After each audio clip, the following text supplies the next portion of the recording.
When the people's will is swayed by a con man's cheap charade, despite the crass misogyny and blatant hypocrisy, when the fascist voices swell, we hear echoes of the past. They vilify the immigrants, the leftists and outcasts. When the opposition croaks and the people just don't vote for the same old tired rhetoric of neoliberal politics, we must organize the fight for our universal rights, for democracy and empathy to permeate this life. For it's not the immigrant who labors for some bread, who's making us toil till we drop dead. No, it's not minorities or peer-reviewed authorities, or queer folks and trans folks, or a multitude of deities. I say, all are your comrades and none are your enemies, in the momentous fight against all bourgeois priorities. Freedom is not those traditional values crafted from bigotry and classist realities.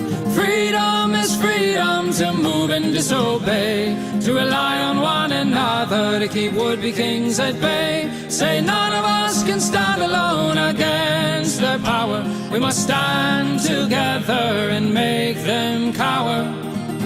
For the laws of this land have us used and abused, owned and subordinate to our patriarchal roots. I say it's high time we reinvent this whole operation to make mutual benefit our sole occupation.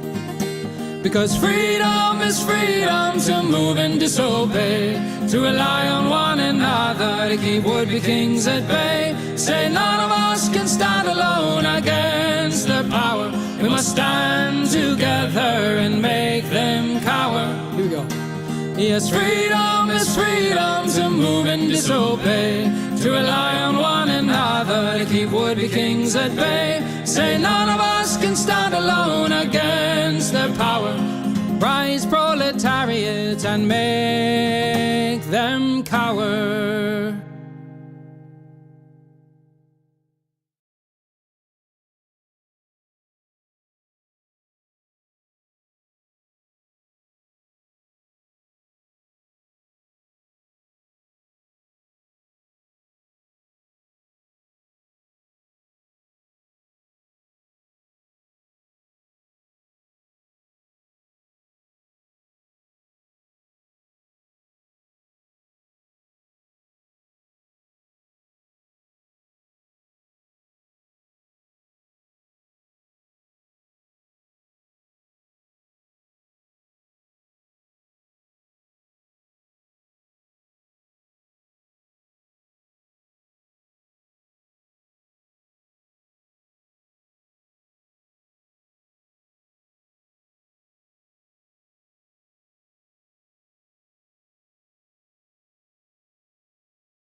A seed forged from the echoes of falsehoods and lies. The law bends and breaks as the ruler decides. No throne yet he'd reign with a scepter and pin, the people subject to the will of one man.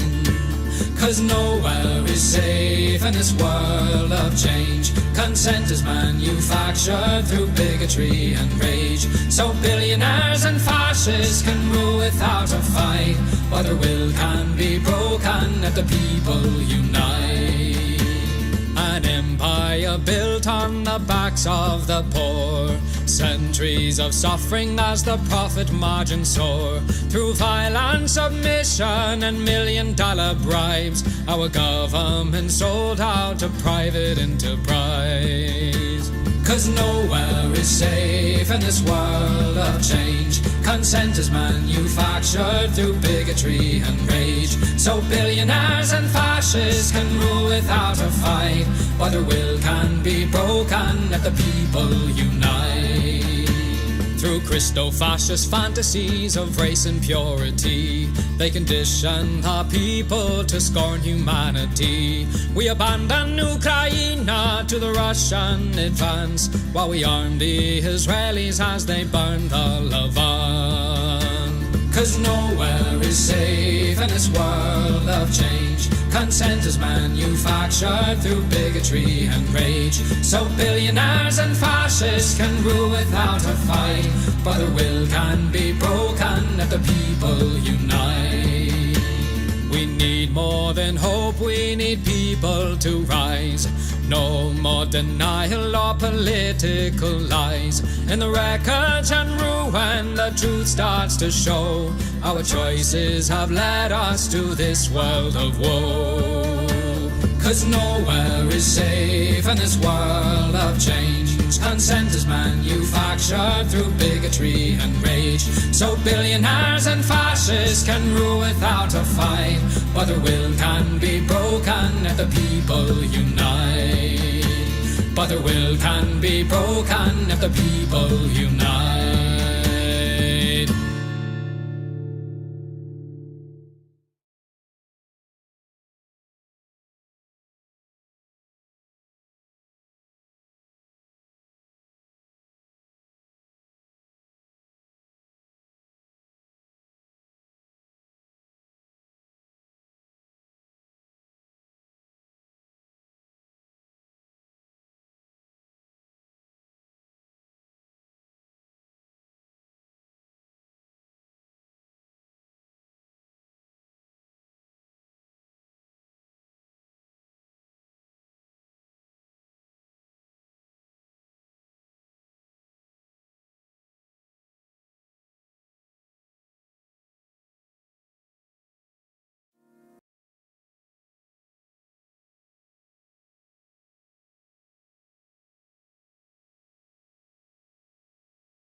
where she streams. All that content is bursting the seams. Politics, gaming, and plenty more. Her sense of fashion you'll adore. So grab your stuff and hop aboard. We're going straight to Jack's Discord. Viva Jack, Viva Jack, Viva Jack. Hello, everyone. Hello. It's true, trains and bullshit. I steal all that is good and just in this world and I shove it in the trash can. Hello, Mugoggles. Hello, Salmon Moose. Hello, Lovely Pariah. Hello, Paladin Lost. Hello, Kraken Pill 2, the sequel to Kraken Pill 1. Hello, Burning Bush Dragon. Hello, Jaeger08 Larson. Thank you for subscribing over on Twitch. Hello, Maria. Hello, Charles. Hello, Selena Mary. I can't remember if I said hello to you already. I might have. You get two, I guess. Hello, Failsafe. Hello, Firecrafted Gaming, and happy birthday to you. Happy birthday to you. Happy birthday to you. Happy birthday, Firecrafted Gaming. Happy birthday to you, and many more. Hello, Eddie. Hello, MS. Hello, winners and losers. You're saying hello too? Hell yeah. Hello, Underground Uncle. Hello, Horizon. Hello, Johnny Ramo. Hello. I already said hello to Salmon Moose. Hello, Sweet Blasphemy. Hello, Mr. Miyagi. Hello, Mr. Malachite. Hello, Fire Spark. Hello, one and all, folks. Hello, One Chat. Hello, Malefex. Hello, Darth Gently. I don't know why I said it like that. I'm sorry. Literally came in on hello winners and losers. That's the name of someone in chat. Hello, Alexia Rose. Hello, Aaron Lee. Hello, hello. Hello, Val Draper. Hello, Snuggle Kitten. Hello, Robber Adset.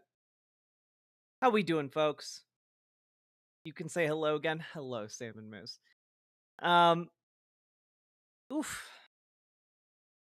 So events certainly transpired today, huh? New here?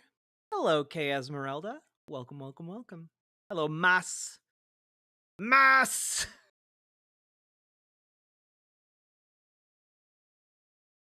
Let's see.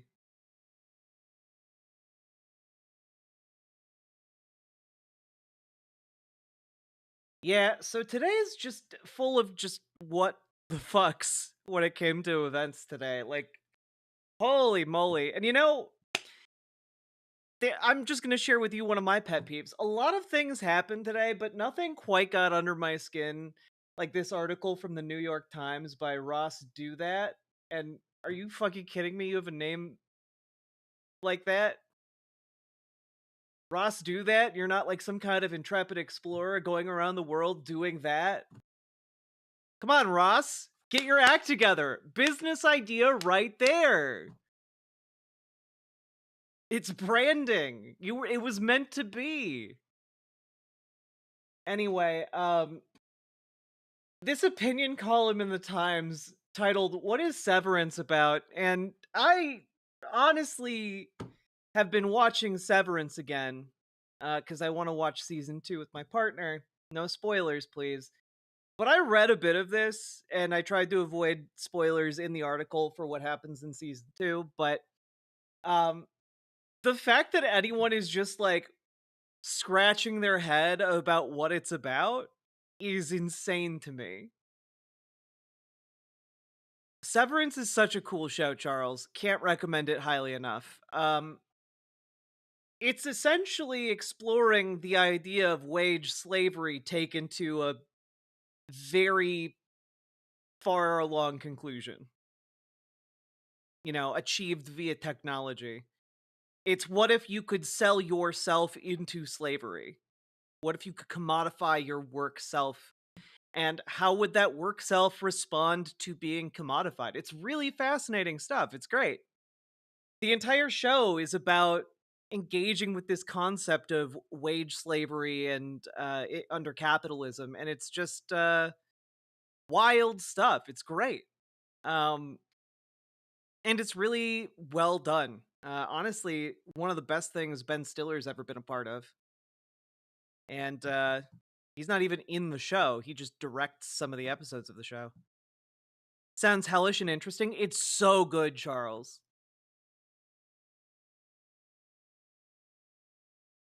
Maybe it's pronounced doot hat. I do like that. Anyway, I was just really upset that someone could watch, you know, kind of like how someone can watch Squid Game and be like, I wonder what that was all about. You know, like, it's just disappointing that, you know, someone could engage with that media and somehow miss the most obvious themes. You know, it makes me sad. Like you watched Squid Game and thought it was about how capitalism is good? What's wrong with you?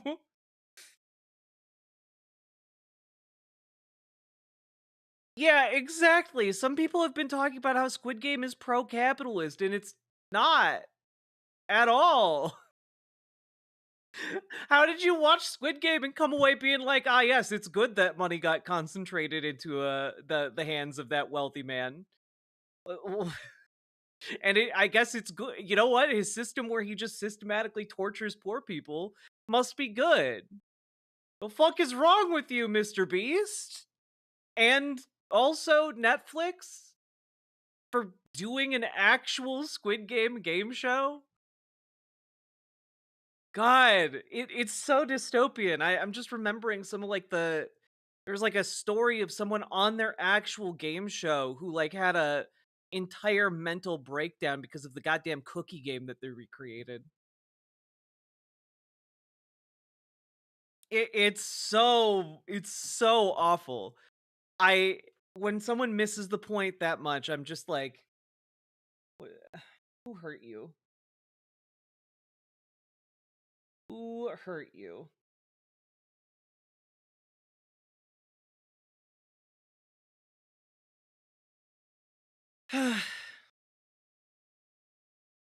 In Mad Max, Immortan Joe was a hero.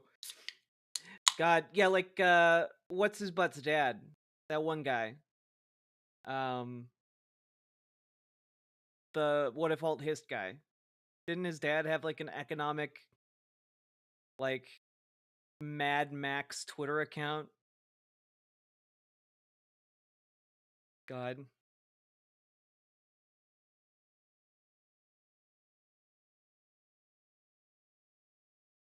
Watch a Squid Game, goes and buys Squid Game merch. Yeah. We should talk about some analog horror. I kind of miss those segments. I kind of miss those segments too. I like doing fun content like analog horror. A rising tide lifts all boats. Hey! Today I have left crushing poverty and moved into regular poverty.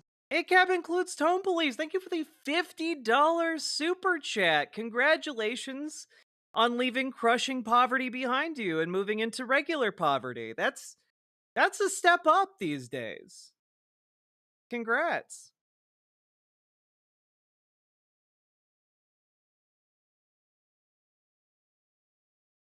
Yeah, Harold, my mom has been messaging me about like protesting stuff. Like just a lot of folks who aren't typically engaged in politics in my life are kind of becoming more engaged in politics. It's cool.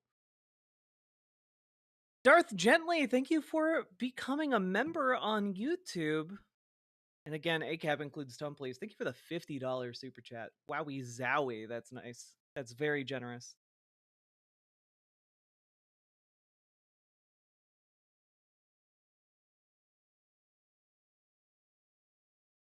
I do want to do analog horror segments, but also understand that I am primarily like about politics, and there's so much of that happening. It's just we've got some real fucking doozies today.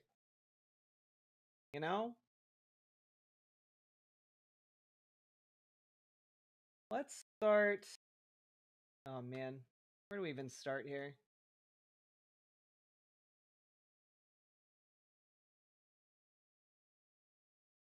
Okay.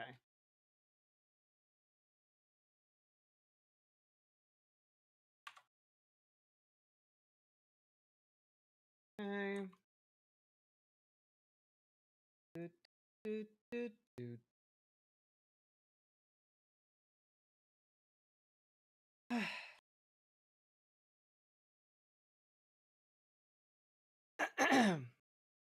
Hi, my head hurts from the Zelensky stuff. Yep, we'll get there. Don't you worry.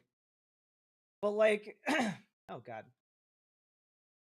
Let's just start with some of the just unambiguously bad things that happened. Just because we got to keep roughly on top of it. We're not going to be doing a deep dive into these, but just letting you guys know. So, folks, there is just so much happening right now, and we'll get to some of the more hopeful bits later, but I'm not going to sugarcoat it with you guys.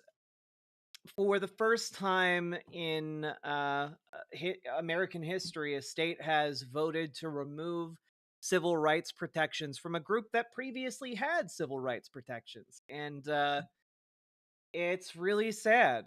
Iowa's governor signed the legislation, and transgender people can now legally be discriminated against in the state of Iowa when it comes to housing, work, etc. So, yeah, not great. Quite bad, in fact.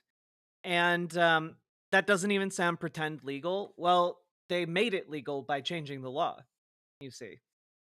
And because the federal government isn't going to actually support trans people in any way, that means it's consistent across state and federal law. Um, so yeah, this sucks. This sucks.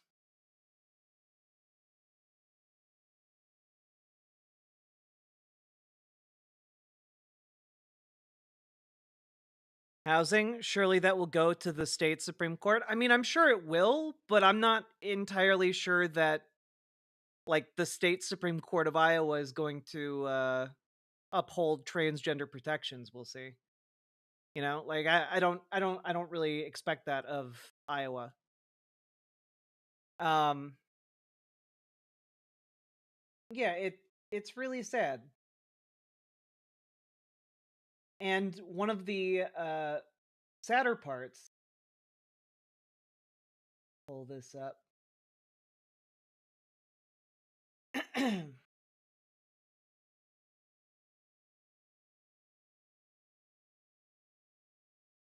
Yeah, Democrats have struggled to push back. In a floor speech this week, State Representative Amy Wichtendahl, a Democrat who is transgender, told her colleagues, "I transitioned to save my life," urging them to vote down the change to the state's civil rights code. This bill revokes protections to our jobs, our homes, and our ability to access credit, Ms. Wichtendahl said. In other words, it deprives us of our life, liberty, and pursuit of happiness. And they passed it, and the governor signed it into law. So that's where we're at. This link has her speech in part. It's a good speech, for sure. Yeah, I'll throw that up. The stereotypes and the fear leveled at the trans community. The debate over civil rights protections in the Iowa House was personal for Representative Amy Wichtendahl, who is transgender. And I transitioned because I wanted to be a parent to my son and to see him grow up. Wichtendahl says she experienced discrimination when her landlord evicted her after she transitioned. That was before the legislature approved civil rights protections for transgender Iowans, protections now being taken away. This bill revokes protections to our jobs, our homes, and our ability to access credit. In other words, it deprives us of our life, liberty, and pursuit of happiness. Nearly every Democrat who spoke on the floor, "Our liberties we prize and our rights we will maintain," mentioned the state's motto in their speeches. Our liberties we prize and our rights we will maintain. Does that also apply to women? State Representative Steve Holt says this legislation is needed to ensure laws passed by Republicans, like a ban on transgender girls playing in women's sports, can't be overturned. Current Iowa code with gender identity as a protected class does not accomplish this, and it stands in the way of Iowans trying to implement common sense policies and exercise their rights. Holt says transgender Iowans will still have protections from discrimination, and this bill is needed to make women's spaces safer. They will not be able to use public restrooms, dressing rooms, and showers designated for the opposite sex. Only Republicans voted for this bill, though in the House, 5 of them crossed over and joined all of the Democrats in voting against it. At the Iowa State Capitol, I'm Connor Hendricks reporting. Embarrassing as shit. Whose rights? Yeah. Hello, Amber Brains.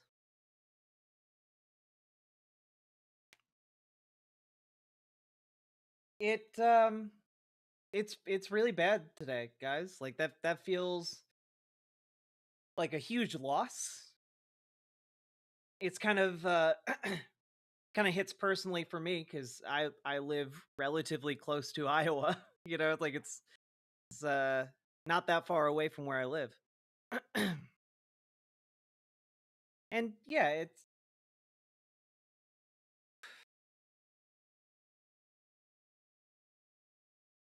not much we can do about it now. We will keep fighting it. We'll keep fighting it in the courts, and we'll seek to flip Iowa and recodify those protections, but it is a defeat for now in a way that feels really hard.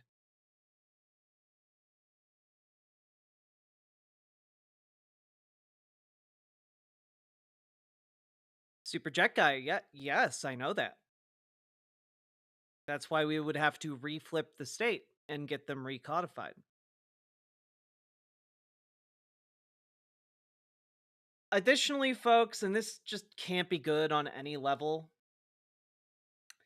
Donald Trump is apparently getting back all of the stuff that got taken from him during his during the documents investigation. So like all of the classified documents that he wasn't supposed to have are being returned to him because he's just a spiteful little git. Like he's just full of spite. Like 99% of what he is doing, what he's personally doing is just trying to give middle fingers to people he doesn't like Jack Smith, you know? He says the Department of Justice has just returned the boxes that deranged Jack Smith made such a big deal about. They are being brought down to Florida and will someday be part of the Trump Presidential Library, folks. Justice finally won out. I did absolutely nothing wrong. This was merely an attack on a political opponent that, obviously, did not work out well. Justice in our country will now be restored. And, yeah, he feels like he's so exonerated that he wants those documents all put into a publicly accessible library bearing his name. Like, God damn, is everything stupid right now. Like that, and that's just like one thing. Like that's just one thing that doesn't even matter at the moment because holy moly, we've got so many other things going on. Yeah, I talked about Andrew Tate. Like the U.S. State Department apparently pressured Romania into releasing the Tate brothers. You know, like because shame, they have no shame. They're incapable of it. You know, they've run for like 2 to 4 years off of Democrats want to do child sex trafficking. They're bringing child sex traffickers here. They're allying themselves with groomers. Panic, panic, panic. And then like the second they get in power, they pressure a foreign government to release known sex traffickers and guys who are being held on charges of rape, including someone of under the age of consent. I mean, like, not that consent was even considered there, but fuck, you're trying to protect children. You brought the child sex traffickers here. What are you doing? God, it's so dumb. And then like this is just even another small story that was running today, but Voice of America journalists face investigations for Trump comments. Now, you guys will never find me being a huge supporter of Voice of America, but that being said, the reason they're getting harassed is because they made comments critical of Donald Trump. That's literally what our First Amendment is for. And so they're being attacked and investigated by the State Department, and it's nuts.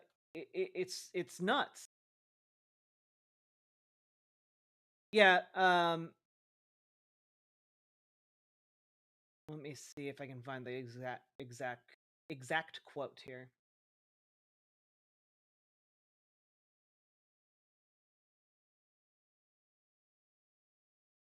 Okay. On Friday, the Agency for Global Media informed one of Voice of America's highest-profile journalists, Stephen Herman, that he was being placed on an extended excused absence pending a human resources investigation, according to a copy of the letter obtained by the New York Times.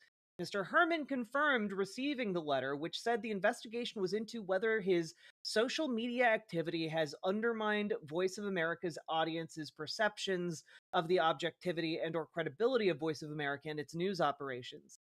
Weeks earlier, Mr. Herman came under fire from the Trump administration when he cited a, quote, on social media from an anti-corruption watchdog group criticizing cutbacks at the United States Agency for International Development.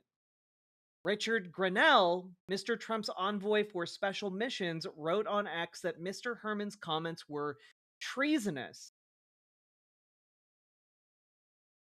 So it's I'm no big ally of Voice of America, guys, but like they're literally going after journalists for being critical of the government. Like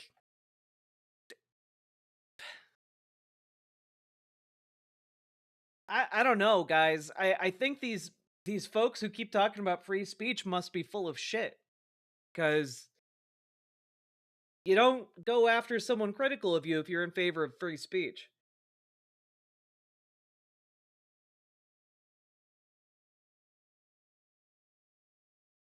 God. Also, so it's Friday, right? So of course, Elon Musk has sent out his follow-up letter to everyone in the federal government. And yeah, of course. Of course. They what are they calling it? They're calling it "What Did You Do Last Week Part 2." And they're trying to spin it as just like a voluntary thing you can participate in. You know, just every week, tell them what you did Hey, all shit is getting voluntarily. crazy, but don't lose hope. This is just the heel in wrestling title run, and the heel always loses in the end. True. Story of the Bard, thank you for the 5 gifted tier 1 subs. And yes, we will get to some hopium later, okay? So there is reason to like hold on to hope. We're just going through some miscellaneous bad things that I can't really talk about in a full segment because I'll go insane and die. So here we go. Basically, this entire letter that is being sent out is in the light of the facts from the past week that Doge has no actual authority. According to the courts, according to what the Trump administration has testified in court, Doge doesn't have any authority over what federal agencies do. And as such, well, first of all, Elon Musk doesn't run Doge. Doge apparently doesn't have any power over federal agencies to do anything.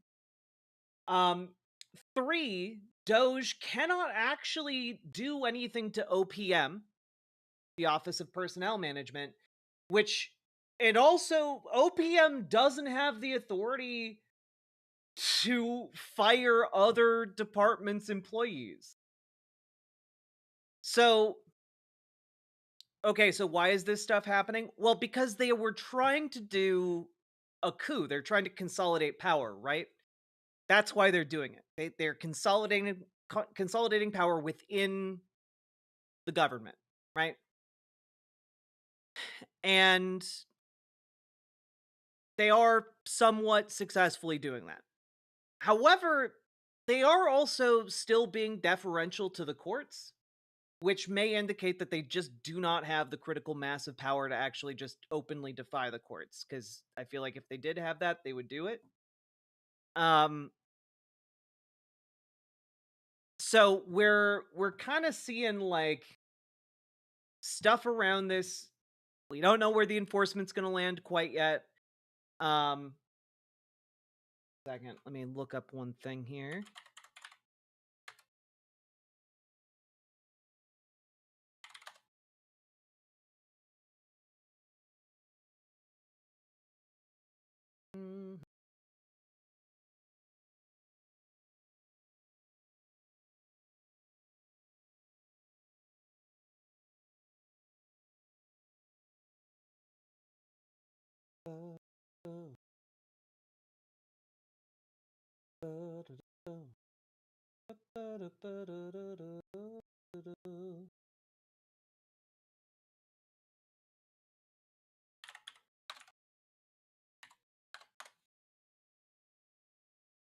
They're also very dumb and not strategic. That's true. Yeah. Now, I guess what I was gonna say is just that yeah, Doge is run by a woman, smells like DEI. Um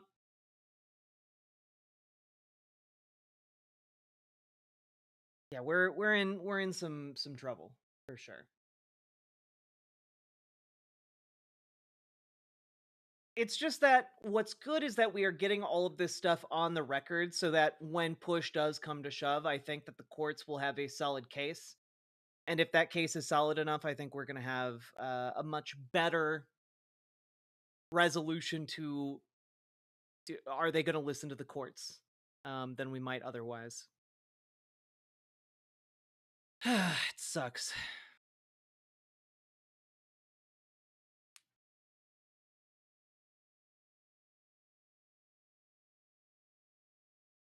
Now, we also need to talk about what is being cut here. ProPublica did some really great work at what is actually being lost when folks like Ted Cruz calls something woke and gets it defunded.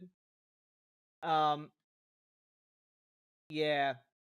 Uh, Senator Ted Cruz announced that he had uncovered $2 billion of science grants funded by former President Joe Biden's administration that prioritized radical political perspectives or neo Marxist theories. His aides on a congressional committee assembled the list by searching the project descriptions for 699 key terms like women, diversify, segregation, and Hispanic culture. Because, these people are racist as fuck.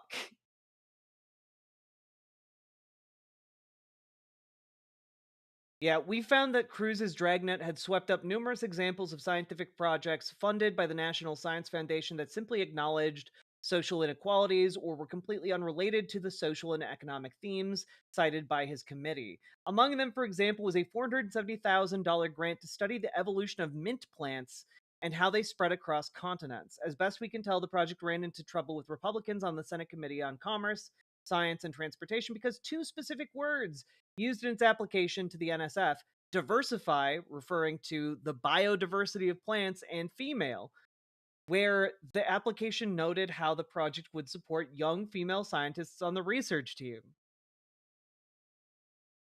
It's fucking nuts. Other things cited: developing a device that would treat severe bleeding. It was clapped for containing the words victims, as in gunshot victims, and trauma, as in the trauma of being shot. Creating biosensors that detect infectious diseases. Who would want that? Why would anyone want that? An infectious disease scanner? Ah, jeez. I don't know about that. Designing eye tracking technology for diagnosing and treating concussions appears to have gotten flagged for referring to traumatic brain injuries and the status, meaning the condition of patients. These people, like, guys,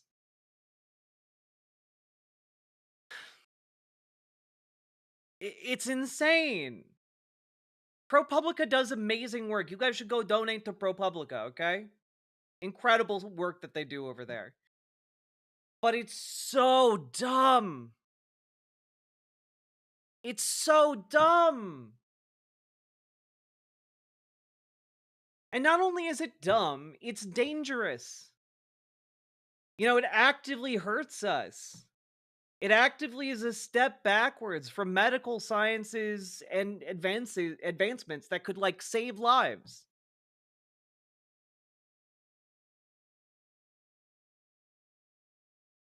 But no, those are woke, I guess. Saving lives, woke. It's woke to have cancer treatments that are effective, I guess.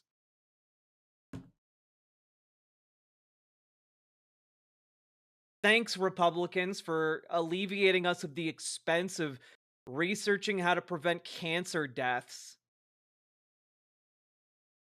God. Yeah, they use too many pronouns in their surgery classes, so we had to cut that. No more surgeons. Too woke. And we have to talk about this, chat. We have to talk about this because it's just bad. It's just bad. What does Ted Cruz get out of banning cancer research? He's not going to frame it as cutting cancer research. He's going to frame it as a wonderful opportunity to cut DEI programs. You understand that's what they do, right? They don't just go out and say, "Hey, everybody, we cut cancer research." No, they go out there and they say they found waste, fraud, and abuse stemming from like DEI programs, and then they cut that because they want the cut to seem popular, and then they want to give it to the richest motherfuckers on the planet because they want that rich motherfucker money. Okay, like that's what they care about. They care about that transaction. Anything else subservient to that desire, you know? Oh, they absolutely can't keep this up forever, Cody Griffith. They can't. It's not possible. Our rage will outlast them. But also something to keep an eye on here. So one thing that different regulations need if you're a government employee or in charge of an agency, your policy changes need to go through public comment, meaning that the general public has an opportunity to weigh in and share their thoughts on different policy changes before that policy goes into effect. There's a specific period of time, I think it's like 90 days of comment. And RFK Jr. just wants to get rid of any public comment on US healthcare policies. That's, the guy who promised complete transparency with regard to health in the United States. He's just turning off the comment period for all health policy changes because he's an evil coward. Yes, exactly. You got it. RFK Jr. doesn't want to do that 2025 flu shot. No, he does not. These people are setting up conditions where people are going to die en masse.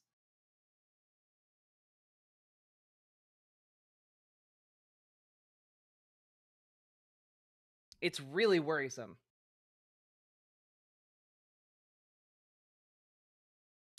Cool. Yeah. Super cool. I wish we could end on a better note for that segment, but yeah, it's just like, sometimes you just gotta look at the devastation and go, damn, shit is really fucked. Someone should do something about it, But here's the really kind of hard fact for us all to tackle. No one is coming to save us. We have to save ourselves. Been saying this for the last couple weeks, but it's true. We have to organize.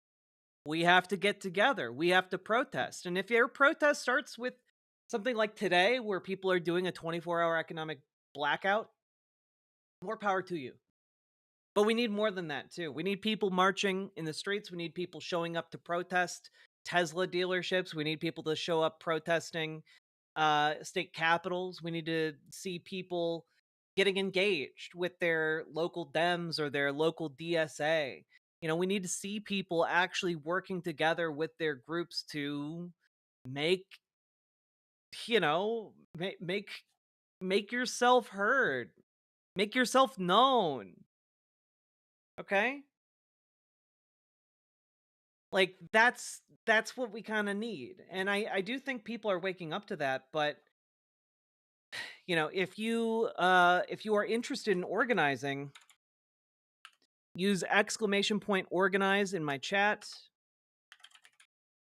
and you'll get a bunch of links to different actions you can take. For example, you can call your representatives, tell them how you feel about the current constitutional crisis we're in. You can do that via 5calls.org. You can join a local protest through Mobilize or Indivisible. You can organize a Tesla protest through Tesla Takedown. You can also get together some people to write postcards to get the vote out in the state Supreme Court race in Wisconsin. That's coming up on April 1st. So we have about 1 month to get people out to vote for that. So make sure if you're interested in writing postcards and getting people engaged that way, make sure you reach out to committodemocracy.com. There should be a link in all the chats for that. And yeah, do your calls, figure out a protest to go to, activate your friends and family. Those are what you got to do. CF3300, I don't know about the quality of the scripts or how 5 calls updates them. All I know is that it's a useful tool for connecting you with your representatives, and just let them know how you feel. You don't have to follow the script.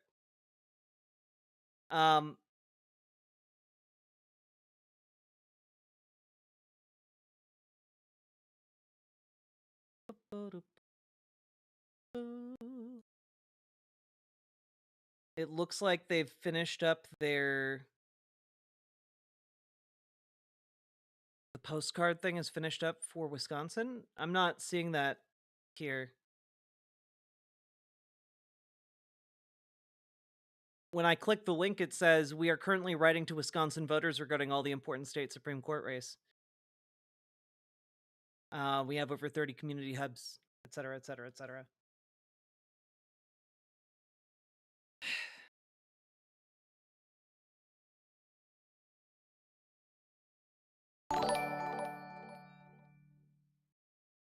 Wisconsin Supreme Court debate on March 12th. We'll tune into that. See how things go.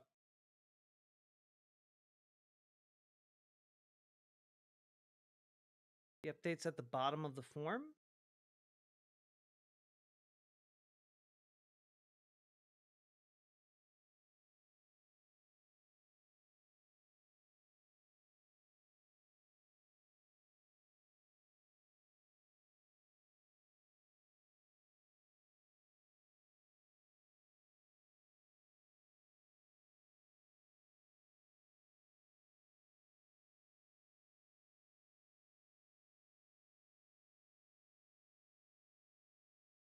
Huh. Well, so I'm confused here. In just over a month, we wrote 90,000 postcards to Wisconsin voters where a special election is being held on April 1st for multiple state positions. Now we're writing to Florida voters. That's okay. Well, I don't like that.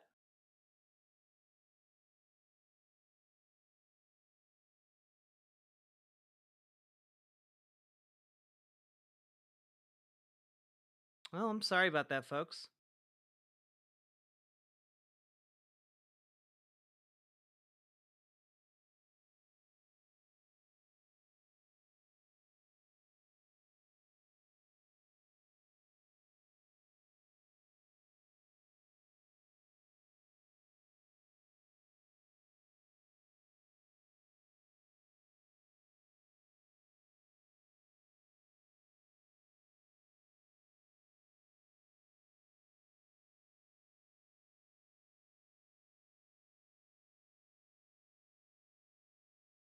I mean, it's good, but I don't care if they finish their list. I want to do more.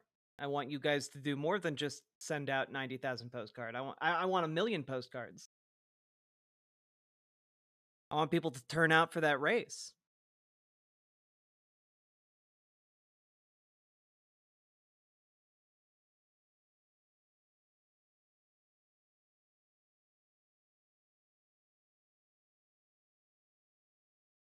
Well, I'll have to figure out another way to get you guys plugged into that race.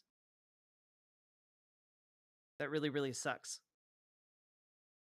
I thought that'd be something I could direct you guys to for like the next couple weeks.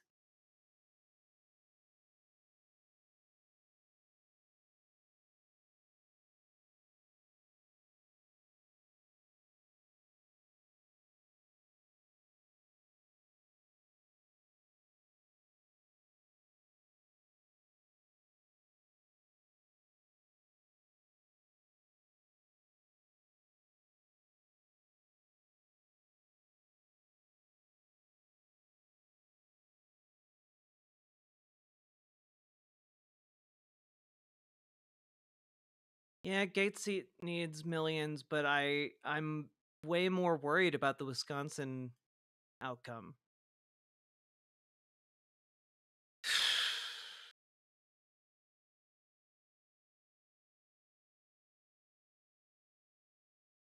Like that's why I care. PV phone banking? Yeah, PV, I reached out to them. They haven't connected me with folks they said they were going to for that.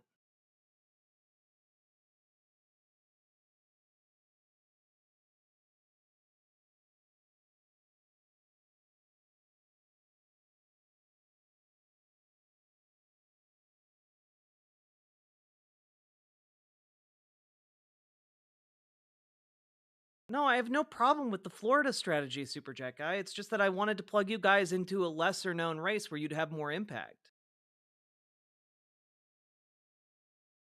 And honestly, I feel like it's an abandonment of like the people of Wisconsin to just getting fucked by Elon Musk.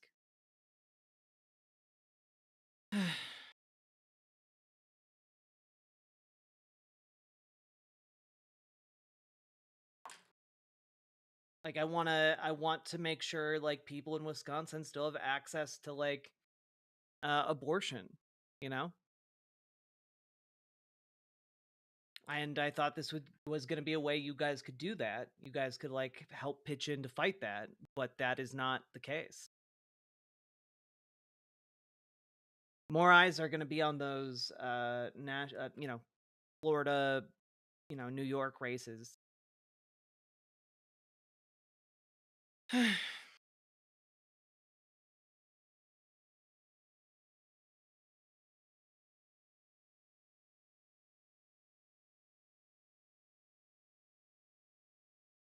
There's an important Wisconsin Supreme Court spot. Yeah, exactly. That's what we're talking about.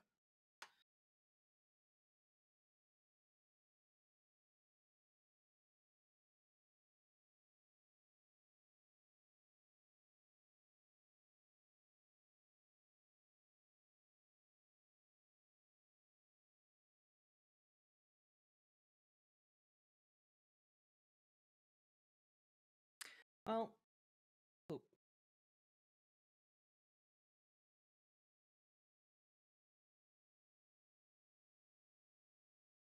Wisconsin is winnable, Florida. You're not wrong.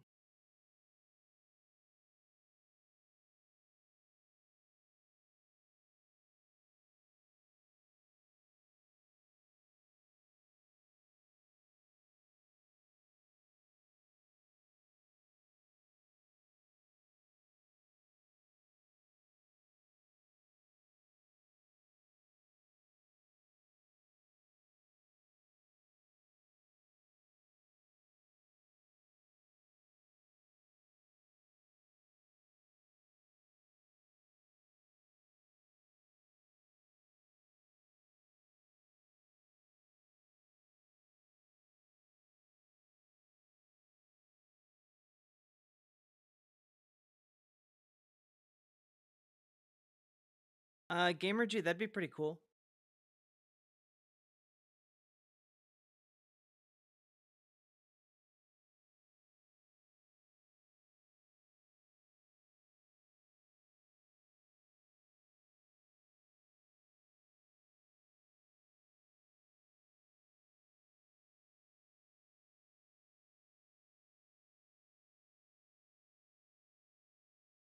Vixlogic, why are you pretending to be like a baby? That's weird.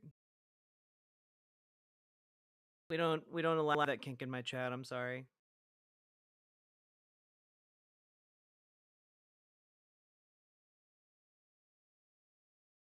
I'm not dismayed, I'm just frustrated. I'm frustrated and autistic as fuck. I spent time trying to figure out different calls to action the other day.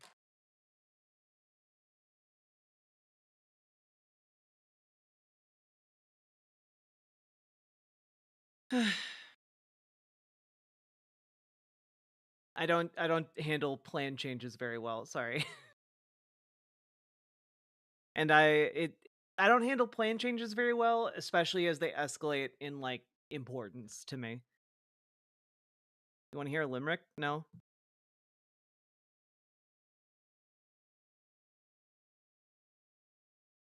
Let's see. All right, moving right along. So, folks, as you all know, we live in a place. It has an exchange of goods and services with a thing called money. And that exchange and flow of trade is what we call an economy. Now, economies need to work, otherwise people wind up not getting the things they need, and it's no good. People get real upset. They get real angry. And well, um something to keep in mind here as we talk about folks radicalizing and wanting to resist the Trump administration's overreach attempts. One thing we need to keep in mind is the economy, because part of what they're doing during all of this power grabbing they're trying to do is they're pissing a lot of people off in the economy, and the economy is not doing so hot. So, one of the ways you make an economy really bad is by adding this thing called uncertainty into the mix. It's not good if people don't, know if the market is going to exist tomorrow or not. People feel a little scared about that, and because they're scared, it changes their trading habits, their trading patterns, and that isn't good for the wider economy, right? And yeah, one thing that is affecting the economy right now is Donald Trump continuously changing when tariffs are going into effect. As many of you know, tariffs were supposed to go into effect on Canada and Mexico earlier this month, but Donald Trump decided, no, we'll kick that can down the road by 1 month. And then earlier this week, he said, I know we're supposed to start like April 1st, but we're going to push it back until March sometime. And now he's, a couple days later, now he's just saying again, hey, remember everyone, next week are the tariffs. So, like, who knows what's happening at this point? But yeah, consumer sentiment is not doing real great. People are walking around and they're like, I don't want to spend a lot of money because I don't have bright hopes for the future, and I may need that money to keep myself afloat in the harsh economic times to come. Yes, you can really boil it down to Trump take egg. You used to be able to buy eggs. Now Trump has taken your eggs. Exactly. Um, and you got people like PBS over here. Consumers cut spending by most in 4 years last month. And guys, that doesn't sound like an economy that's doing great. It doesn't sound like a bunch of people who have agreed that the best is yet to come. It doesn't really sound like that, does it? It sounds like a lot of people are really scared and really angry and feeling really cautious and hoping somehow that things aren't going to get much worse. And if those tariffs happen, if those tariffs go into place, guys, we're kind of fucked economically. Like, things are bad now. We're at like the most economic uncertainty since like the 2008 crash. But it can get worse. It can get a lot worse. One of the things that I find perhaps the most worrisome is this graph. Evolution of Atlanta Fed GDP now, real GDP estimate for 2025 quarter one. And it's diving by over 1%. And 1% drop is really bad. 1.5% drop is fucking crazy. They were expecting like maybe a little correction, like instead of 1.8% growth, we'll have a 1.6% growth. Like not great, not bad. It's a massive decline. Is it bad when the line does that? Yes, in fact it is. Yeah, and keep in mind that's it was projected to be anywhere from like 1.6% increase in GDP to like a 2.5% increase in GDP. The GDP going down by 1.5 is a shift in, from perspective to actuality by like, 3.5%. It's a lot. That is catastrophic.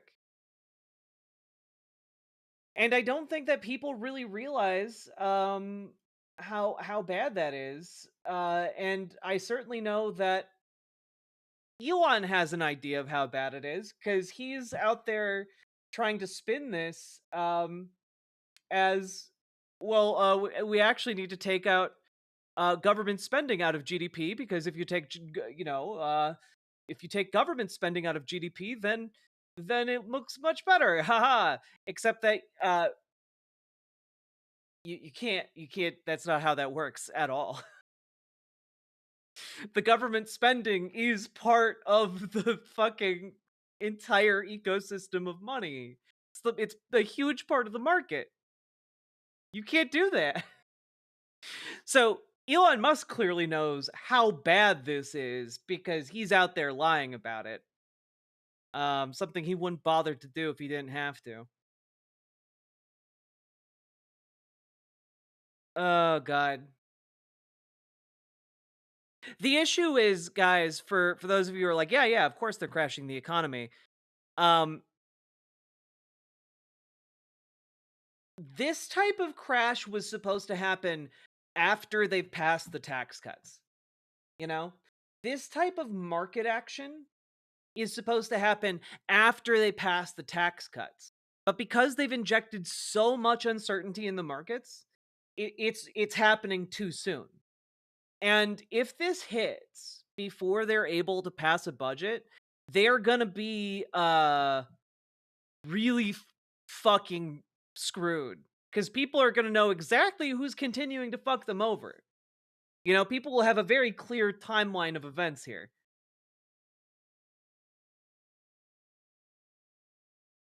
It's not sustainable because you know what?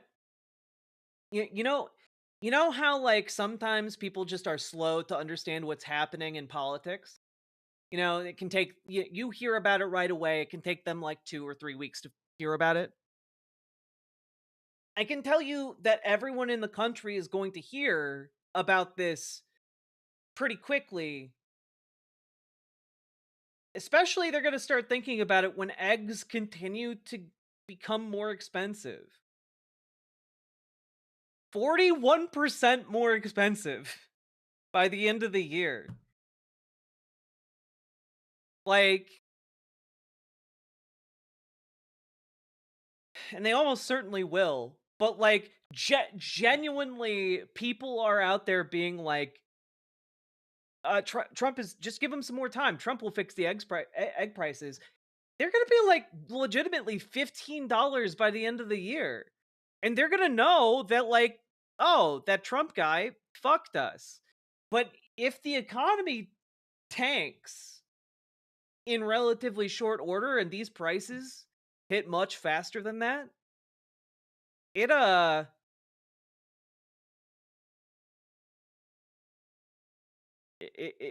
I don't know. It could change some minds.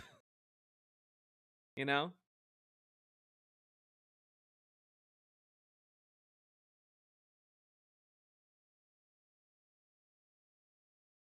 God.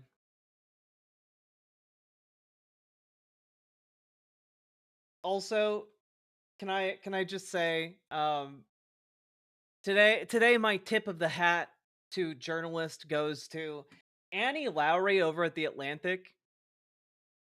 Just what incredible rage bait. What an incredible rage bait article to post right now. This is top tier. You understood the internet and you nailed the assignment.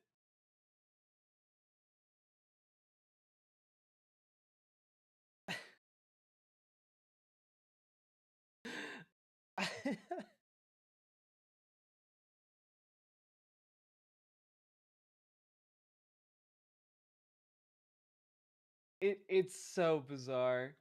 Anyway, it's not a mystery that why eggs are not that expensive. It's because we do like industrial scale farming. That's why they're not expensive.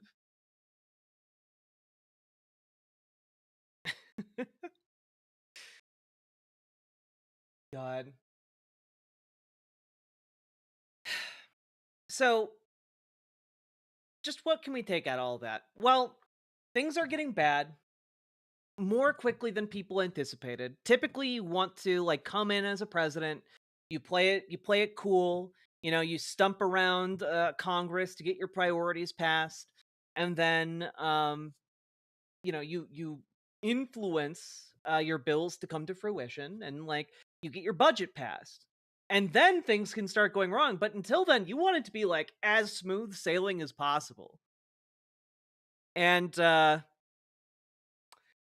Trump is just too stupid, erratic, and brain addled from, old age to like play it cool and get these priorities passed. And so it's really just kickstarting like global instability.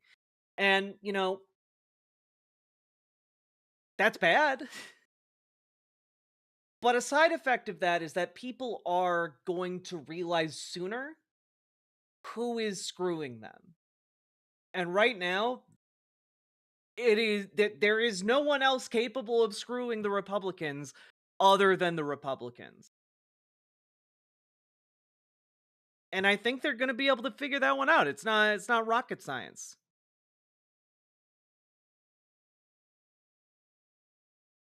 But folks,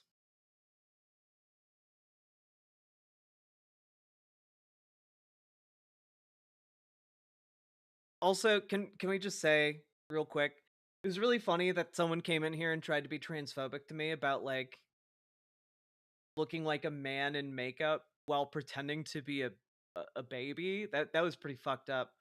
But also, I'm just the only makeup I'm wearing is eyeliner. Like that I'm it's not it's not extensive, you know? Like I'm wearing like a sports bra and like sweatpants and I'm not done up to be wearing makeup. I'm very confused about like every level of analysis in that attempt to dunk on me, you know? Yeah, I guess transphobes have never seen good skin in their life. You look excellent. Oh, that's gonna be the new you look like $1,000,000.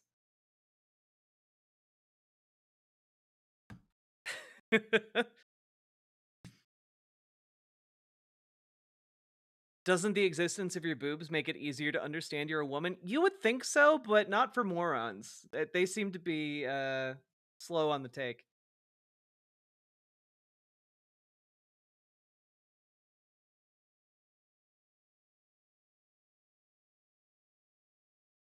Yeah, it's true, sweet blasphemy. We've gone over the pallid zombie-like sheen of the quartering skin too many times.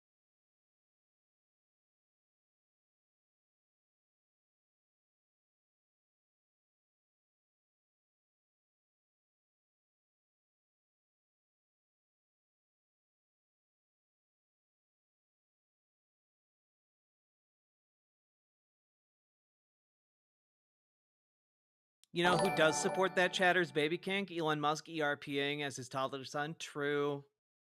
So gross.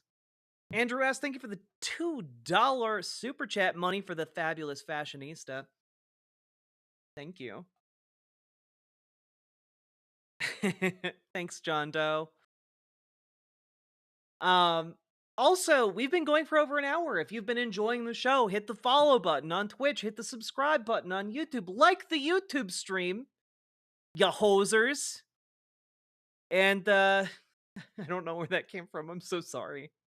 I don't why did I do that? Was I where did that come from? Ya hosers. Just instantly I let out some primordial Midwestern spirit.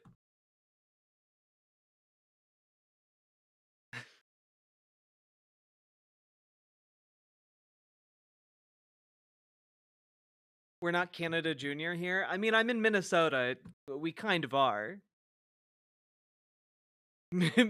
Midwesterners all be like, "Harumph. I'll see you at at New Year's, and then I'll have some words for you and a pie."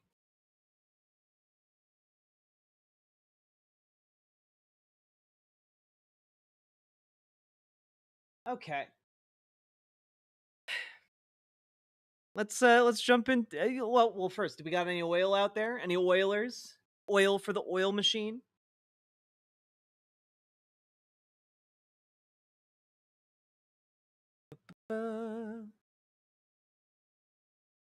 Yeah, simply Steve, we will we'll get to that. Don't you worry.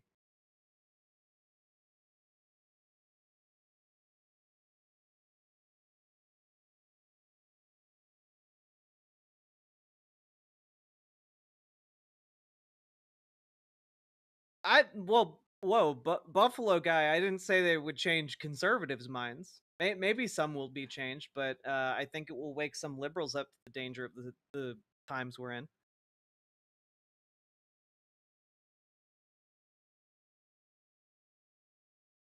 Now, also just take a quick look. Okay. We got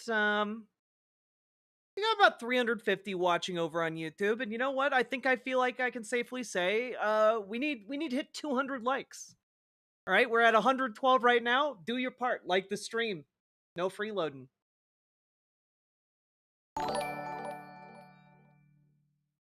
UC Sam on Piers Morgan versus Benny Johnson Oh, and God. Jillian Michaels. Oh god, Also, that sounds side so note, his cancer. interview with Chris Gaidner was excellent. Yeah, his interview with Chris Gaidner was really good. I do recommend checking out. Sam and the Majority Report crew have just been on an absolute roll of great reporting and interviews lately. Did I see the proposal for the Illinois-Indiana land exchange? No. Who told the other to fuck off?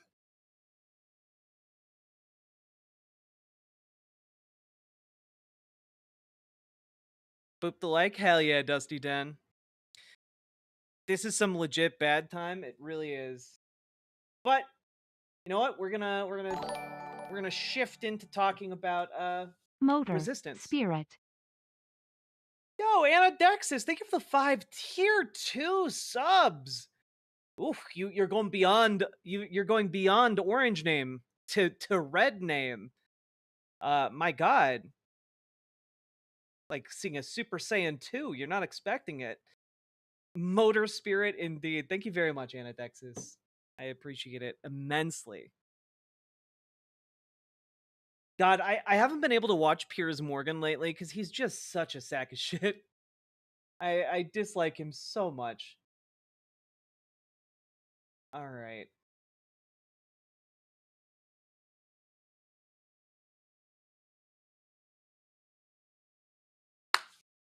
You guys ready? You guys ready? We're gonna have some hopium and also just some real talk, okay?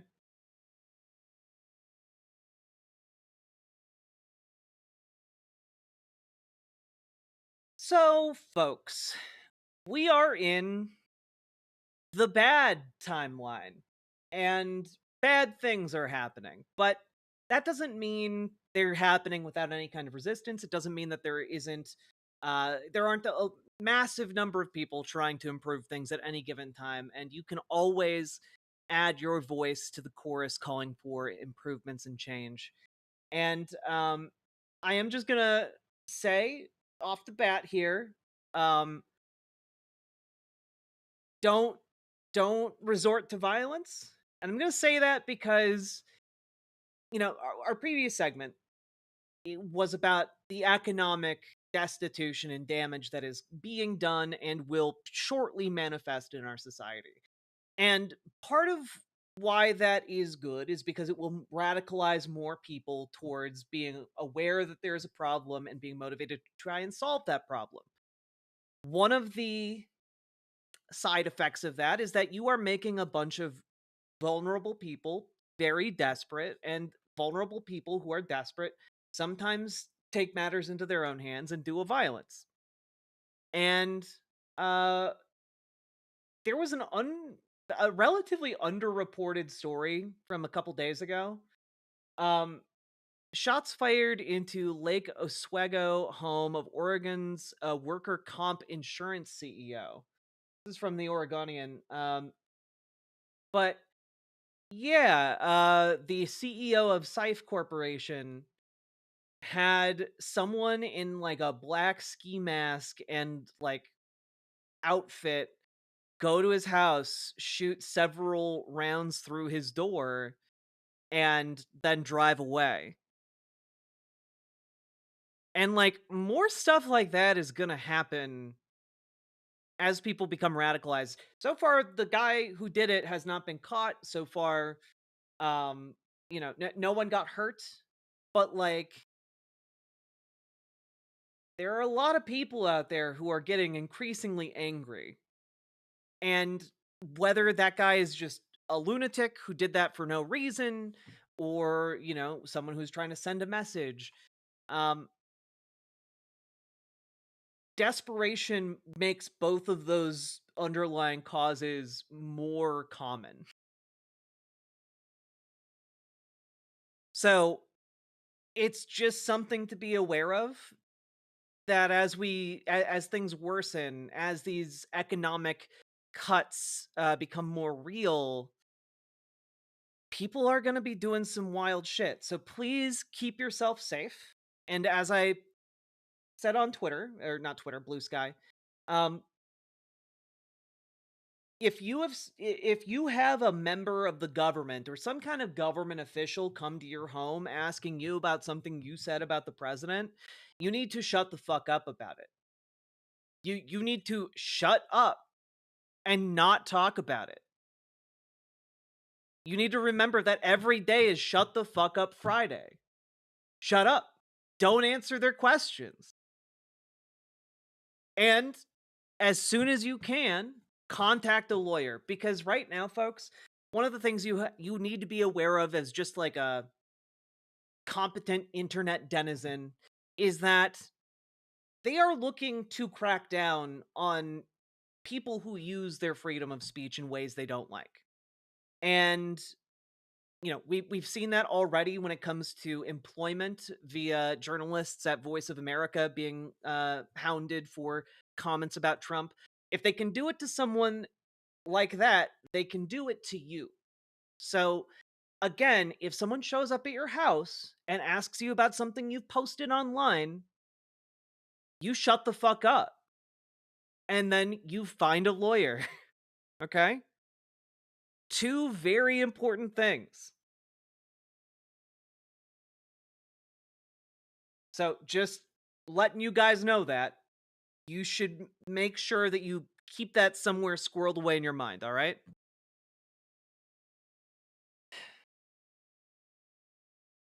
One thing,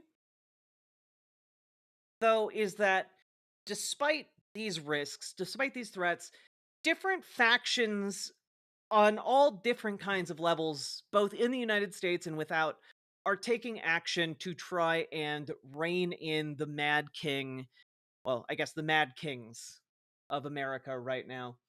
And one of these is quite interesting. and this is granted from last year, right? But keep in mind that this has been making its way through the European legal system. And yeah, basically all cars that currently just have touchscreens are going to be like outlawed in Europe. So you have to have physical buttons, you have to have physical dials and knobs, so that people can actually have physical feedback about what they are doing rather than needing to look at the screen in order to see what they're doing. It's to avoid distracted driving, which is good. And also just so happens that when it goes into effect, it is going to make Teslas not sellable in Europe because they only have touchscreens. Is this EU law crafted to go after Tesla? It wasn't initially, but I imagine it's going to be used in that fashion when it does go into effect. And you know what? A win is a win. You know what? It's nice. Now, additionally, folks, you may remember that a couple days ago, I talked briefly about a story that was breaking my heart, which was a Michigan lawmaker introducing a House resolution to ask the Supreme Court of the United States to reconsider its decision regarding gay marriage, Obergefell v. Hodges, essentially asking them to overturn the right for gay people in America to get married. And that hurt my heart a lot. It just, you know, that battle should be done. But Republicans are trying to resurrect all the old battles, all of them. But it's interesting, right? So this was Representative Josh Shriver of Michigan, and he announced that he was going to ask them to overturn their 2015 decision. And he had co-sponsors from 12 different Republicans in Michigan in order to bring it to the floor for a vote. Well, he decided he was going to make an announcement about it because he wanted to take a stand. And we're going to watch that how that announcement went. And I think you might like where this goes. Now, granted, he did this as protesters were furiously swarming around this.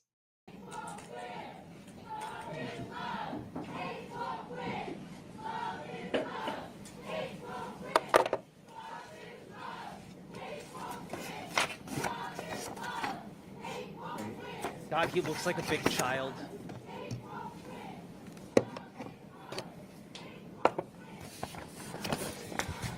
Thank you all for coming.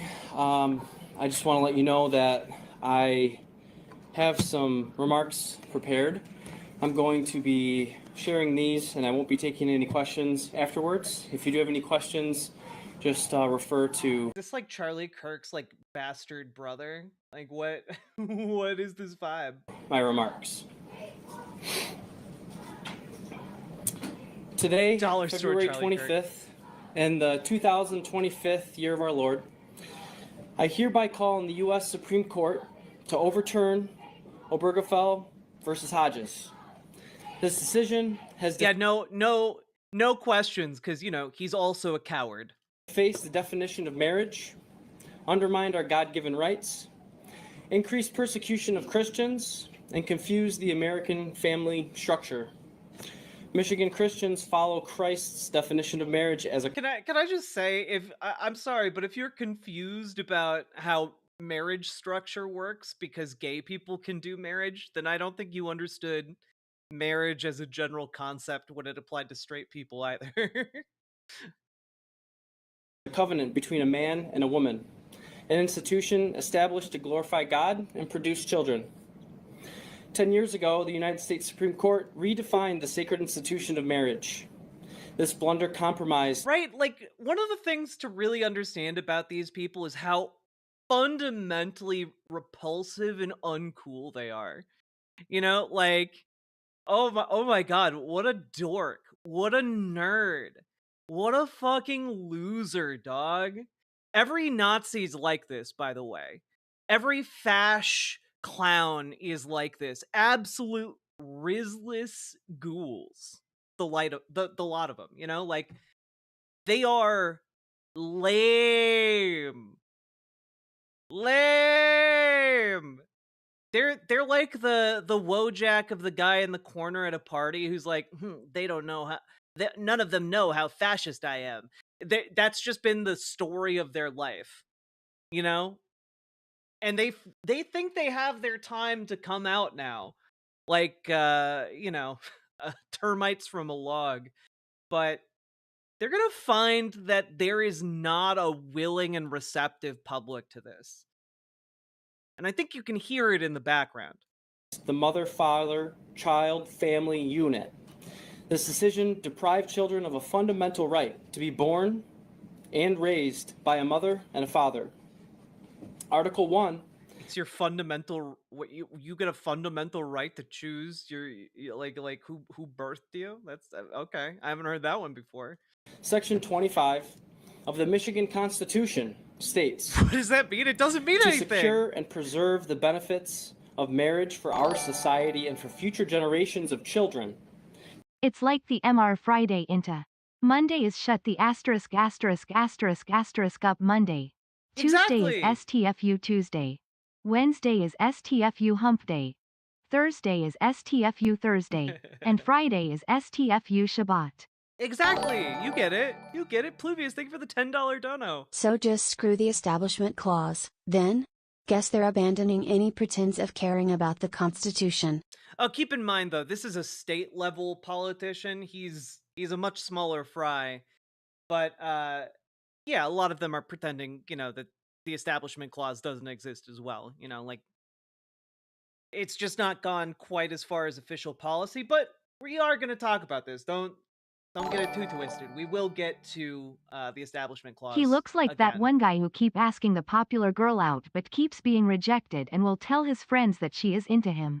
He looks like the kind of guy who tells all of his friends and whines to them constantly that he's such a nice guy, but he can't understand why women, you know, who he calls bitches aren't into him. You know, like, why aren't the bitches into me? I don't understand. The union so nice. of one man and one woman in marriage shall be the only agreement recognized as a marriage or similar union for any purpose. Imagine someone runs up behind him right now and just gives him an atomic wedgie, like straight up over his head. That'd be amazing. Was this not I can picture just it for him. approved by a majority of Michigan voters? Is 2004 ancient history? In 2019, our Attorney General Dana Nessel threatened to cancel the contracts of Christian adoption agencies who, by faith, refused to place foster children in the homes of same-sex couples. My constituents... Oh yeah, this is absolutely the kind of guy who goes to bat for child marriages. You know, if it's an arranged marriage, you know, it's fine. It's fine if you marry a child off and you're, you know, that child's parent because you own them, their property. To guys like this, are outraged as schools push radical policies that ignore biological... Yeah, this is the embodiment of the guy who doesn't wash his ass because he thinks it might make him gay. That's what this is. That's just what this guy looks like. Reality. Rochester High School allows boys to enter the girls' bathroom and girls to enter the boys' bathroom. This must all end now. Has Obergefell v. Hodges not widened a portal where gays, queers, transsexuals, polygamists, minor attracted persons, and other perverts advance attacks on our children?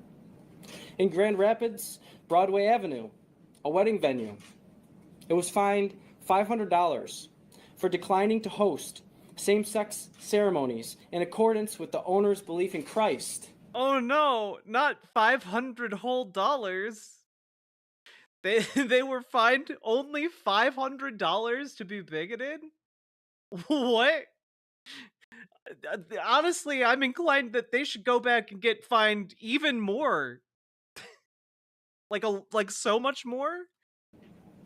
In Kentucky, County Clerk Kim Davis was jailed for 6 days and forced to pay over $300,000 in legal fees, simply because she refused to issue marriage licenses to Yeah, she refused to do her job because she didn't like gay people.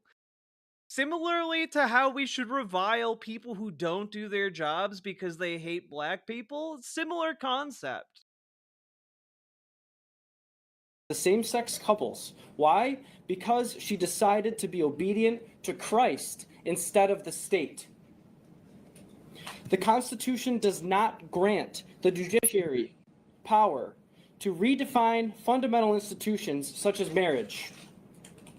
The American legal tradition based on natural... Wait, but like it does though? Like the court systems can do that. law, the will of the people, and constitution... Because it's not redefining marriage itself on like a universal level. It's just redefining how the US court system is going to deal with marriage, how in our bureaucratic structures how marriage is treated. Originalism upholds marriage as a union between a man and a woman. Any deviation from this definition undermines the legal and moral foundation of this republic. Genuinely, whenever a guy like this says something along these lines, I do want to just like stand up and be like, so if you were in a motorcycle accident and your entire like genital region got shaved off by the asphalt and the friction from your crash, and you were just like smooth like a Ken doll down there, like, do you stop being a man because of that? Like, are you not a man anymore because you had a horrific accident that like shaved away your genitals? Like what? Like what would you then start calling yourself a woman? Like what? Like how do you believe that works? Because they never have a consistent idea of it. They never have a consistent idea of what like their own gender identity is, you know? He isn't smooth down there already. Marriage belongs to... You're right. He is a lot of shit is coming out of his mouth right now, so maybe it just like cycles back up. One man and one woman. Ever since the incident. This is a biological necessity to preserve and grow our human race. This is a means not only to create and raise children, but train them up in the way they should go. Even marriages that cannot produce children reflect God's beautiful design. Dog! Then what's your deal, man? Even marriages that can't produce children still reflect God's beautiful design, unless they're gay. It has been Apparently. 10 years. We have more proof than ever to show that this shift in the family structure is bad for Michigan children. Children raised by same-sex couples face greater challenges in education, employment, self-sufficiency. Yeah, because of people like you, asshole. Like it's not rocket science. It's not like, oh man, we just can't figure it out. It's because they get discriminated against by people like you. God damn it. It's not like, that's just granting him at face value with what he's claiming. Like, obviously the issue is you. You've already cited multiple instances where people were negatively impacted like that. Compared to those raised by a mother and a father, children raised in same-sex households are 2 to 3 times more likely to experience developmental delays. You can tell it's true because he used numbers. That numbers wouldn't lie. To my fellow conservatives, if we cannot conserve the bedrock of our civilization, the family, then we can't call ourselves conservatives anymore. Now is the time to do the right thing. Now is the time to reassert the sovereignty of Christ as our King. Now is the time to restore the authority of God and submit our will to He who knows what's best. Now's We the must time. restore the order of the family. The family The order of the family. The family, you see. is the smallest, most intimate governing body in our great nation. May our Lord and Savior Jesus Christ bless you and keep you. May He make His face shine upon you. May He be gracious to you. May He turn His face towards you and give you peace. Amen. Thank you. Just immediately takes off. Now, one thing you should know, before we get too much deeper in here,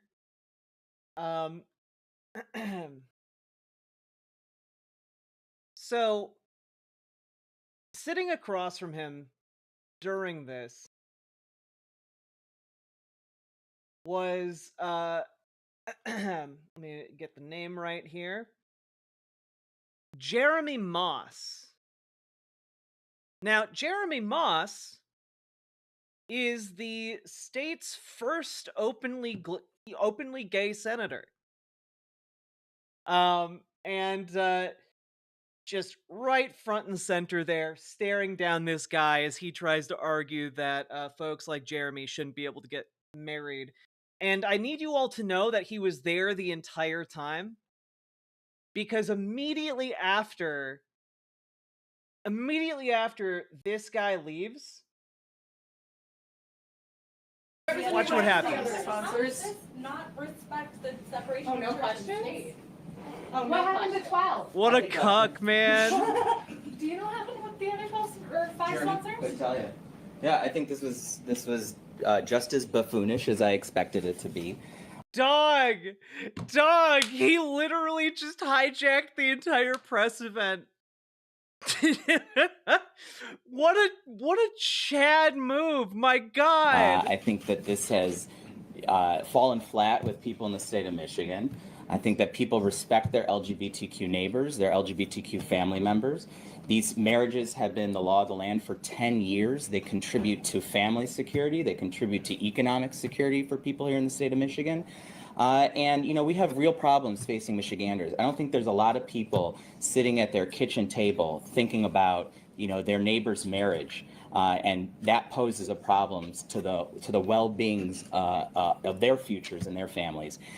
So this is just another hateful and harmful attack against the LGBTQ community. And I don't think people in Michigan are going to stand for it. Senator, can I ask you to go outside to do your press conference so we can clear our office, please? I'm the only person that's willing here to answer questions, so that's why I'm here. Senator, would you comment on what the representative said about...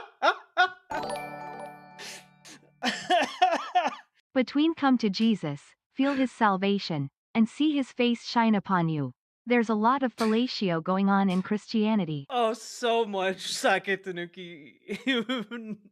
No idea, so much, but like, goddamn, they're even like, could you do your press event outside? He's like, I'm the only one here, bitch. I'm gonna take some questions. Absolute Chad.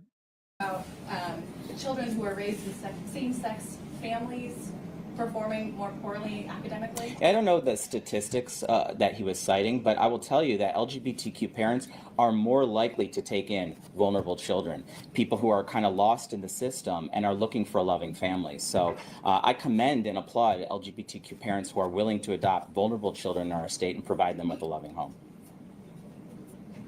All right, thank you, everybody. If the senator wants to take more questions, he can do it outside of the House office space. We got to clear this for our staff, sorry. Thank you. All right. Appreciate it. And I'm willing to take more questions. Yeah, we can go right down the hallway and I'll continue to take more questions.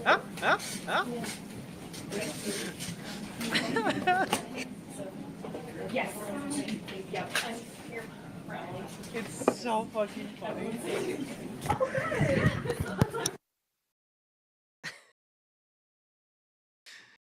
Who's the guy telling him to go outside? One of the staffers for the Michigan representative who wanted to ban gay marriage. That was inside of his office. That press event was inside of that conservative asshole's office.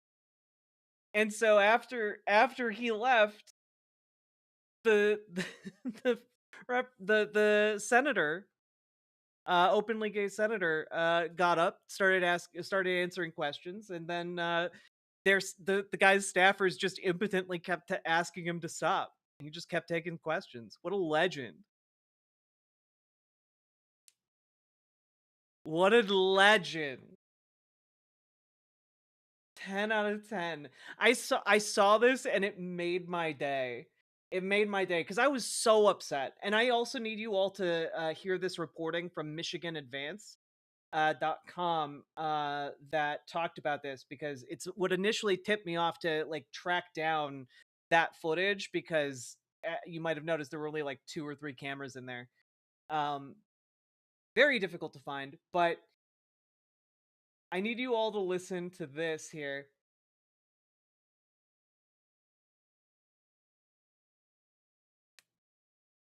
Find it here.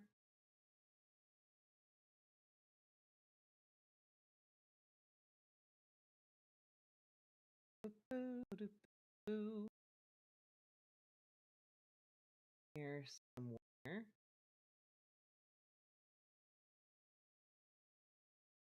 Here we go.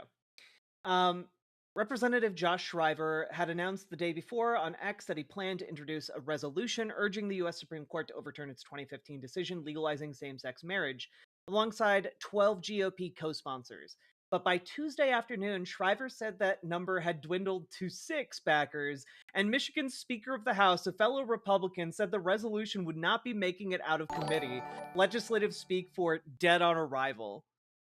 I was a volunteer for the Mo ACLU Advocacy Day to lobby to state senators and state reps to protect the voters' choice to legalize abortion. Here's my fit, Qtej. Yo, that's such a good fit. Do you mind if I just show it on screen? That's a good fit. You're doing the things, Melanie.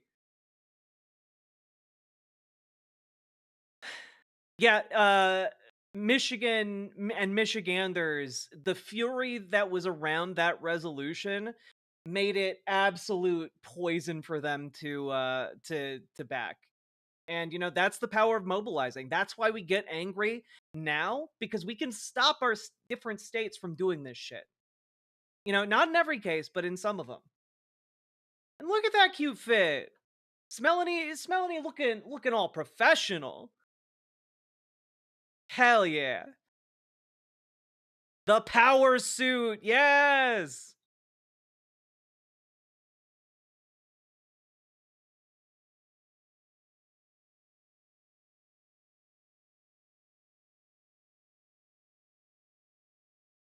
As somebody from Michigan, Josh Shriver is a useless bigot and got clowned at his own event like he deserved. Exactly! I thought you guys would all really love to see that.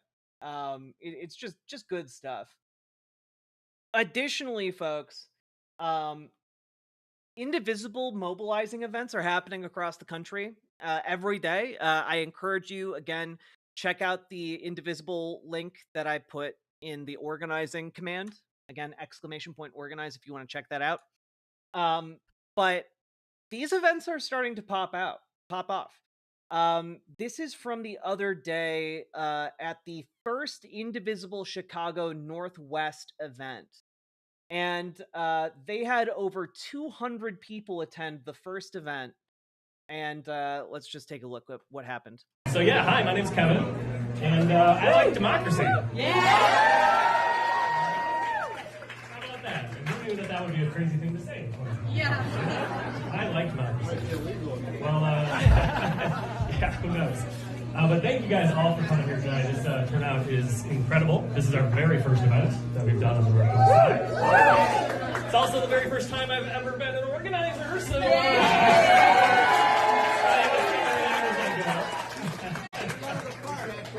Yes, thank you. So yeah. Like, you know, you are not alone. There are so many people out there who are itching to organize alongside you. If you do not have a branch in your neck of the woods, open one. You know, start organizing your own. Let's get out there. All right? Like, people, yeah, hi, my name's... people have a big appetite right now for getting out there and doing the work. 200 people organizing locally is nothing to sniff at, chat. That is a huge number of people to draw upon for protests or door knocking or any political activity. That's some good shit. So much has been done with so many fewer people. Getting off to a start with over 200 people showing up, excellent work. And like we need the bodies. We need people to show up for these. You know?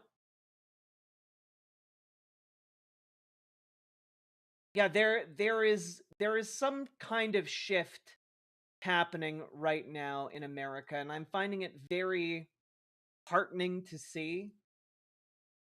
Because I think that while it is frustrating and so goddamn difficult to come to the conclusion that no one is coming to save us, I think in that realization there is a freedom, there is an acknowledgement that if no one is coming to save us, then we must act. And the most powerful thing about we the people is all of us deciding to act together. That's actually what makes us formidable as a force. And one of the things that our enemies are doing right now that is fucking up immensely is waking us up. Waking us up to the reality that we need to go forward and do the thing ourselves. We need to, if we see a shitty candidate doing shitty things in politics, we got to run someone against them. We got to start knocking doors. We got to start protesting. We got to start calling their donors.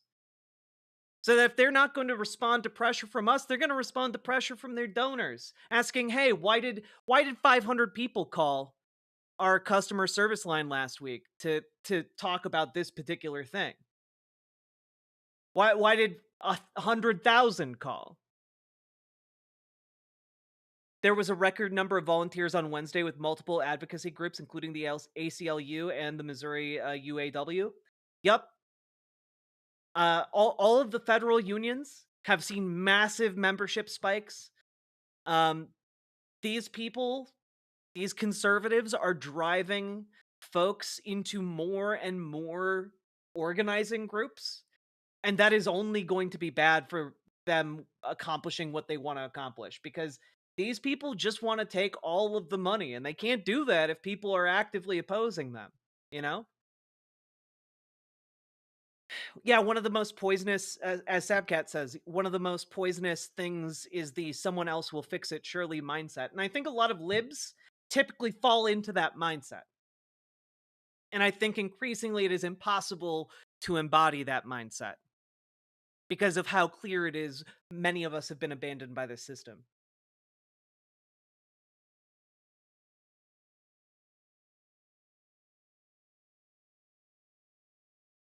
Yeah, exactly. I mean, really, we should have been politically engaged the entire time, but we got to make do with what we got. And I'm gonna play this. I think it's okay if I play some of this, but I found it a bit inspiring. So Adam Conover put out a video today, and I think it's quite good. I think it's really, really good. And a lot of it is just like, hey, we're really fucked right now, huh, guys? But it gets towards a The real message of solidarity seems more appealing when we show willingness to fight and organize. Especially now when the leaders are doing nothing or harm. Exactly. And Andrew S., thank you for the $10 super chat. I very much appreciate it. Thank you for helping to make this show possible. I'm not going to play this entire thing because the entire video is good. I'm going to link it in chat here. But I wanted to play kind of the end portion of it because I find it quite important. All because if they do and then he ignores them, it makes them look weak. Far better to keep pretending and a Kendrick Drake feud that's way more fun to read about than this shit.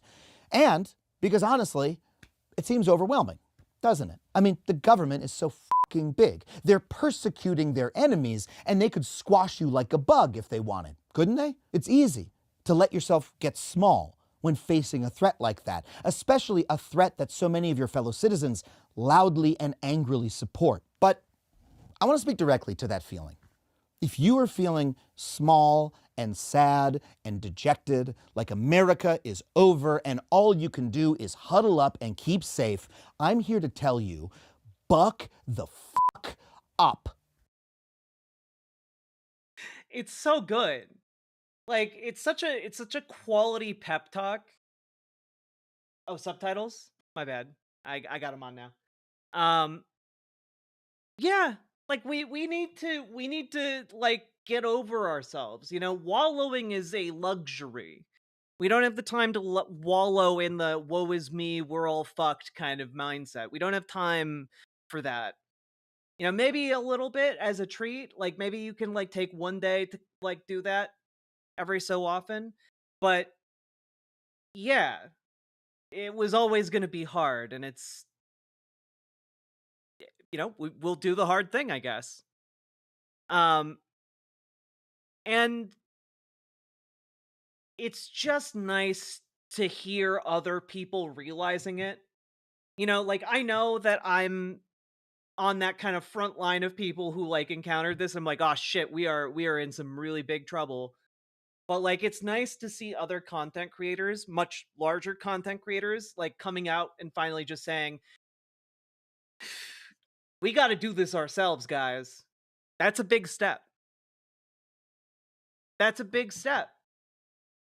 And a lot of people pay attention to what Adam Conover says. Okay, he's got pull in like If you get a chance, SAG-AFTRA. see Adam Conover live. I saw him at City Winery in NYC. Does he do a good live show? I haven't seen a lot of his stand-up. Now to get Adam Conover to pitch DSA, exactly, exactly. But we'll watch a bit more of this because I think it's really, really good. Average people have been getting squashed by bullies like Trump and Musk since the founding of this country, and the only way we ever stopped them was by kicking their asses. But we didn't do that by keeping small and staying safe and playing Stardew Valley while we waited for our next chance to vote in 4 years. We did it by fucking shit up. You know, for far too like you know, like finally this is kind of the energy we need. Like, we need like the calm energy of like the masses behind us, but we also need like we need like angry wine mom white ladies, you know, leading the fray. We need like a bunch of people to get pissed off and like go out there knowing that they are like a group of people that Trump administration doesn't want to have like pictures and video of like police fucking them up on the news. Because it's gonna be poison for their campaigns. We need to get out there. We need to like, you know, start doing a little bit more stuff. We need to start getting a little more active. I'm really proud to see this message getting out there more because it's genuinely the seriousness with which we need to approach the problem. too long in America, we've believed the lie that the only way you can affect change in this country is to vote for the politicians and donate to their campaigns and post on one of the billionaires' dumbass websites. But they came up with that lie to distract us from the fact that we, the people, are political actors just like they are, and that we have power. And that power lies in refusing to be quiet and instead being unignorably fucking loud. So, look, queer and trans people are facing threats to their safety, yes, but not for the first time. For most of American history, they have faced immense discrimination, not just from the government, but from a bigoted public. But gay rights weren't won by being quiet and waiting for the storm to pass. They were won because queer people bravely risked their safety, their jobs, and their entire lives to come out and live as themselves with pride, and to turn that pride into a fucking parade, long before it was socially acceptable enough to be sponsored by Chase Bank. They refused to be quiet. Instead, they were themselves loudly and publicly, and they won. And yeah. As a treat for you in chat, here's more pictures of the late King Oliver, our real ruler of the Republic of Riverboat Jack. Oh, White Melanie, people thank happy. you. I'm clicking on the link and it's not finding the content. I can't see it. I got to see where my office is gonna be at my next job. I start March 17th. MAGA can't stop me, or us, raised fist, Hell yeah, pride Charlie. flag, White flag. Thank you for the $5 super chat. Congrats on your new office, I guess. But they can't stop us. And yeah, like the thing is, it's always been an uphill battle, chat. It's always been unfair. It's always been stacked against us. But we get attention, we get people to care, and then we win. That's how it goes. And it might suck for a little while, but we are gonna win. And this time, let's win for good, okay? Let's win in perpetuity.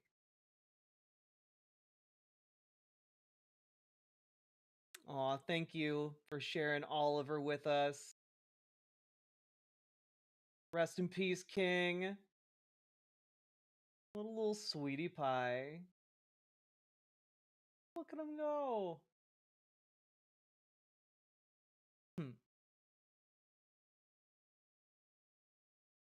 Good doggo. Thank you for sharing, Melanie.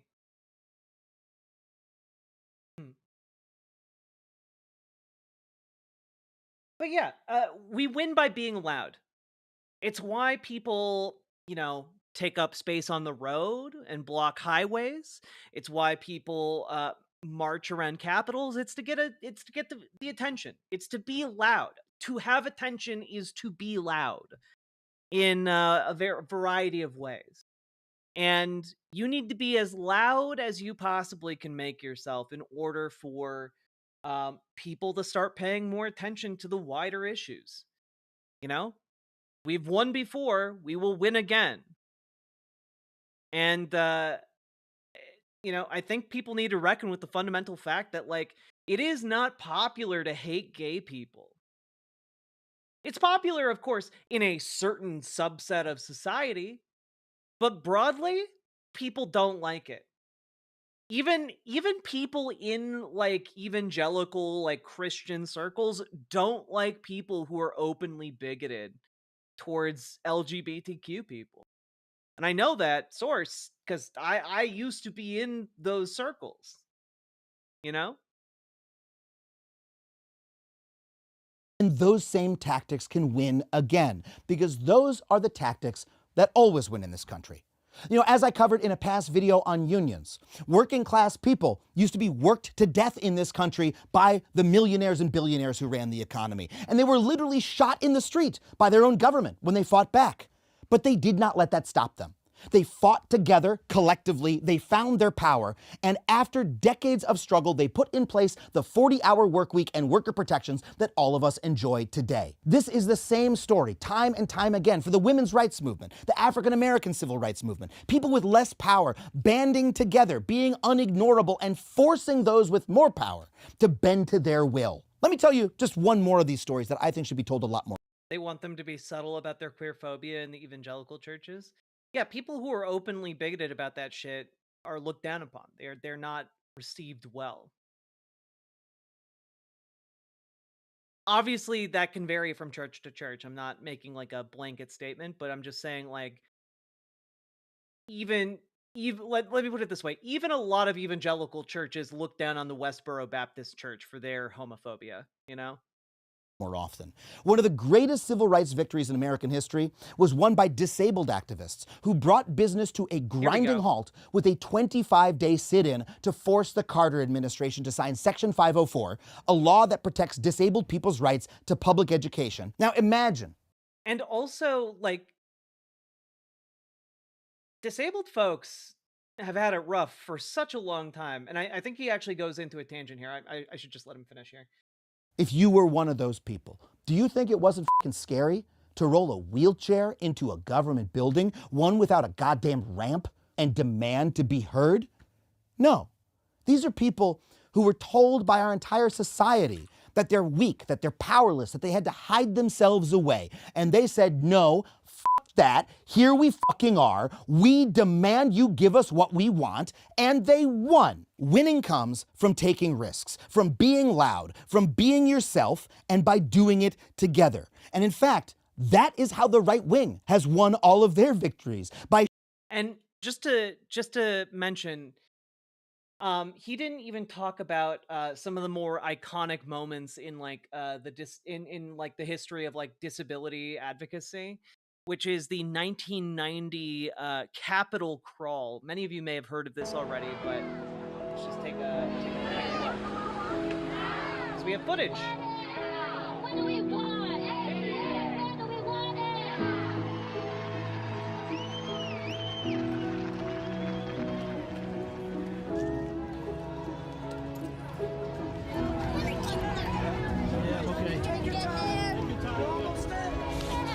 In an act of protest, they crawled up the steps of the Capitol building in order to secure their rights through the ADA, Americans with Disability Act. We as disabled persons are here today to ensure for the class of disabled Americans the ordinary daily life that non-disabled Americans too often take for granted.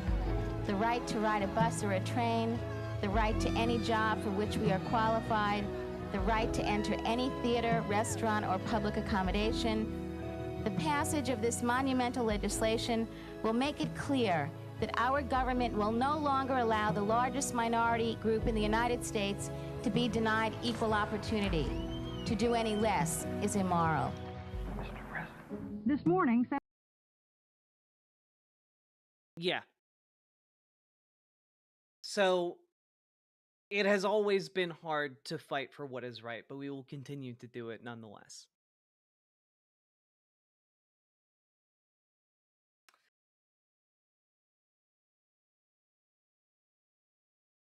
Showing up en masse over and over again and screaming like fucking assholes until they got what they wanted. And that is what you are going to do too. So here is how you are going to fight back. First, you're going to find a group that you can join. It could be a church, it could be a rights organization, or it could be a local Magic the Gathering meetup that gets spicy about politics after one too many Mountain Dews. Get your ass to a meeting. That's only a slight exaggeration. People do get really spicy about that after a couple Mountain Dews. Yeah, like your DSA, join your Democratic Socialists of America, okay, folks? Join your local Dems. Join like something to get active. And talk with like-minded people about what you are going to do next. And then go with them together to a town hall meeting or the steps of your senator's office or a street corner in the middle of your city and get fucking loud. And you know why I know this will work? Because it already is.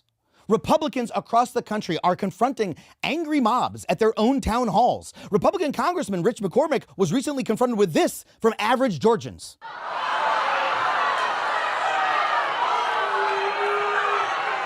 Here in Los Angeles, Trump's Department of Transportation Secretary and former road rules contestant Sean Duffy hoped to triumphantly announce how he was killing high-speed rail, but instead, the good citizens I know we're watching too much of this, but after this next clip, I'll stop. of LA gave him this.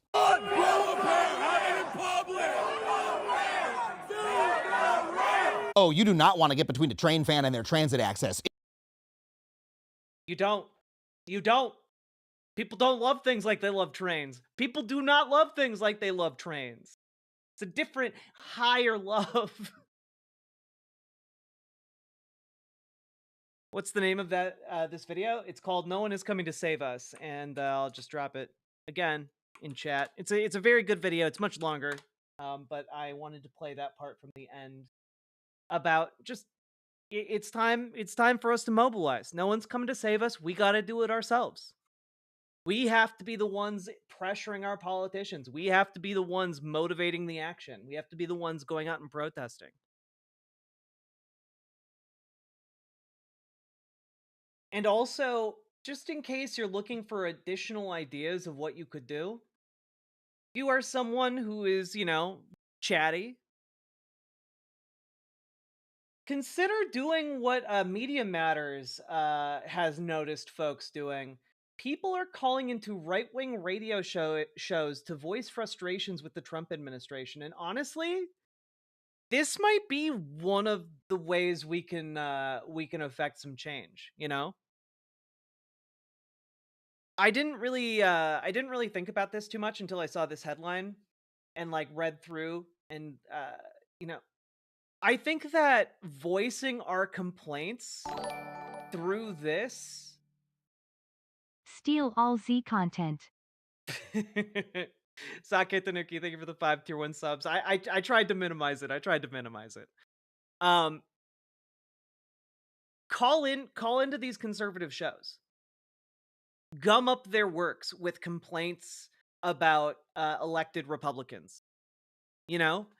This is kind of the informal network through which they actually listen to their constituents.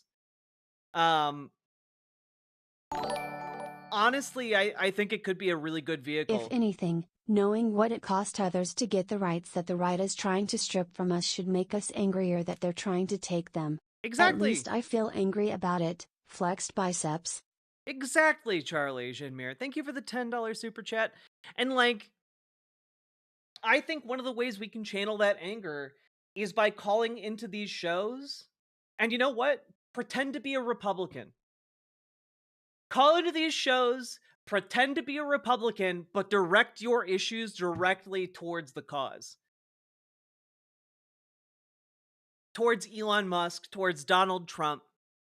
Talk about the price of eggs, talk about the cost of insulin, talk about, you know, how the economy is tanking because of the tariffs or not tariffs. You know, give it your best shot. We can be like the ones, you know how like we train large language models off of data?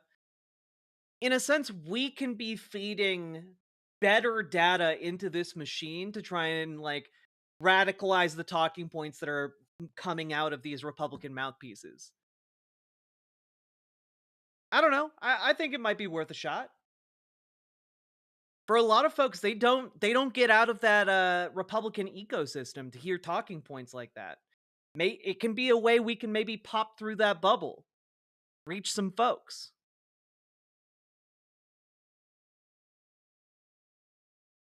Can I just call in and complain about your haircut? Sure, why not?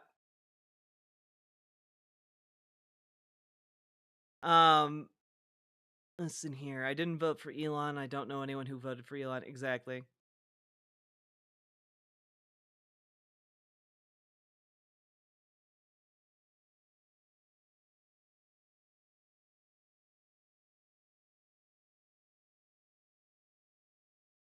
I don't know. I think it's worth a shot. What do we do about Texas HB 3388? I imagine organize against it. Go to protests. Like,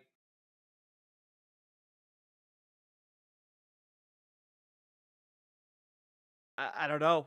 I'm not privy to Texas politics.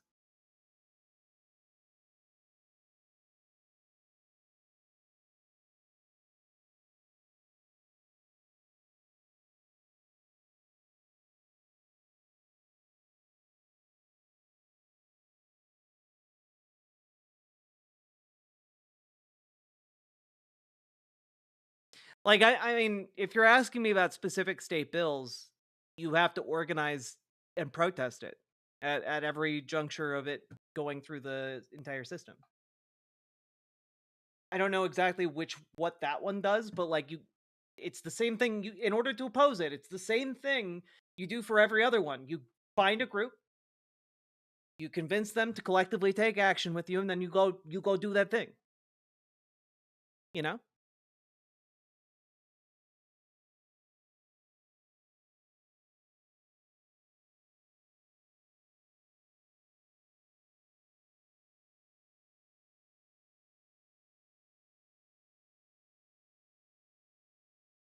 Why do liberals infantilize disabled people? You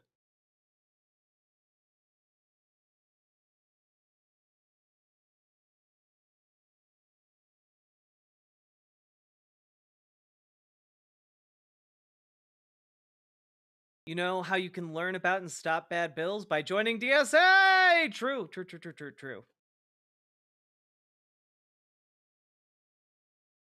Additionally, folks, wanted to throw this out there.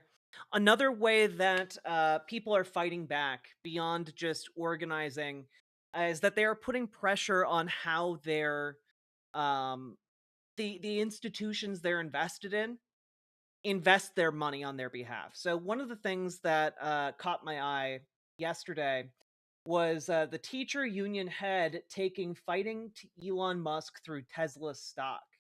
And basically, it is the creation or nascent movement to divest from companies that Elon Musk is invested in.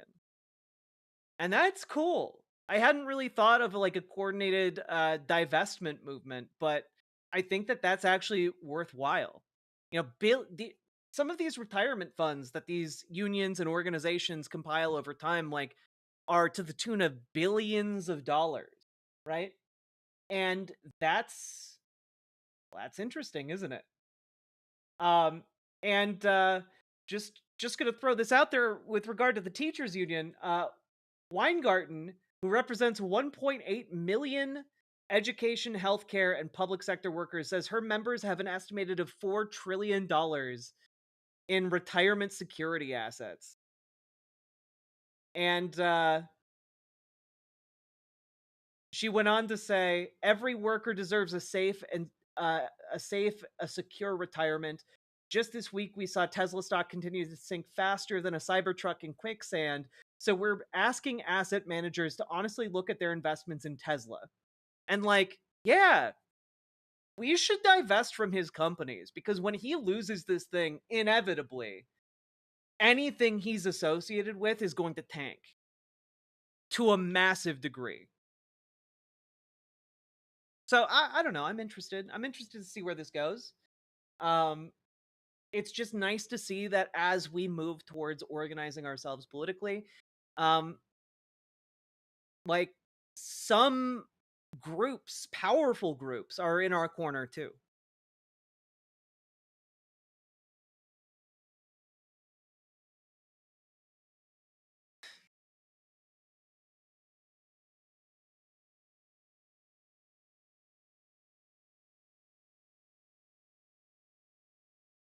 For calling to shows, remember that woman who followed Peter Navarro around to yell and piss him off so he couldn't address the crowd? She broke his spirit.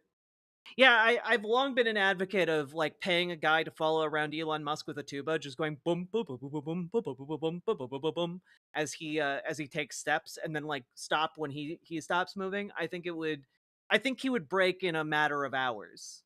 You know, I think it would not take long. Genuinely, not joking. If you can manage to do that, I would love to see. I would love to see it. 10 out of 10.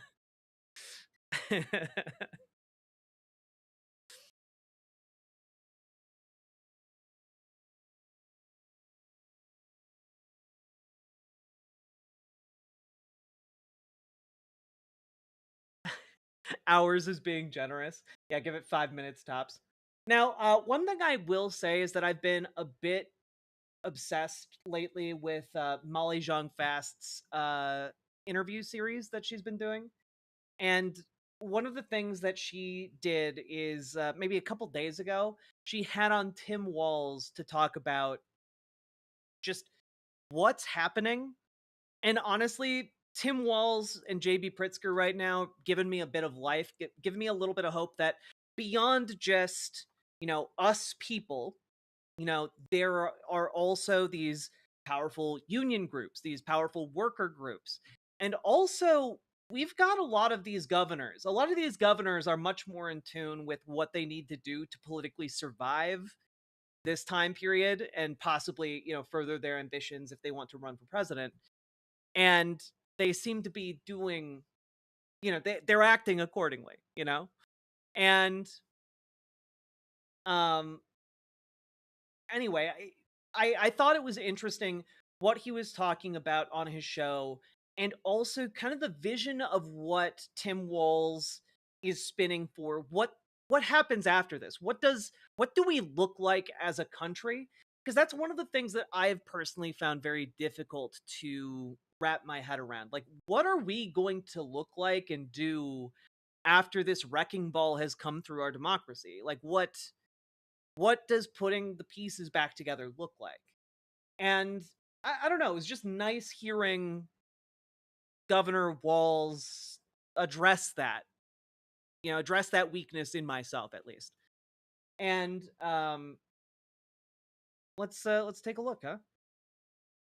Hi, and welcome to the first episode of Fast Politics with Molly John Fast on YouTube. Tim Walz. I feel like you and I have been through it.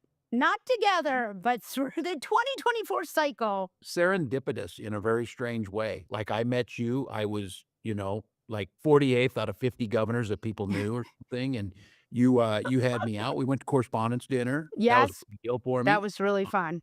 Big deal, and we have watched this evolution and the heartbreak of not finishing this damn job. And I think you and I, and certainly the vice president and others, knew what the result of not winning was going to be. So it is. So we were texting and you said, I want to talk to you about what happened at The Hague. And I actually thought you meant like a joke about how we were all going to The Hague because Dan Bongino is the deputy director of the FBI. But that's not what you meant. No, I went to the Netherlands, and this is something, it was trade mission. Philips, the famous company, is expanding into Minnesota. I took them. Well, so Cy Abelman, one of the things to understand about Tim Walz is that he's a liberal, so he's not great, and a lot of the positions in Minnesota that he has taken and wound up being really popular have been because he got pushed into them from farther left groups here in Minnesota, like the SA. And that being said, he's a liberal who knows how to do politics and knows what people are going to like. And people don't like this, whatever this corrupt form of politics is unfolding in our country right now. They hate that. And he seems to intuitively understand it in a way somehow a lot of Democrats don't seem to get. Mayo Clinic with me, and Yeah, maybe a social democrat, though probably more like a liberal who out of necessity adopts social democrat positions. Delta Airlines we were in Rotterdam to look at sustainable aviation fuel, but I also spoke with members of parliament, and then I had the opportunity on 2 occasions. I spoke with a group of leaders. Wait, Kamala knew the risks of losing and still did what she did. The Dems are so pathetically cooked. Oh, the Democratic leadership is done, dog. Former NATO Secretary General and folks like that, and academics. And then I spoke in a big public forum in Amsterdam at the John Adams Institute. And it was several days after the vice president's Munich speech that sent shockwaves through Europe.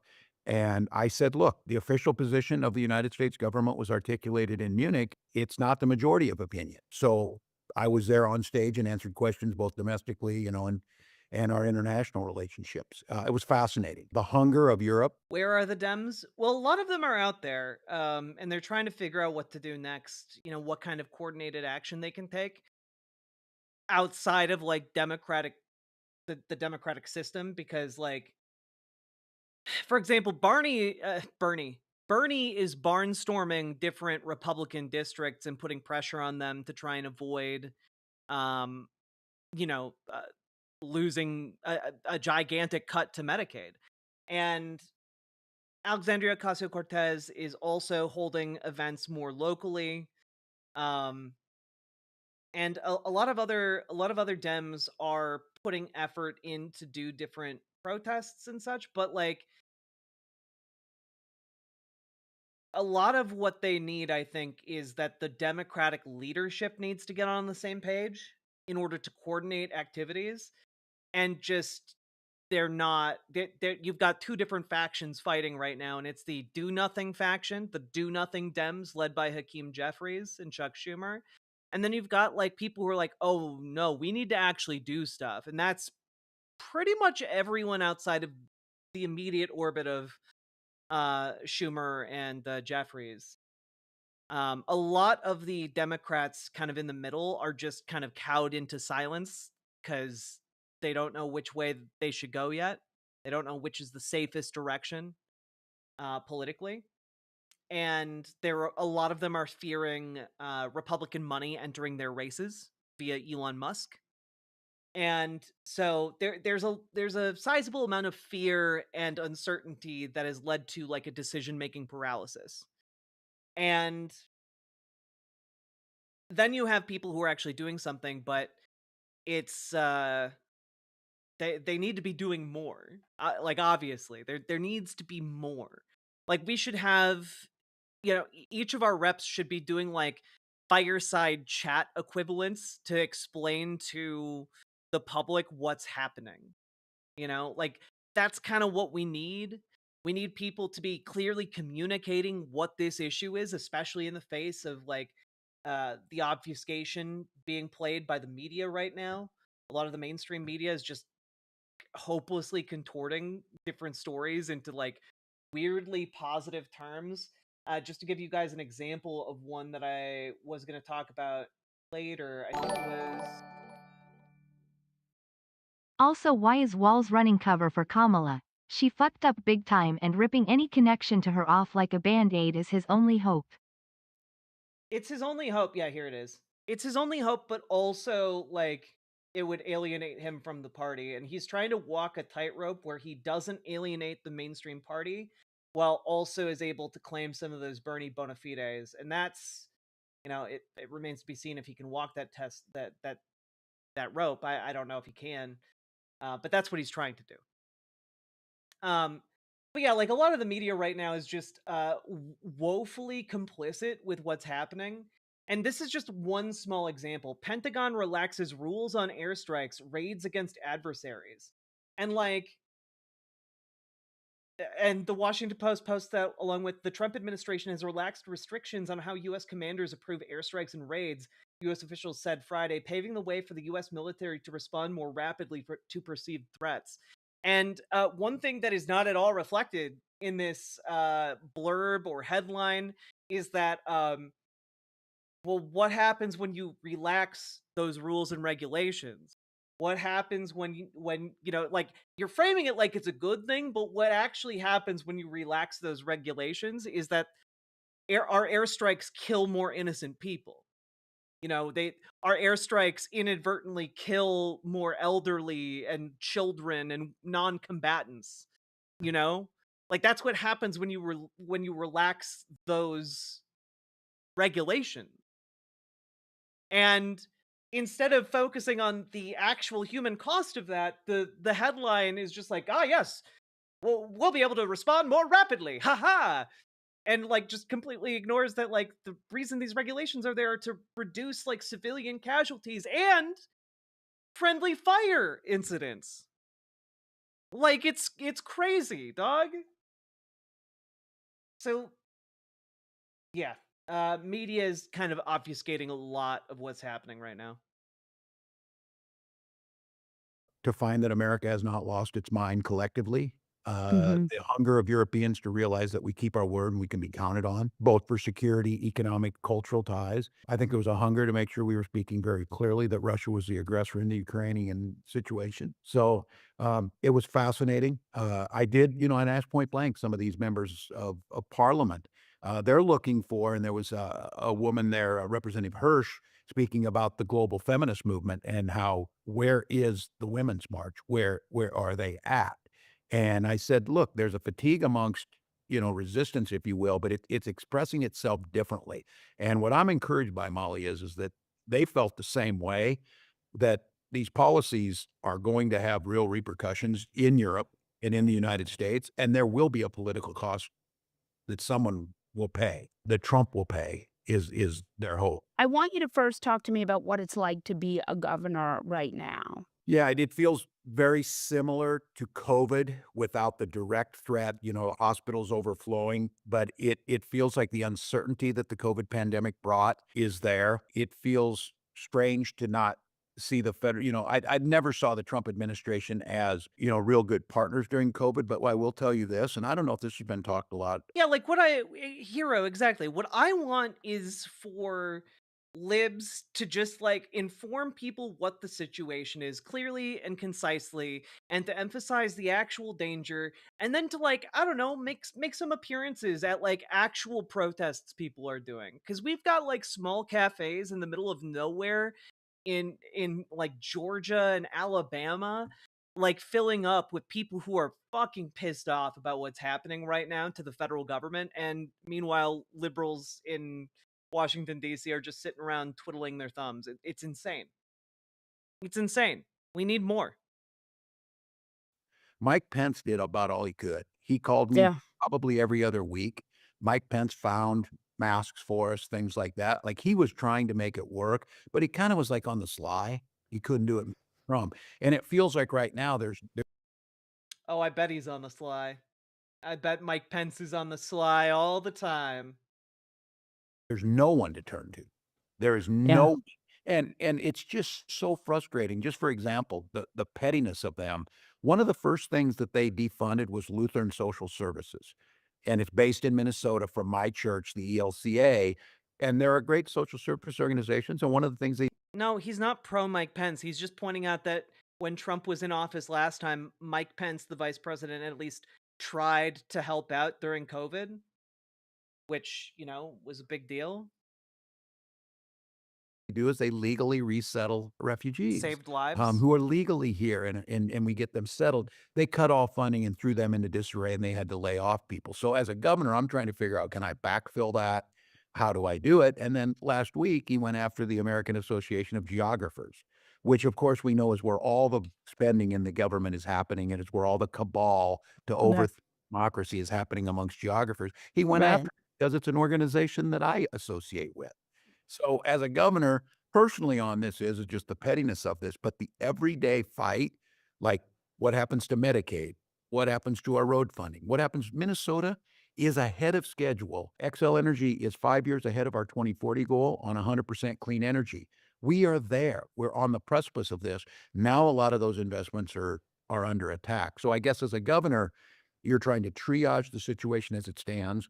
You're trying to craft a budget, a normal budget, in an environment where there's just such great uncertainty about what he does and what it means to our people. Do you think that's specific to you because you ran for president against him, or do you think he's doing that? No, he's doing that to everybody. It's just that the Okay. thing that I think is scary about this is, though, is they find the time to be specific enough. Who the hell Right. was gonna try and cut funding to the American Association of Geographers? Although in your piece, you Well, you have no idea what this means. Basically, Donald Trump is slashing programs and things out of spite to get petty revenge on people and orgs that he perceived as wronging him. It's one of the only reasons why you would target cuts towards a, social services outfit in Minnesota. There's not really a reason you would prioritize that other than spite. wrote, the language around the Gulf of Mexico is more than just buffoonery. There's the nationalism, there's all that. They're better organized, but they Right. came after Lutheran Social Services in the first week. Like, who in God's name knows? It's a small social service organization funded, on a progressive Lutheran branch, and it happens to be mine. I Right. think I'm the only governor that's a Lutheran. I was one of like 5 members of Congress, which I think might be the problem, just so you know. A few more Lutheran, just making the case. He's the scary part is here, guys, he's not wrong. Like, the current administration that is in power right now is run by Christian nationalists, but like very specific kinds of Christian nationalists. You've got like a strange alliance of what I'll title the conservative churches, and then anything that is, regarded as progressive church is kind of like under attack by them right now. Yeah, you've got your trad cath converts, you've got your evangelical end times apocalypse preachers, you got all kinds of folks wrapped up in this conservative movement. But you've got like Episcopalians who accept LGBTQ people, and like progressive aid organizations run out of Lutheran churches, and like um there's a non-zero chance that like Tim Walz is right, and they could be targeting like what they view as the wrong kind of Christians. It would not be unprecedented in history for that to happen. So When we talk through this and we talk about what it looks like the sort of federalist. I mean, you guys have a lot more power. Like, one of the things that I always fault Democrats for is that, or at least looked at Republicans, during Biden's administration, we saw Texas really, and Florida really just be like, we're doing our own thing. Yes. Now, and Democrats can do that to a certain extent, right? I mean, they may be Yes. punished. Yeah. So talk us through that. Yes, and look, I hear the thing out there is that when we get back, which we will, we'll fight. I'll tell you what people are gonna expect is they're not gonna expect us to tinkle around the edge with the ACA. They're gonna expect universal health care. And Fuck yeah, dog. Let's go. That's some good analysis right there.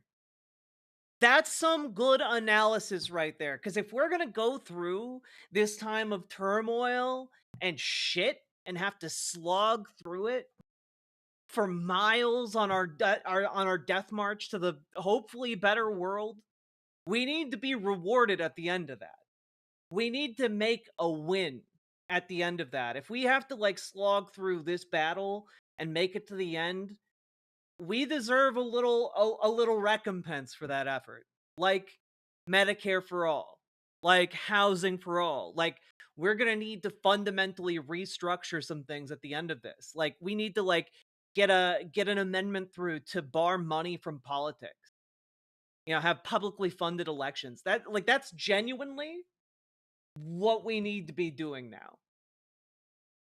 If we must fight in this way, if we must mobilize in this way, let our victory resound and be felt from here on after. Like, you know what? If we got to fight, we're going to throw down, and we're going to throw those companies down so hard that we crack the entire healthcare industry.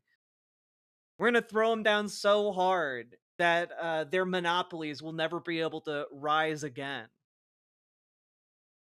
We're going to play for keeps if they would force an existential crisis upon us. And I think we'll win.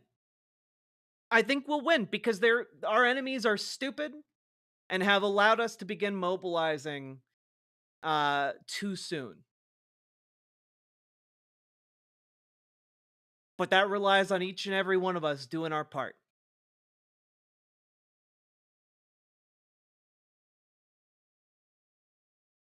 if there's a lesson here, I always said this, we had a one vote majority. Yeah, we're going to get free school lunch. We're going to get free school breakfast. We're going to get free after school activity dinners. We are going to eliminate children going hungry in this country. In Minnesota, when we moved clean energy, That better be we waiting moved for us at the end of reproductive this. rights. We moved a whole slew of progressive, very popular, including things around guns and gun safety, very popular things. We moved it with a one vote majority. And people ask, well, what do you call a one vote majority? A majority. Simple as that. These guys Simple have learned as. that lesson, and governors have that ability.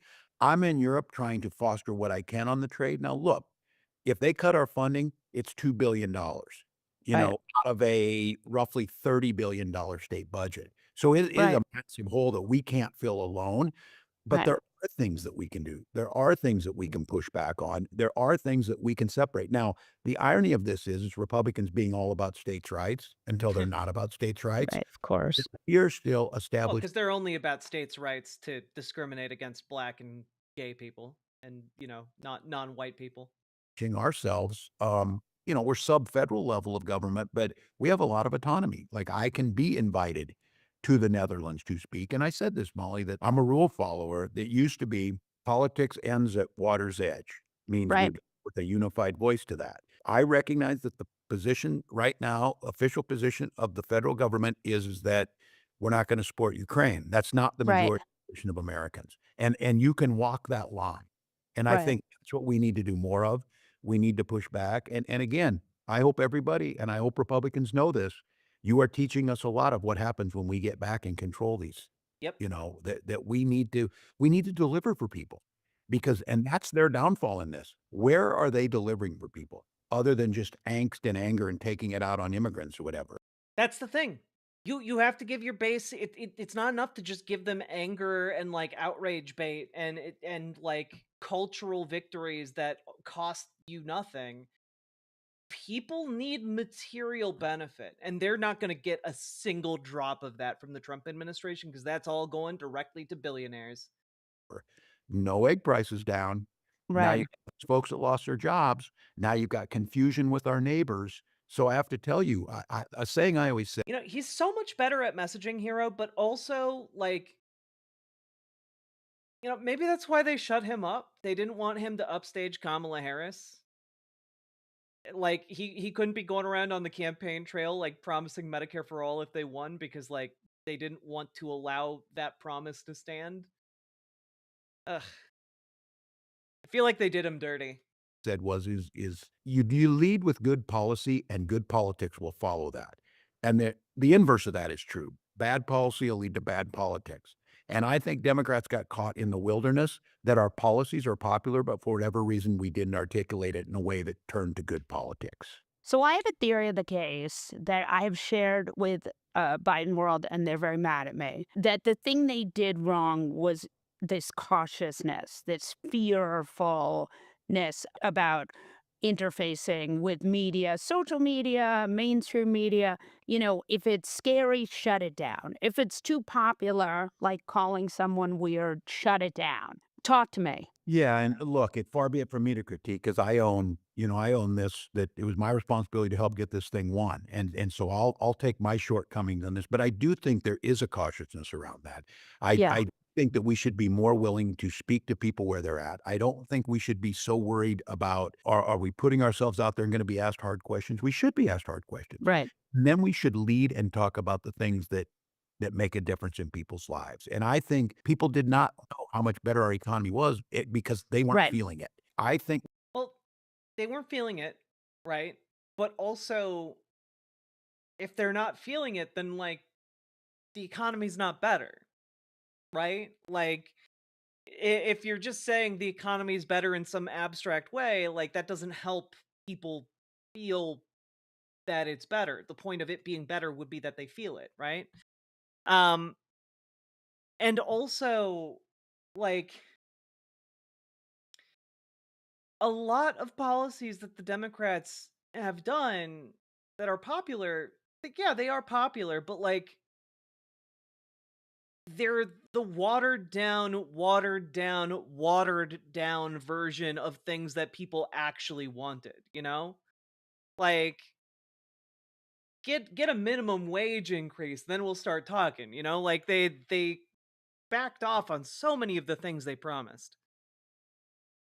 we left a void that they're going to fill. And you wrote about this, and this Donald Trump's ability. And I was like, they had JD Vance on every talk show, and most of the time I was like, oh my God, that's insane. But it was something, and people were Hey, seeing Charlie. it, and they were How hearing many it. dimps do we And hear I think taking responsibility for the loss like that? Fucking good dude. Yeah, and like I don't know. I don't think Kamala Harris is ever going to like admit any wrongdoing on her part because she's just going to gear up and run for governor of California. But like, I do think that Tim Walz can overcome like the loser VP pick stigma.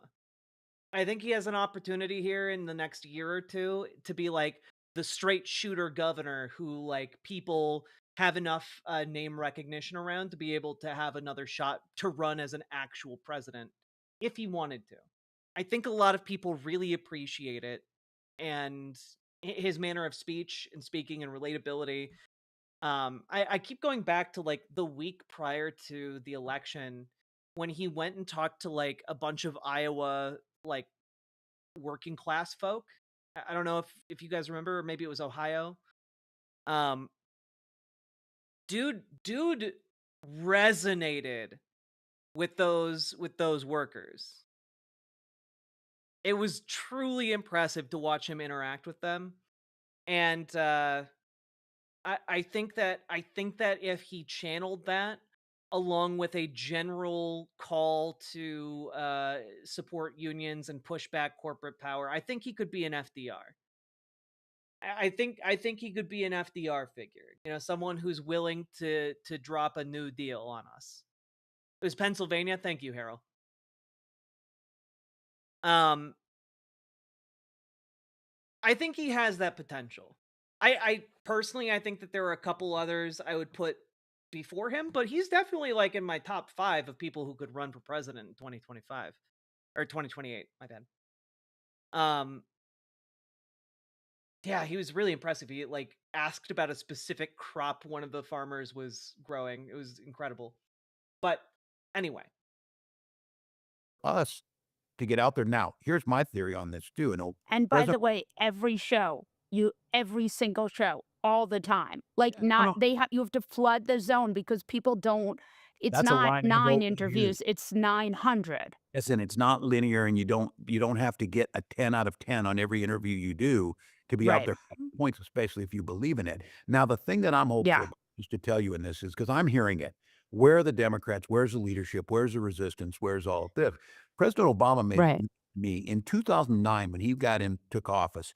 He had about a 70% approval rating, far higher than this. He had the House Right. and he had the Senate. There was no charismatic resistance. It was Boehner and Mitch McConnell. But you know what it was, and I experienced this. By the summer of 2010, the town halls, the stuff you're seeing in Coeur d'Alene, Idaho, it's organic, and it was people. And the Republican leadership followed this. Now, I'm not going to say all of that was organic. It was funded. It was thoughtful. There were groups, AstroTurfed. Yeah. but a lot of it was relatively organic. And these are happening now in real time. And I think Democratic leadership needs to recognize that, seize upon it. If these town halls and public angst is there, at least get out there and throw some gas on it and get people gassed up. Give them right? Like this guy gets it. Right? Like yeah, guys, you as politicians, you should be going out there and like throwing gasoline on the flames of our passion. Like you guys need to be doing shit. like angst is there, at least get out there and throw some gas on it and get Yeah. people gassed up. Give them something to reason. And then we're going to have to recognize people want to see results. And I think our biggest strength right now is showing them their lack of results. But I hope somebody's thinking this through. What do results look like when we say we take the House back? What's that going to look like? I don't think over the last couple of years, no matter all the great work that I believe the Biden administration did, I don't think it translated much into the mainstream consciousness. And it may be your point on this is we should have just been flooding the zone 100% of the time. Honestly, I don't understand why presidents stopped doing fireside chats. Obviously, I wouldn't watch any of the ones Trump does, but like, because they'd be incoherent. But like, if Biden had done fireside chats that were like clean, you know, you could do like a Biden podcast, just be like, "Hello, everyone," and then you just like edit out different parts of his speech, make it seem like more smooth. You could do that. You know? Yeah, why did we stop doing the FDR fireside chat? I think it's very useful to communicate to people what's going on. Also, you're president, so anything you do in your fireside chat instantly becomes national news. You know? Bashed believer in a shadow government. We don't have Right.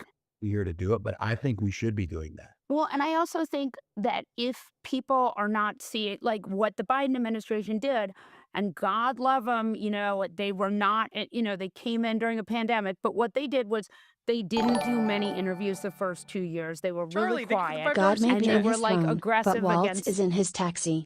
Time to get crazy. Rock on gesture. Taxi. They did mod Tim Walz into Crazy Taxi. That's true. They did do that. The mainstream media, which in itself, it's fine. I mean, like, you know, my husband is a real liberal and he's always like, the mainstream media was, you know, did this wrong and that wrong. And okay, sure. I'm not going to, you know, I certainly have a horse in this race. So, okay. But the thing is, like, when you think about Donald Trump is talking in the media all the time. And the 4 years he was Yeah, no, Joe Biden, it became very clear, was not capable of doing a fireside chat podcast. Otherwise, they probably would have done that, right?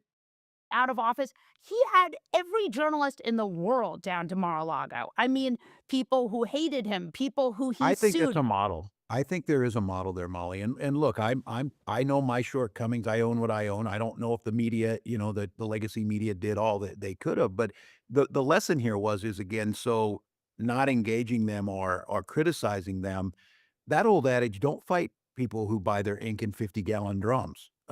And so engage on that landscape and be out there. So I do think that's there. I do think articulating things that improve people's lives. I always said this. I'm kind of at heart, and I had the advantage of this growing up when I did, strictly squarely middle class people, where you could kind Yeah, AOC does a good job of kind of doing fireside chat like things. Like I always appreciate when she gives a detailed breakdown of different goings on in the Senate. Um, it's much appreciated, but we need like more consistency, I think, in that regard. And maybe that's just difficult for a senator to do. I imagine it would be, or a president. I imagine it would be as well. kind of ignore the politics, if you will, instead of getting engaged the way you should. And I think right now, for us to make the case, I was kind of agnostic. Somebody said, "Well, you're a Democrat. How'd you get that?" I said, "I didn't go to the Democrats. They came to me. When my Right. dad died, there was Social Security. I love my public school. When I applied for a Pell Grant, I got it. So all of a sudden now I'm like, well, hell, these are the people who are after me. And how in God's name did the party of the working class lose the working class voters to this billionaire who's clueless? And again, I wish there was I'm so glad someone, at the very least, someone in the Democratic Party is ringing that bell and being like, "Yeah, guys, why we're the party of the working class, and we lost to this fucking ding dong who doesn't know how anything works." some grand scheme amongst these guys. This is all about tax cuts. And Right. damn, if we didn't give them every other side issue, again, I will kick myself that got sucked in. I bet you I spent 3 or 4 days, maybe longer, not clowning, but just hammering them over the eating dogs and cats because it was so ridiculous, and I took that hook, line, and sinker. We were talking about immigration at a critical part of the campaign, and it was hurtful, and it pissed me off, and I was standing there to defend people, and it didn't do a damn bit of good electorally. See, I love that you're beating yourself up about this because I too am beating myself up over the 2024 election cycle and all the things I got wrong. Well, So, it's not a but you woe is me, it's like, we can't afford no, to get this wrong, and no, I'm not a pundit, I can only approach it from my perspective, and I think went around the country. I fucking love that he's owning these mistakes. I think contrary to popular belief, I think like the media take on this is that like, you never admit to making a mistake. I like when my politicians admit to like these types of mistakes because it indicates that they understand what went wrong and a commitment to improving. You acknowledge what you did wrong and then talk about how you could do it differently in the future to get it right. That's good. That's actually good. You want that in a politician, you know? Enough. And here, look, I'm way more popular than Trump here, not yeah, because they necessarily love me. It's because people are getting free lunch, and it's yeah. because Yep. family and medical leave is coming. And if I have more Yeah, he's 100% right. Like people like Tim Walz in Minnesota because he's feeding their children breakfasts. That's why people like him. It's because he's actually delivered for us. people insured in healthcare. And those are things like, oh, I don't know if I like Walls or not, but I don't really have anything to, gripe about because they're delivering on these policies. And I think that's the thing that I am most focused on. And I would say this is where governors hold the key. Deliver against the onslaught of Trump, not just resisting him, but deliver policies that he can't deliver that are popular. And I would say that's why you lean into this gun stuff. Seriously, we're having conversations again on this issue of bathrooms when we can't keep guns out of our schools. I just want to get back though to what I think you did wrong because I actually don't think that's what you did wrong. Well, it was a I lot. actually We don't have time to cover all the things. no, but honestly, the one thing I'm just saying this from you to me as friends who are now right now recording this is that I actually think what they did wrong with you was not let you do enough. Like just you should have been No, I out there all appreciate the that. time. It's good. It's good to hear this from Molly Jean Fast because I believe she's also the journalist doing the interviewing here is also considering running against Jerry Nadler, and I think she'd be a good person to beat him. I think she might have the juice. To be honest with you guys. 24/7. Because the thing is, like, That would have come with its own problems, I would say, but no, but but who I cares? I mean, yeah, that's if we kinda where learn I'm at. anything from Trump or JD Vance, it's that it's much better to, say something, whatever, like stupid about the Vietnam War and keep going Yeah. stupid, or like say Yeah. something, I would obviously, say the same is true of the vice president, because I think what America started 100%. to see and didn't know, like somehow she was kind of quiet or whatever. She is dynamic, and she had this sense of charisma and presence, Yes. and Yes. especially amongst young people, where it was a calming presence. And I said this, Molly, that I just wish they would have told the story more. I watched it in real time. We were down in, like, Savannah, Georgia, outside of Savannah, Georgia, in a rural school, and the school was meeting us there, and we went in, and they had the band playing, and the cheerleaders were there, and the football players were there, and we were doing one of these little things where it's the meet and greet type of thing, and the vice president just casually mentions she was a band kid, and I'm like, Yeah. "Oh my god." Right. Like, the humanizing part of that, and especially as a teacher Yeah. and as a parent of kids who were around, played the piano or whatever, it was a big deal, and I don't think America knew that. And the thing All right. Go easy up, Tim. Okay, like I don't know that if we knew that Kamala Harris was a band kid, it would have made that much of a difference for us.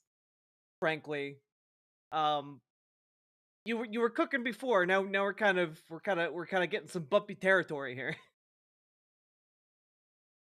But yeah, she should have talked like a relatable human instead of a corporate bot.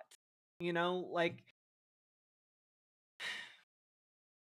And fundamentally, we just needed leftist policy. We needed actual policy that would have improved people's lives, and we didn't get it. She had a calming presence, all right, calming voters into staying asleep and home. True, Sake Tanuki. True. Unfortunately, too true. Hey, thing is, Cannabis it Rex. just can't be 10 interviews. It has to be 1,000. It can't be. It just has to be, because the The vice media, president has immense energy. immense. Her work ethic, her focus. Like, she would tell me if I would say something, she's like, "Get off social media. Read this." So it was Oh, she had immense It's his focus, nice nature. a ton of Yeah, I mean, I think it speaks more to their interpersonal connection, not necessarily to how voters connected with her. energy, Yeah. and as I said, her preparation was something to behold. Whatever you threw at her, she could do. Now look, Yeah. retrospect, hindsight's 20/20 or whatever, but I do think we have to watch what Trump did and learn from this, and I think that's where the Democrat public is screaming, "Where is everybody?" Come on my show. Come on my show. You're trying to go on like podcasts or whatever. Come on Democratic shows. I don't know. Answer questions. Be a person. They do a conservative podcast circuit. Do the leftist podcast circuit. I'd love to have you on, Tim Walls. We can talk about ice fishing and stuff. I don't know that much about ice fishing. I just picked a random Minnesotan activity. Yeah, get in the boat, Gov. Exactly. I just think I just think that there's a lot of reasons right now to be particularly hopeful, because I think there are people striving, and I read an article about this the other day. Can't remember where, but it was just about how the state attorneys general across 23 Democratic states have been meeting for the past year, preparing for where we are right now. And that's why so many of these legal challenges have been manifesting so quickly. And part of what's going on right now is that there's kind of this not legislative, courtroom blitz going on. They're filing a lot of lawsuits, and the Trump administration doesn't have the bandwidth to deal with all of them at once, and it's overwhelming them in that capacity, and that's good. It's good that that is happening because it means they are less coordinated. They're putting things on the record that they probably don't want to be putting on the record, and then they have to be scrambling in order to, like, make sure they're comporting with what they said on the record. It's a whole thing, right? There's a scrambling. And part of where we're at is that we have state attorneys general coordinating on our behalfs. We have governors stepping up to fight for us. We have different unions and work organizations and nonprofits that are standing up and, helping to file these lawsuits or prepping different actions in solidarity, like protests and such. We've got a lot going on, and then we've got all of the things that are just grassroots being driven by folks like us. And with time, we will win over the Democratic leadership, and they will be forced to bend the knee to us because they will have to, or they'll be destroyed, essentially.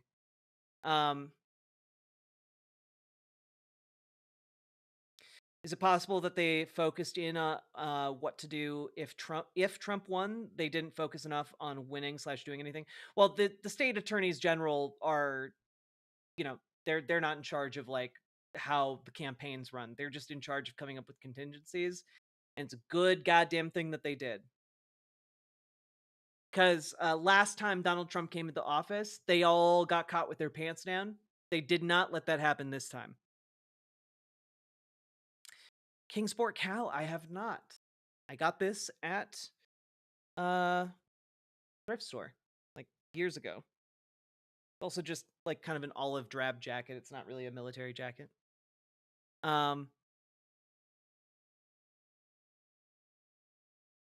We will win it over faster if more people join the local Dems. True! Join your local Dems. Join your local DSA. Get involved so that we can escalate this pressure on Democrats internally.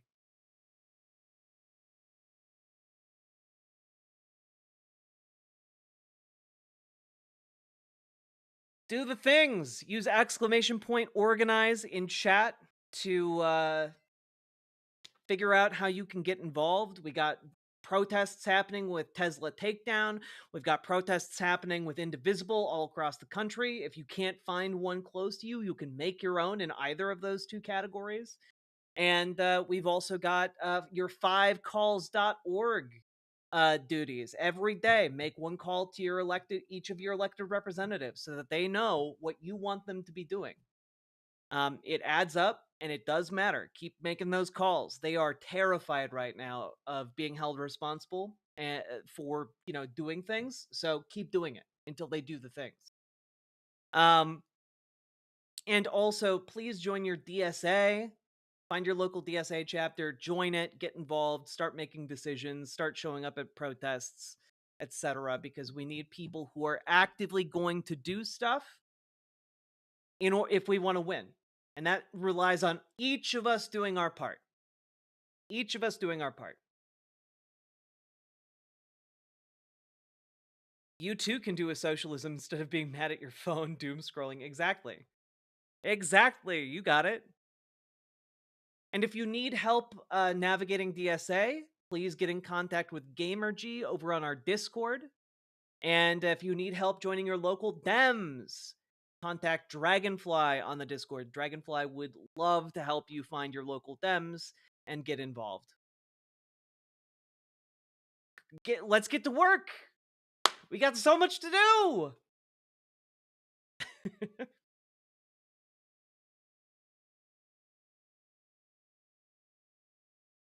Whew. Folks, we've been going for over 3 hours now. If you've been enjoying the stream, please hit that follow button on Twitch, hit that subscribe button on YouTube, like the YouTube stream, and consider dropping those subs, those donos, those memberships, those super chats. And consider supporting stream, because without you guys, without viewers like you, I would not be able to make this show every goddamn weekday. And, it's... Look, all I'm saying, Majority Report, 2-hour show. Majority Report, 2-hour show. Riverboat Jack show, anywhere from 4 to 8 hours. Sometimes 12 hours. Okay? Look, I'm not saying anything. I'm just saying, look, you gotta support the show a little bit, you know what I'm saying?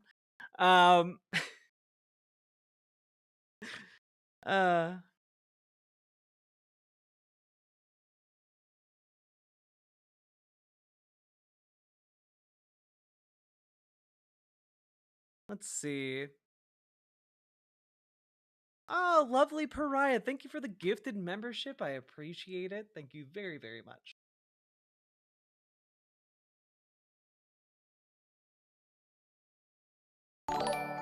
The Shimp Stream. Let's go.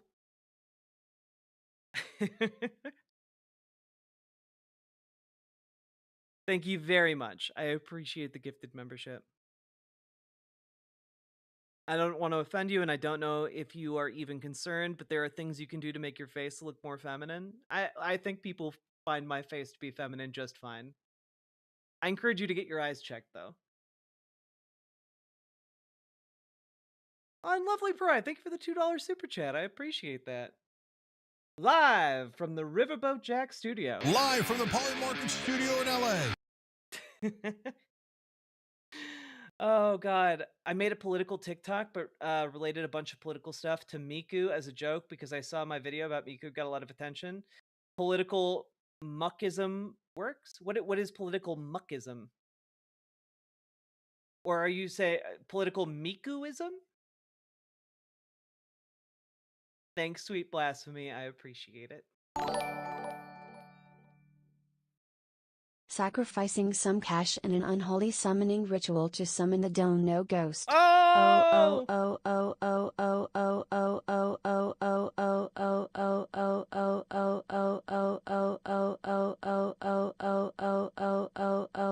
I hereby cast a spell of war to protect Charlie! Thank you for the $5 super chat. It worked!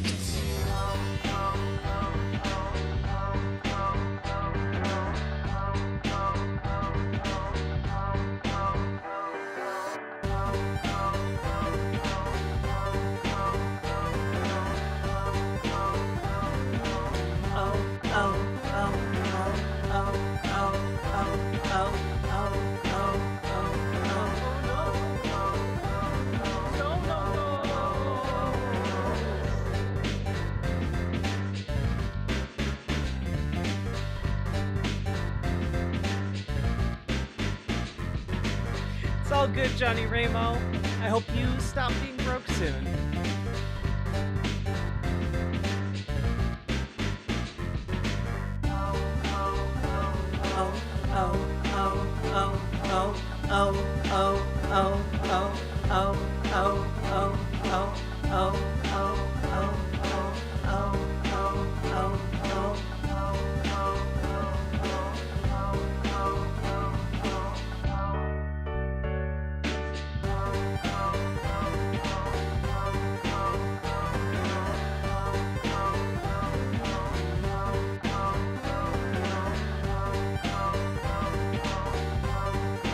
What a jam.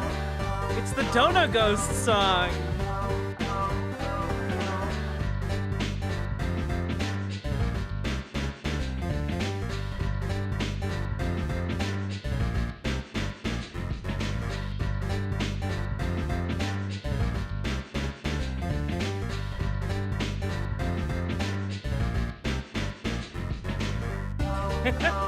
I'm glad you're having fun, Link.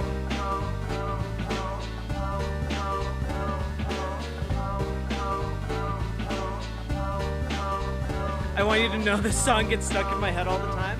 How could it not with such addictive lyrics like, oh, oh, oh, oh, oh.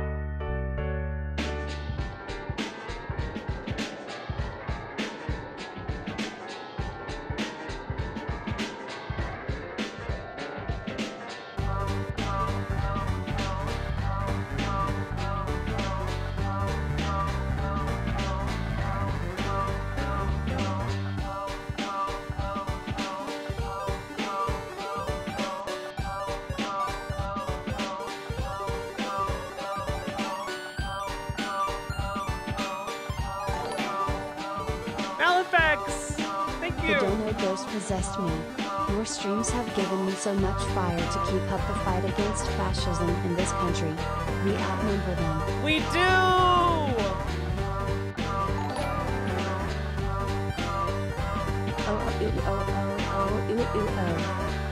Oh, indeed, Greaves Underground. Thank you for the $5 super chat.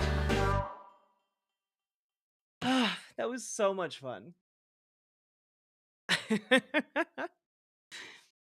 Oh God. And yeah, like don't lose hope. Losing hope is like the last thing any of us should do. We got so much going on for us right now. What was that? That was the Dono Ghost song.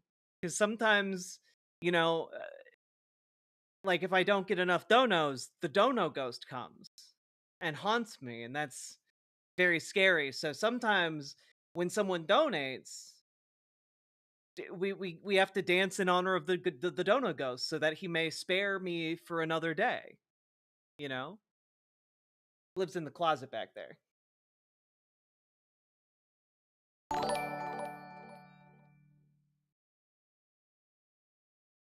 I turned up at my local state senator's public event and was turned away by his staffers because they had gotten tipped off from my congressperson. That's really weird, Balthazar. Next time, show up with media. Show up with like a news person. Get someone from your local media to come with you.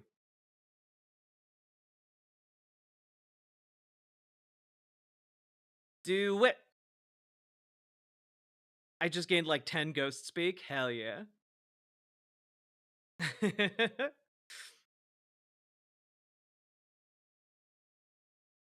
Yep, time for local media. Yeah, grab some friends to come with you. Grab a local journalist with a camera and try it again.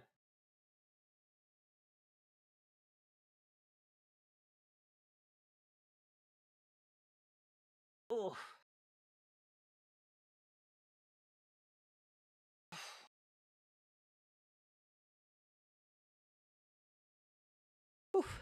It's all part of riverboat life. It's true. Ah.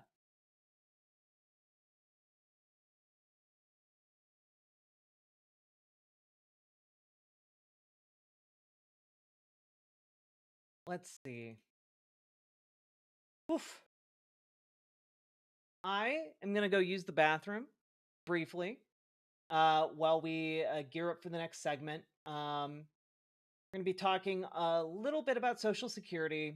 We're going to be talking about international relations and today's colossal kerfuffle, as well as Israel later on in the show. Don't you guys go anywhere. I will be back shortly.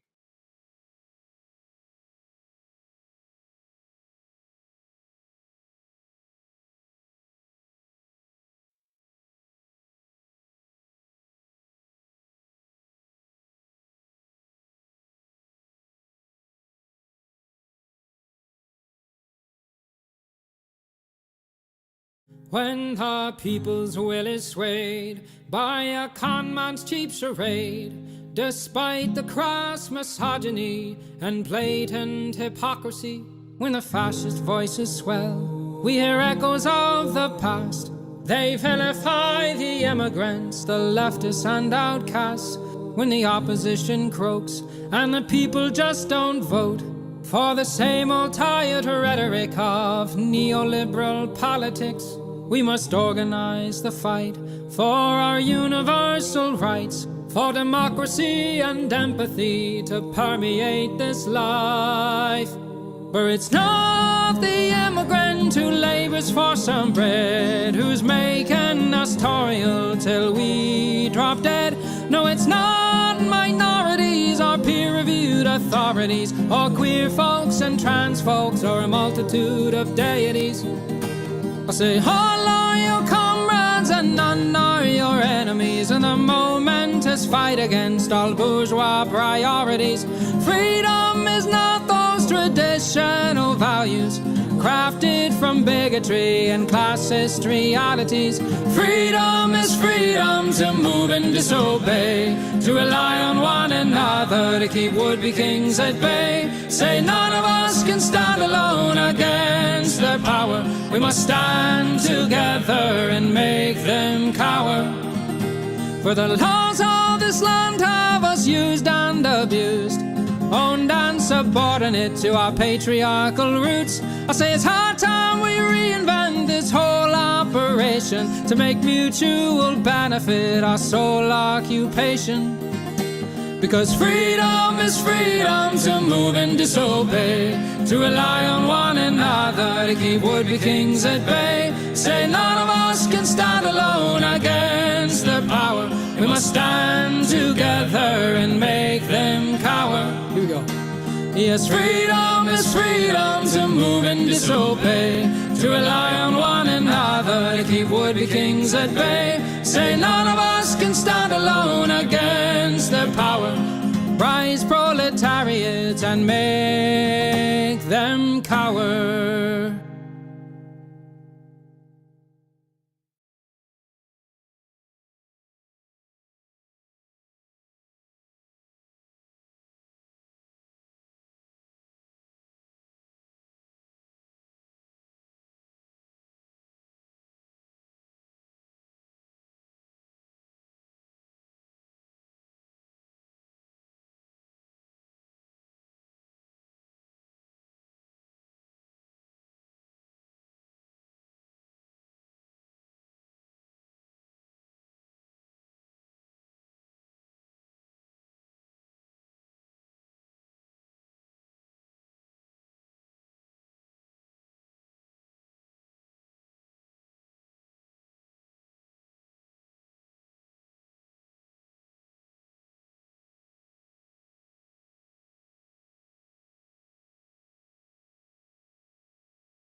A seed forged from the echoes of falsehoods and lies. The law bends and breaks as the ruler decides. No throne yet he'd reign with a scepter and pen. The people subject to the will of one man. 'Cause nowhere is safe in this world of change. Consent is manufactured through bigotry and rage. So billionaires and fascists can rule without a fight, but their will can be broken if the people unite. An empire built on the backs of the poor, Centuries of suffering as the profit margins soar. Through violent submission and million-dollar bribes, our government sold out to private enterprise. 'Cause nowhere is safe in this world of change. Consent is manufactured through bigotry and rage. So billionaires and fascists can rule without a fight, but their will can be broken if the people unite. Through Christo-fascist fantasies of race and purity, they condition the people to scorn humanity. We abandon Ukraine to the Russian advance, while we arm the Israelis as they burn the Levant. 'Cause nowhere is safe in this world of change. Consent is manufactured through bigotry and rage. So billionaires and fascists can rule without a fight, but their will can be broken if the people unite. We need more than hope, we need people to rise. No more denial or political lies. In the wreckage and ruin, the truth starts to show. Our choices have led us to this world of woe. 'Cause nowhere is safe in this world of change. Consent is manufactured through bigotry and rage. So billionaires and fascists can rule without a fight, but their will can be broken if the people unite. But their will can be broken if the people unite.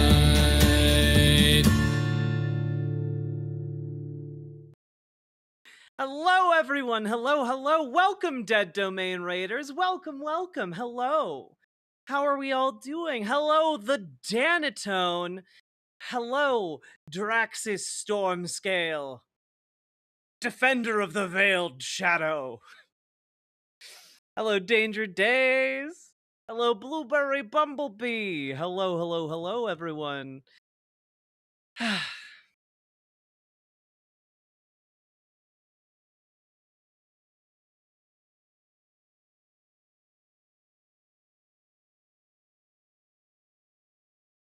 There are some golden voice lines you could mine from Skeleton Crew from the robot.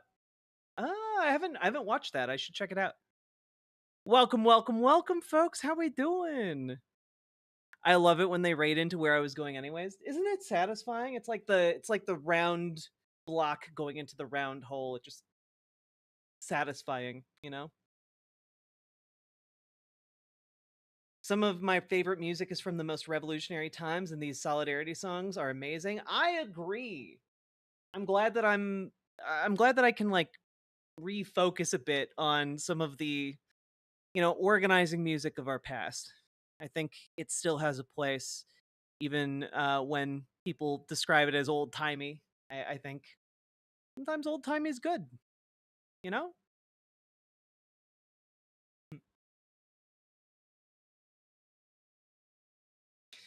It goes in the square hole. Man, I can't with that video. It hurts me.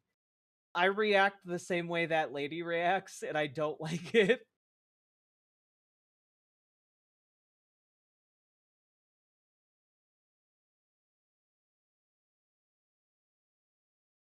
All right, folks. Y'all ready? Y'all ready for this?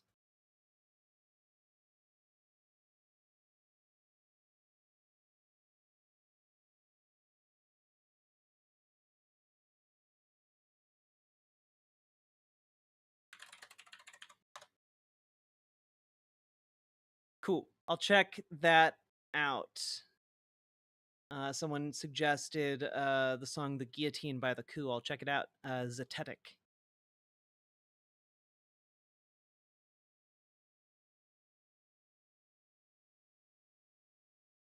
How do I start the dance song? It just happens organically. Let's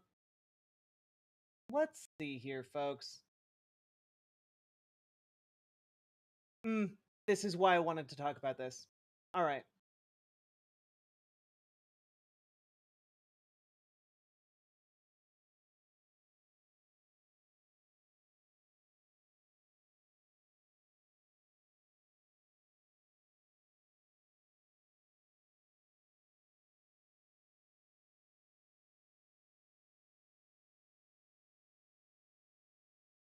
Does Substack not get along with my browser? So weird. Alright, we'll cut that. We'll cut this. Alright. So, folks, let's talk. So, folks, as many of you are aware, there's a thing called Social Security. It's what allows us to retire when we get old, as opposed to what people did previously to Social Security, which was die agonizingly alone in the gutter. And it's a pretty cool system where, you know, we pay into it over the course of our lives, and then it sustains us in our elderly years. And so, again, we miss the aforementioned dying alone in the gutter painfully, and I will reiterate, alone. So it's a cool system. I think we can all agree that's preferable, right? To just walking by piles of the corpses of the elderly on our way to work. And one of the things that's happening right now is that Republicans want to take the biggest tax cut in the history of the world. They want to cut those taxes predominantly for the wealthiest people in society. And they want to cut it to such a degree that an ungodly number of people are going to suffer as a result. Okay? And believe it or not, I actually found a really great breakdown about this from the Wall Street Journal of all places. It's actually pretty fascinating to see it all laid out, and I think that it's worth us taking a look to just why do they need to do this? Why can't they just find the money someplace else? You know, some people have been kind of like speculating, oh, well, maybe they won't cut it, you know? Nope. No, the math just doesn't math on that one. Let's take a look. The tax cut bill. Many provisions of President Trump's signature 2017 Tax Cuts and Jobs Act, or TCJA, are set to expire at the end of 2025. He's promised to make the Trump tax cuts permanent and to cut taxes even more. The Journal spoke to 3 economists who specialize in corporate taxes, pass-through business taxes, we'll explain what that means in a bit, and taxes for individuals. We asked them, what effects did the 2017 tax cuts have, and what happens if they expire? Let's start with corporate taxes. In 2017, the TCJA permanently reduced the top corporate income tax rate from 35% to 21%. Now, the Wall Street Journal's perspective here is going to be that, oh, well, you know, the 21% brings us more in line with other developed countries. See? It's fine to just cut the corporate tax rate, except that we already have so many loopholes that the previous higher tax rate for businesses was not the actual effective tax rate for those businesses. So this just was a massive cut, on top of which, like, there were ways of getting around paying this tax in the first place. And it ignores the fact that in the past, during some of the most economically productive periods of America's history, America had a incredibly higher tax rate for corporations. Like, it was quite large comparatively. I believe, like, somewhere, you know, I shouldn't. Was it 50% in the 50s? Yeah. Also a higher tax rate on individuals as well. But, you know, just worth keeping in mind that, like, 100 years ago, it was actually more than double this, you know? And businesses still grew just fine. Understand that that tax cut to 21% was a massive giveaway of wealth to the wealthiest organizations on the planet, which put the U.S. more in line with other G7 countries. We're not going to lose our companies anymore. They're going to stay in our country. There was a modest effect on corporate investment that went up as a result of firms paying lower taxes. This is Harvard economics professor Gabriel Chatterall-Reich. He co-authored a study that focused on the impact of a lower corporate tax. Trump's Treasury Secretary... I know... one, his analysis blows. But two, are his eyes just one like two big pupils?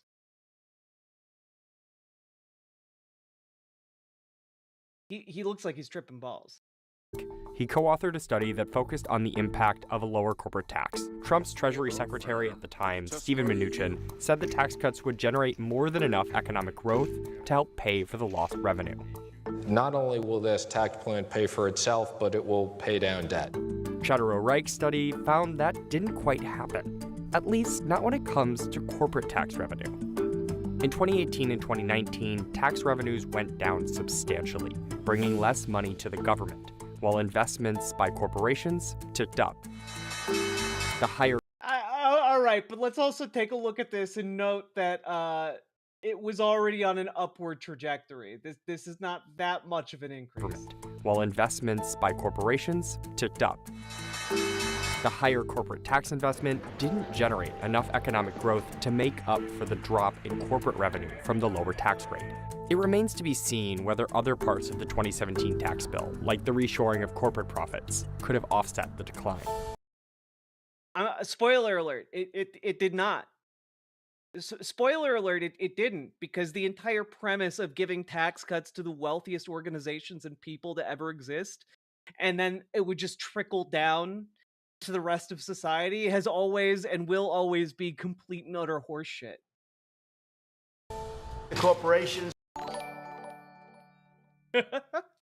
Why does Steven Mnuchin look like discount John Oliver? Because he is! We've got John Oliver at home, honey. Goes home, sees Steve Mnuchin on the television. Good.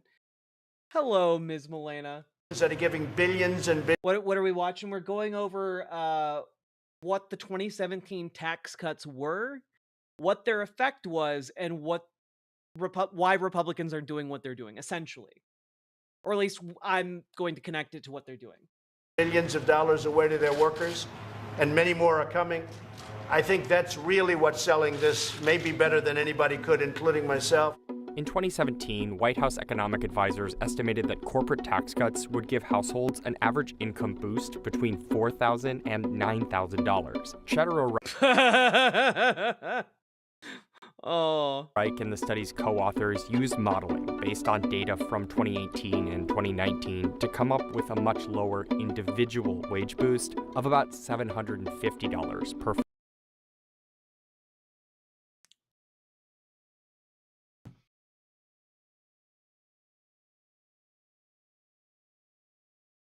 Do you guys see the differences in the pile of money? Do you see the differences in the pile of money on the one side of what the Trump administration promised would be the effects in 2017 and the effects that actually happened?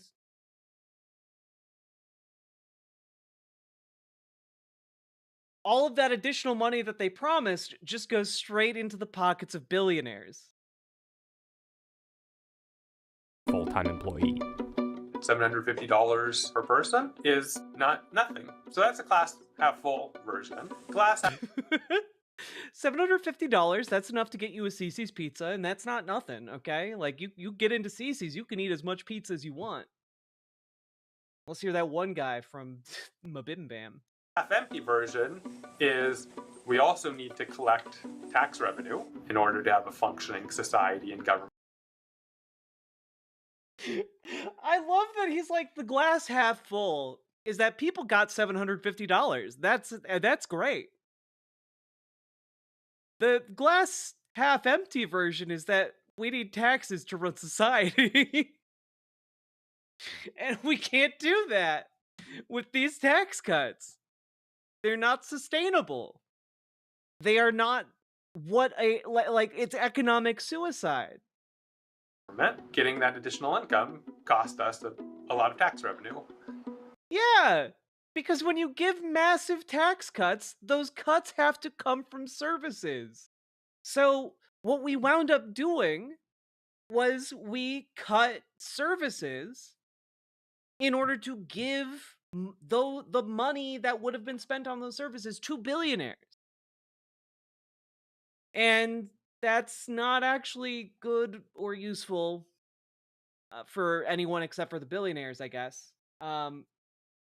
And everyone else just kind of got screwed. Now, let's look at how the vast majority of small to medium business owners file taxes. They are called pass-through businesses because owners pass their taxes through their individual income filings. They didn't get the permanent corporate tax cut. Pass-through business owners, I think rightfully said, hey, what about us? Economist Elena Patel studied the 199A provision, a deduction created in the 2017 bill that's set to expire in 2025. The provision allows a temporary 20% tax cut on qualified income for millions of business owners. This is a huge boom for growth for these businesses. The problem is, Patel says, that there's little evidence that proves this deduction helped boost investment or employment. Yeah, it's almost like it was just money being handed out to corporations. Yeah, it's almost like you just gave a bunch of money to rich companies and people. And the resulting economic boom never happened. In some sense, it was just a tax cut to business owners. Anybody who runs anything out of their home, they're technically a business and they benefit from this. People who own pass-through businesses tend to be higher income. And so, of course, the benefit is going to accrue to the top. In this case, like, it widely, disproportionately benefited the top 1%. Yeah, take a look at this, right? Over 50% of this tax cut, this particular part of the tax cut, went to the top 1%. That's crazy. And so this is like some of the critique of this is that this tax cut really was targeted at the richest of the rich people in the United States. And they want to do it again. Republican lawmakers argued that the 199A deduction needs to be renewed. Yeah, also keep in mind, folks, the reason they are so keen on doing these tax cuts this year is because this is the year when those tax cuts expire. They want to do these tax cuts and extend them until 2034 in order to keep these tax cuts. But they need to slash a whole lot of money if they want to keep these tax cuts. We will see even more closed for business signs up and down Main Street when their federal tax rate jumps to over 40%. If the deduction is extended, it's estimated to reduce federal revenue by nearly $700 billion over.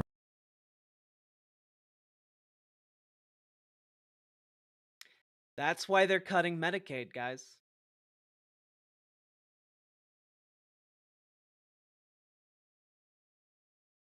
They want to blow a hole in our budget to hand the richest people in our society the biggest tax cut of all time. And they want to take exactly this amount of money out of Medicaid.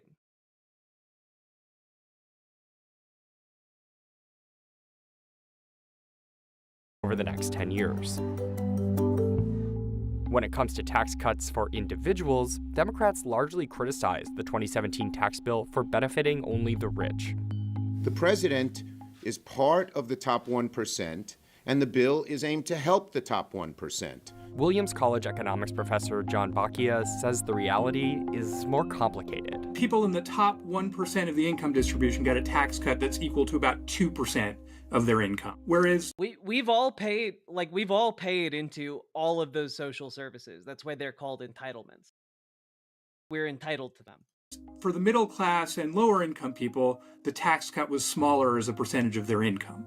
For people in the bottom 20% of the income distribution, the poorest 20%, tax cut was about 0.5% of their income. The percentages look small.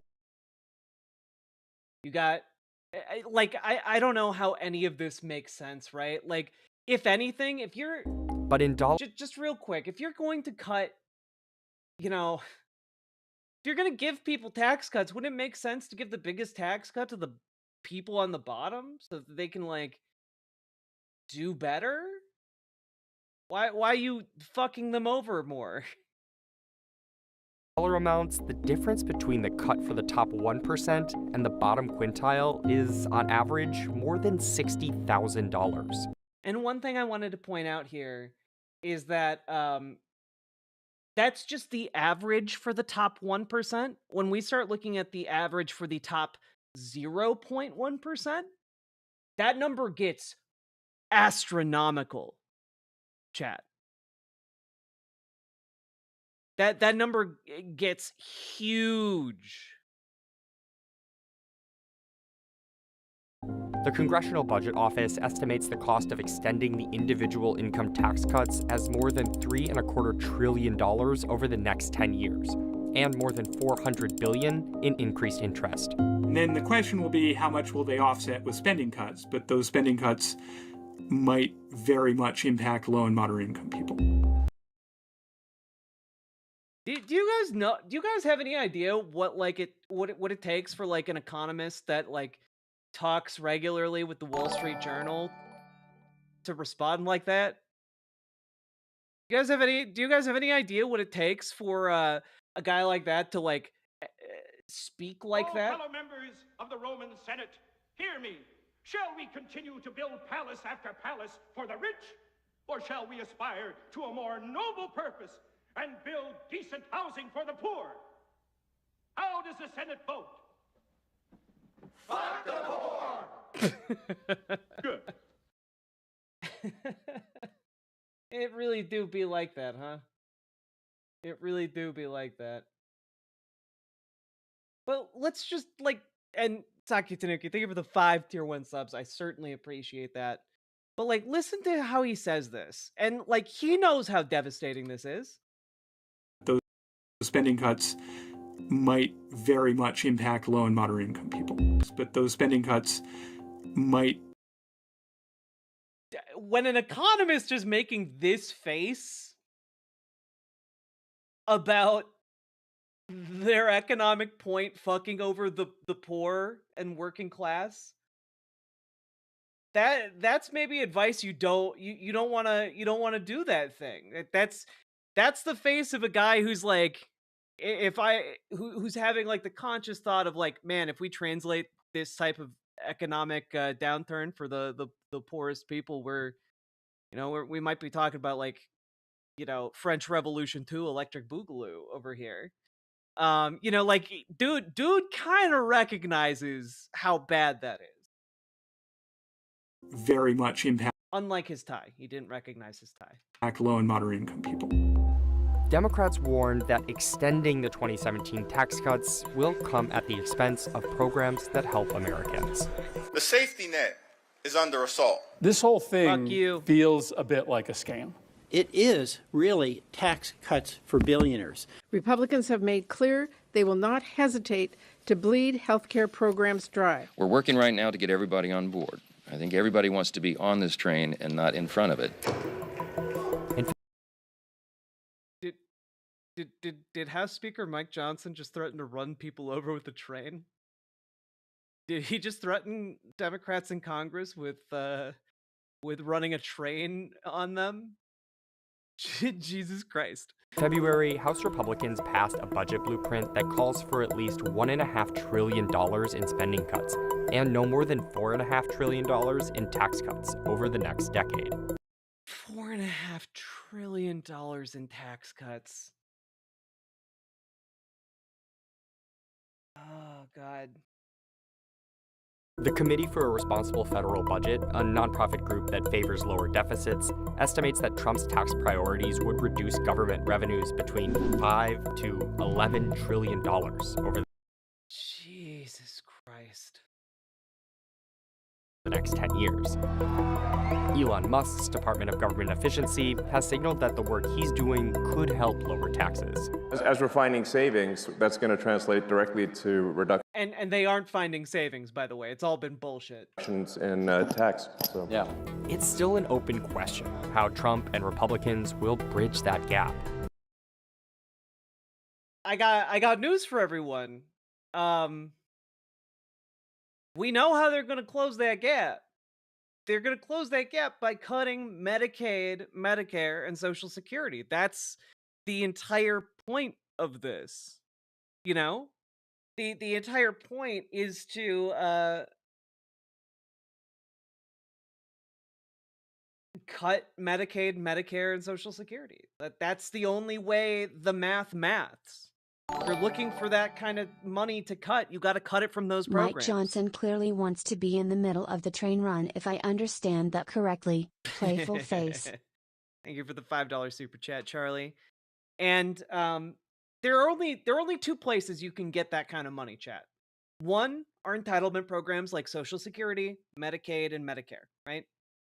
The other place is the military, and they already want to increase the military's budget by $10 billion, so they're not interested in cutting the military at all, outside of cutting the VA, because fuck veterans, am I right? That's the fuck veterans is the unofficial slogan for Trump-Musk presidency. Lesson of the story: fuck capitalism. True, comrade girl. Thank you for the $5 super chat. And yeah, it's. Yeah, the Wall Street Journal is playing cute here, but there are only two places you can get that money. And we know they aren't going to go into one of those wells, they're going to go into the other one. And I don't think people understand the amount of damage that will be done if just one Social Security check, like 1 month, like Social Security just stops flowing for 1 month. The amount of devastation that would wreak on the entire economy. And like, it's in a way no one can really, like, I feel like no one can really imagine it happening, but like we're talking like the elderly would be thrown out of their homes. We're talking like they'd be put out of retirement communities. They'd have to move in with their children. We're talking like, you know, people being unable to afford medical care for their loved ones. It's really bad. And it's going to be bad in a way that, like, whether you're Republican or Democrat, it's going to hit everybody. And I think that will further radicalize the folks that are currently still quite radicalized. You know, like we've already got like liberal moms like starting to mobilize their family units. You know, it's I do think that people are developing. We're waking up the liberal sleeping giant of America.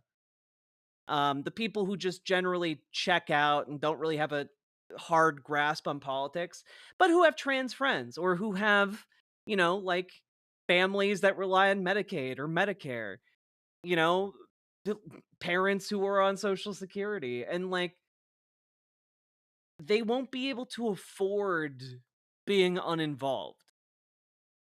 But literally, like in an economic sense, but also in like a emotional and moral sense. I think people are going to wake up to this.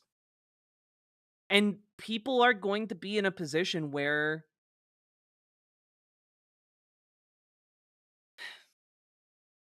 they have to engage with it, or they die, or, you know, their loved one dies if they don't engage with it. Like, people are going to be up against a wall, and they're going to have to act. And that's kind of a recipe for some of the more radical protesting we've seen in decades in America, in my opinion. Mutual aid for the win. Pluvius, thank you for gifting Distron a sub. That's very kind of you. Yeah. But it's fascinating, right? Because some people, especially in Republican circles, have taken to the idea of the Doge stimulus checks. I don't know how many of you have heard of this concept, but basically, during CPAC, Elon Musk like floated the idea of like a $5,000 payment to Americans to stimulate the economy. And then Mike Johnson came out and was like, well, we probably won't do that. And then Elon came out later and was like, Donald Trump loves the idea. $5,000 checks are happening. And now, like, there's a subsection of Republicans that think they're going to get a $5,000 check. They're acting like this is set in stone, like it's definitely going to happen. And like, there's a part of me that thinks they're going to try and like say, yeah, we'll send you $5,000, but if Elon Musk is anything to go by, you are never seeing a dime of that money. Like, you're going to be kicked off of your Medicaid and Social Security, and you're going to be sitting there waiting and saying like, oh, we're going to get a $5,000 payment from Elon Musk, and it's never going to come. And these people are going to be so boned for believing these absolute charlatans. You know, like, on top of that, guys, we're really looking down the barrel of, you know, them cutting Medicaid and Medicare. But one of the things that people have been like, well, they're not going to be able to cut Social Security. One of the reasons I've been talking especially more about Social Security tonight is because they think they've found their way around Congress on that one. And basically, what they're doing is that they are just cutting and consolidating the administration of Social Security into fewer and fewer people's hands. So there was essentially a purge not that long ago inside of the Social Security Administration, and many of their high-level employees are leaving, resigning, or etc. And the corporate ghoul who's been installed at the head of the Social Security Administration has basically been saying that he is the temporary officer of like several different jobs at once, since all of those jobs are vacant, which gives him like almost unilateral authority over the Social Security Administration.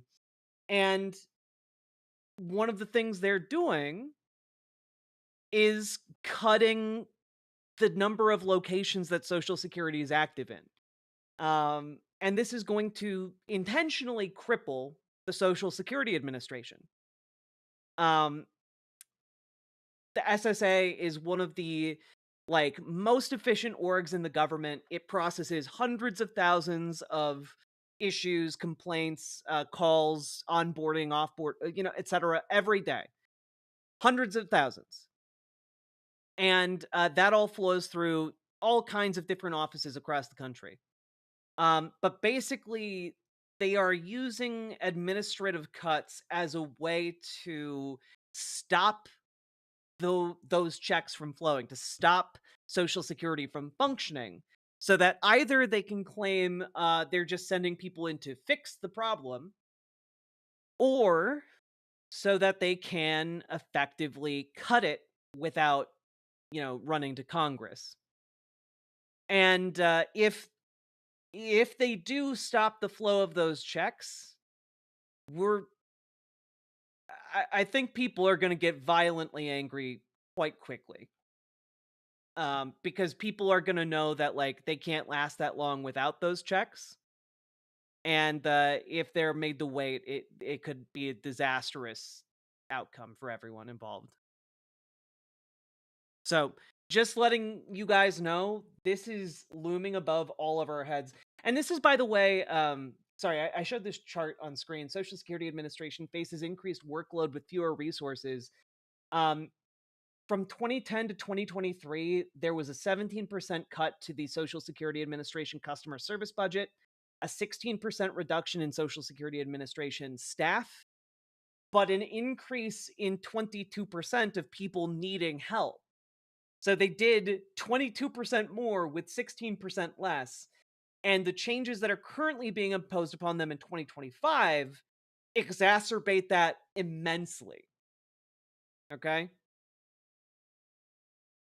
So it's a big problem that a lot of people just aren't really reckoning with yet.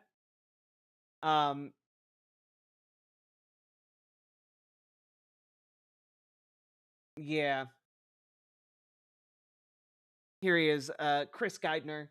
Here, major upheaval at the Social Security Administration as Acting Commissioner Lee Dudek announces the departure of 24 senior staff, the consolidation of the agency's 10 regions into 4 regions, and headquarters consolidation.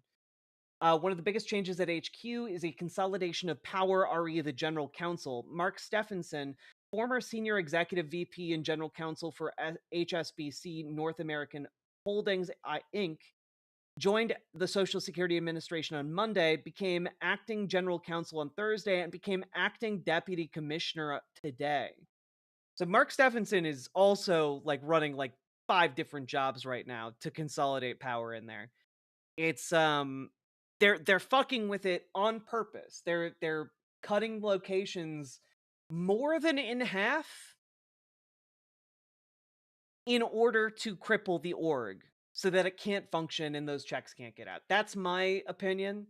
Maybe it's just as bad as Elon wants to get in there and take all that yummy data to, steal all the American people's data. I don't know. I don't know what it is, but my money personally is on trying to render Social Security inoperable.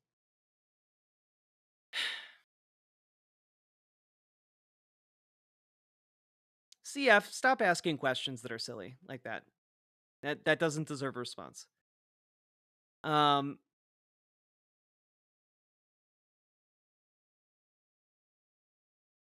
So yeah, it's really bad. They want to destroy Social Security and Medicaid so they can give the biggest tax cut in history to the richest people that currently exist. It's not more complicated than that. Everything else is a smokescreen. Everything else is a distraction. That's why they are what they're trying to do. They are trying to steal our money. It is the greatest heist of all time, and it cannot be allowed to stand.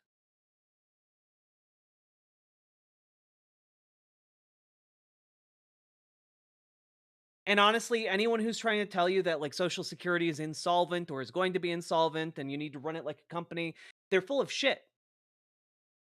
We all paid into Social Security. Full stop.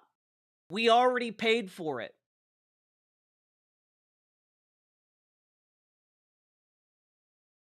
And you know what? Any concerns about it being solvent can be solved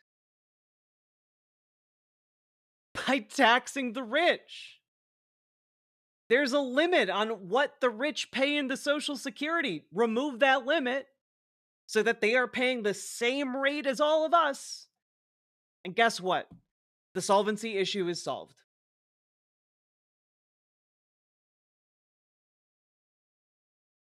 It's as simple as that. It's not rocket science. You just get rid of the cap or raise the cap even. But either way, you can get rid of this problem forever.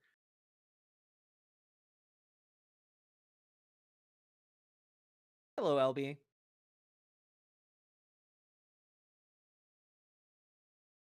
But if these Social Security checks stop flowing, I need you all to understand the gravity of the situation.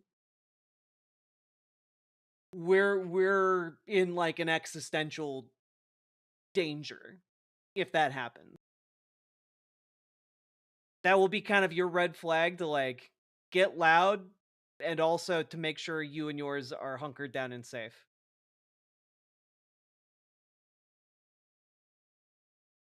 Yeah, and Brooklyn to Northwest, yeah, we would need a sane majority, which is why anything that results from these tumultuous times we need stuff like Medicare for all. We need a vision of the future that we can enact, because whatever happens after Trump is defeated here, we need to actually deliver for constituents, That needs to be what happens.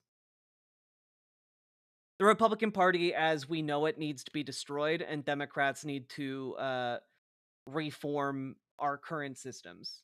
And what that may look like, I don't know. I would love to have more input on it when we get to that juncture, but like we need like Medicare for all. We need money out of politics. We need like some certain basic things if we want to restart the engine of democracy here.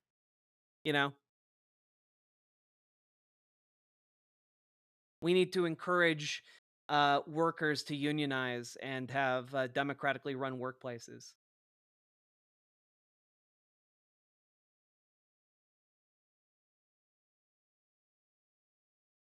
Let's get ranked choice voting. Exactly.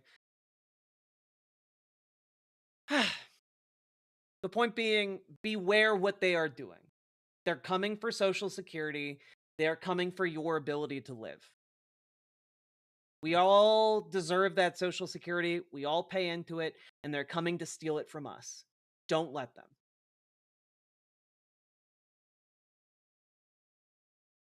Join your local Dems. Join your local DSA. Get involved with Indivisible. Get involved with Tesla Takedown. Let's go.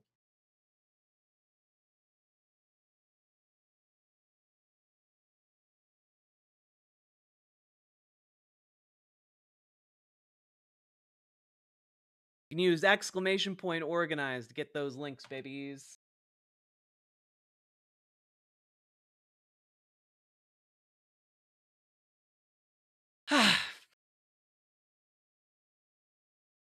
Now, folks, we've been going for over 4 hours now. If you've been enjoying the show, hit that follow button on Twitch, hit that subscribe button on YouTube, like the YouTube stream, and please consider dropping those subs, donos, memberships, super chats, etc., because you all make the show possible. I could not do it without you guys. It would literally be impossible. I would die penniless, alone. Well, not alone. I'd probably be okay. My partner really loves me. I'd figure something out with her help. But I would prefer not to have to figure something else out, and I can not do that with your. But if you donate, there we go, nailed it. Smooth transition. We did it.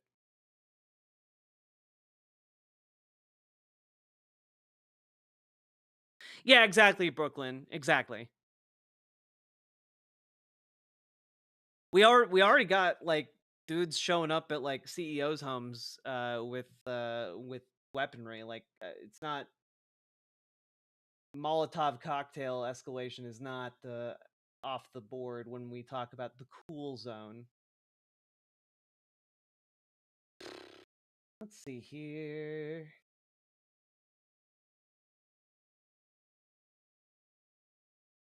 All right, folks.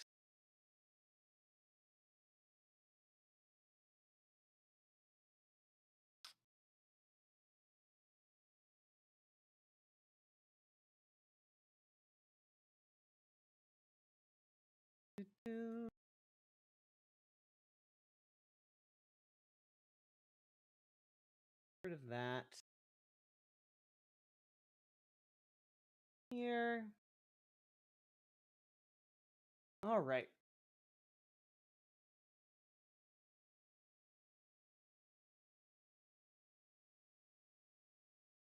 Cool.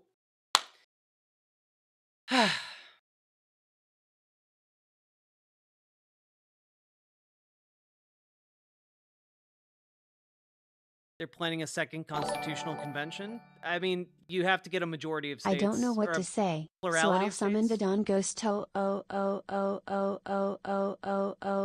oh. One-eyed heathen, thank you for the $5 super chat. But sadly, the Dono Ghost has been summoned very recently, and we need to talk about the main story of the night. Neon, we about to talk about that.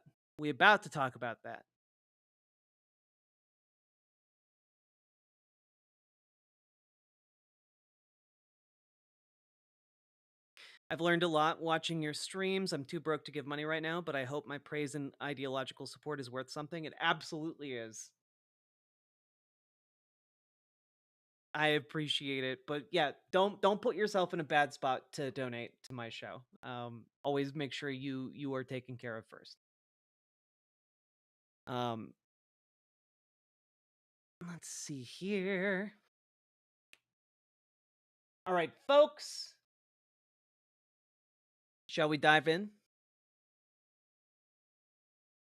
I hit the button. Forgot to preen myself. Oof.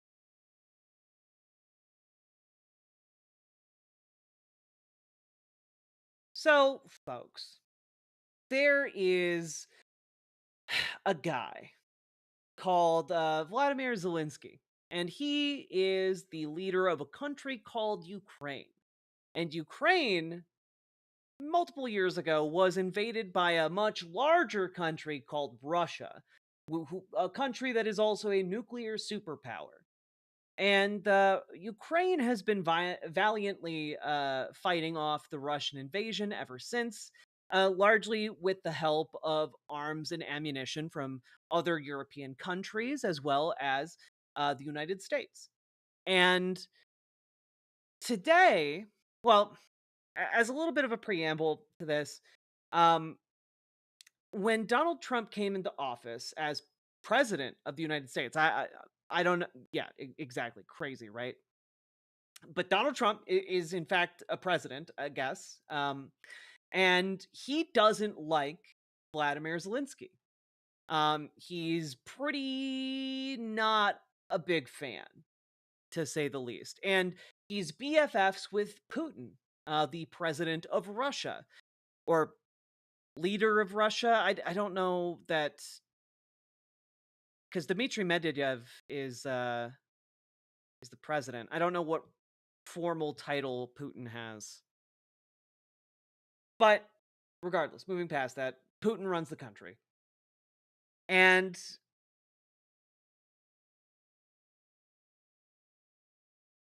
eventually, wait, Medvedev is the prime minister? Okay, that would make sense.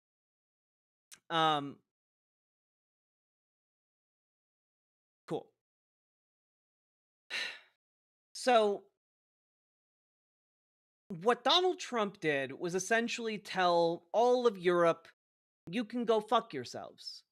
We will no longer really be reliable as a NATO ally. We're not going to be really, holding up our end of the bargain when it comes to our mutual aid defense treaty that we've signed. Y'all can burn. Deuces. He had JD Vance go and do this for him to a room full of stoic, silent German generals who got real silent and hostile as JD Vance went on with his speech. Now, we've also seen some of the other speeches given recently that basically have told Europeans and the various countries of Europe to kick rocks. One of the ways that the Trump administration chose to do that to Vladimir Zelensky in Ukraine directly was basically to shake him down, to say, hey, if you want to continue getting U.S. protection, you got to give us, you got to sweeten the pot. You got to give us some of your mineral rights. We gotta have those mineral rights to exotic rare earth metals in Ukraine. We're not going to defend you unless you give us our rare earth metals. And Ukraine was kind of going along with that, and the deal might still go through. Who knows? But today they were supposed to sign that agreement, is my understanding. And it went really bad. It went really bad in a way that feels like the Trump administration, JD Vance, Donald Trump, were on like marching orders, or we're setting out to do this on purpose to like torpedo relations with Ukraine. But it's one of the most singular moments of presidential history. There's nothing to compare it to, really. It's like watching two schoolyard children try to bully an adult man.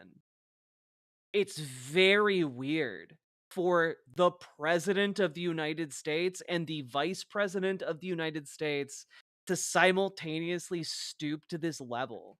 We're gonna watch the entire thing, and the subsequent fallout of this, I think, indicates that this is maybe something that's going to make it into wider society beyond just people who pay attention to politics all the time, which is why I wanted to cover it, because there are going to be a lot of people who just I don't think they understood how badly this was going to come across when the Trump admin folks were planning this, because it's very clearly planned. I don't like, there's nothing at all that would trigger this response other than they wanted to make an example of Zelensky. So I don't know if it will turn people around, but it'll wake some people up. Because say what you want about the Ukraine war, a lot of people in the United States understand who the aggressor is in that scenario and understand Ukraine's position and have only good thoughts about Ukraine and Zelensky by extension. A lot of liberals that don't otherwise pay attention to politics are aware of this. But let's take a look at the actual meeting. President Zelensky of Ukraine, and we've been working very hard, very close. So we've actually known each other for a long time. We've been dealing with each other for a long time and very well. We had a little negotiation spat, but that worked out great. I think for both countries, I think for the world. Supporting actually, Russia and Putin countries. is not a popular thing And to do we have here. something that is a variety very of fair deal. And we look forward to getting in and digging and working and getting some of the rare earth. But it means we're going to be inside. We look forward to stealing all of your rare earth minerals from Ukraine. Thank you for rolling over for pressure. Aren't you so grateful for how we're robbing you of your resources in the face of a Russian invasion? Aren't you so grateful? And it's a big commitment from the United States, and we appreciate working with you very much. And we will continue to do that. We have had some very good discussions with Russia. I spoke with President Putin, and we're going to try and bring this to a close. It's something that you want and that he wants. We have to negotiate a deal, but we've started the confines of a deal, and I think something can happen. Confines of a deal? The big thing is the number of soldiers, mostly at this point, but soldiers being killed. You're losing thousands of soldiers. So on both sides, we're losing a lot of soldiers, and we want to see it stop. And we want to see the money get put to different kinds of use, like rebuilding. And we're going to be working very hard. But we've had a lot of very good conversations. I will say until we came along, the Biden administration didn't speak to Russia whatsoever. They didn't speak to anybody. They just allowed this to continue. And I will say that, I'll say in front of you, you've heard me say it 1,000 times, if I were president, this war would have never happened. We would have had a deal negotiated for you without having to go. Oh, man. I haven't watched any of this, by the way. Just look at how fucking tired of Trump's shit Zelensky looks already. God. Amazed that Zelensky didn't start throwing hands. I mean, guy understands his position better than almost anyone, and he understands he can't do that, but like I bet he wanted to. And you know what? I think for Ukrainians, this entire appearance only made them think more favorably about him because they understand the amount of restraint he's showing is on their behalf. You know? He's showing restraint because he cannot afford to lose his shit when so much is riding on these negotiations and plans. Through what you've gone through, but your soldiers have been unbelievably brave. We've given them great equipment, but somebody has to use the equipment. They've been unbelievably brave, and we give them great credit. This was supposed to be over very quickly, and here we are 3 years later. So I give tremendous credit to your generals and your soldiers and yourself in the sense that it's been very hard fighting, very tough fighting. They're great fighters, and you have to be very proud of them from that standpoint. But now we want to get it over with. It's enough, right? We want to get it over with. So it's an honor to have you here. Thank you very much for coming. We're going to sign the agreement at the conference in the East Room in a little while, right after lunch. And we'll be having lunch together. We're also discussing some other things. And we appreciate everybody being here. It's somewhat of an exciting moment, but the really exciting moment is when they stop the shooting and we end up with a deal. And I think we're fairly close to getting that, and an honor to have you. And please, I'd like to say something. Yeah, thank you so much, Mr. President. Thank you for the invitation. Huh. You know what? That's 2 thank yous right there. Why, it's almost like we should be taking count of how many thank yous are being thrown around. Almost like it might become relevant. And really, I hope that this first document, will be first step to real security guarantees for Ukraine, our people, our children. I really count on it.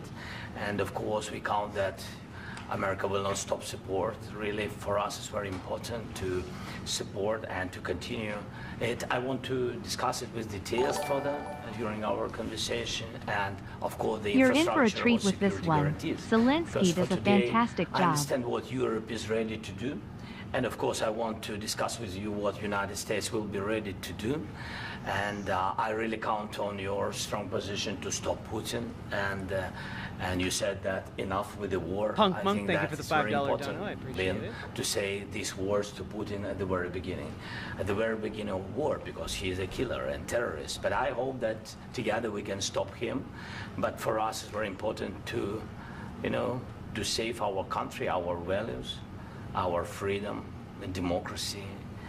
I think more than anything, Zelensky embodies the fact that any one person can step up in a time of crisis to become a leader.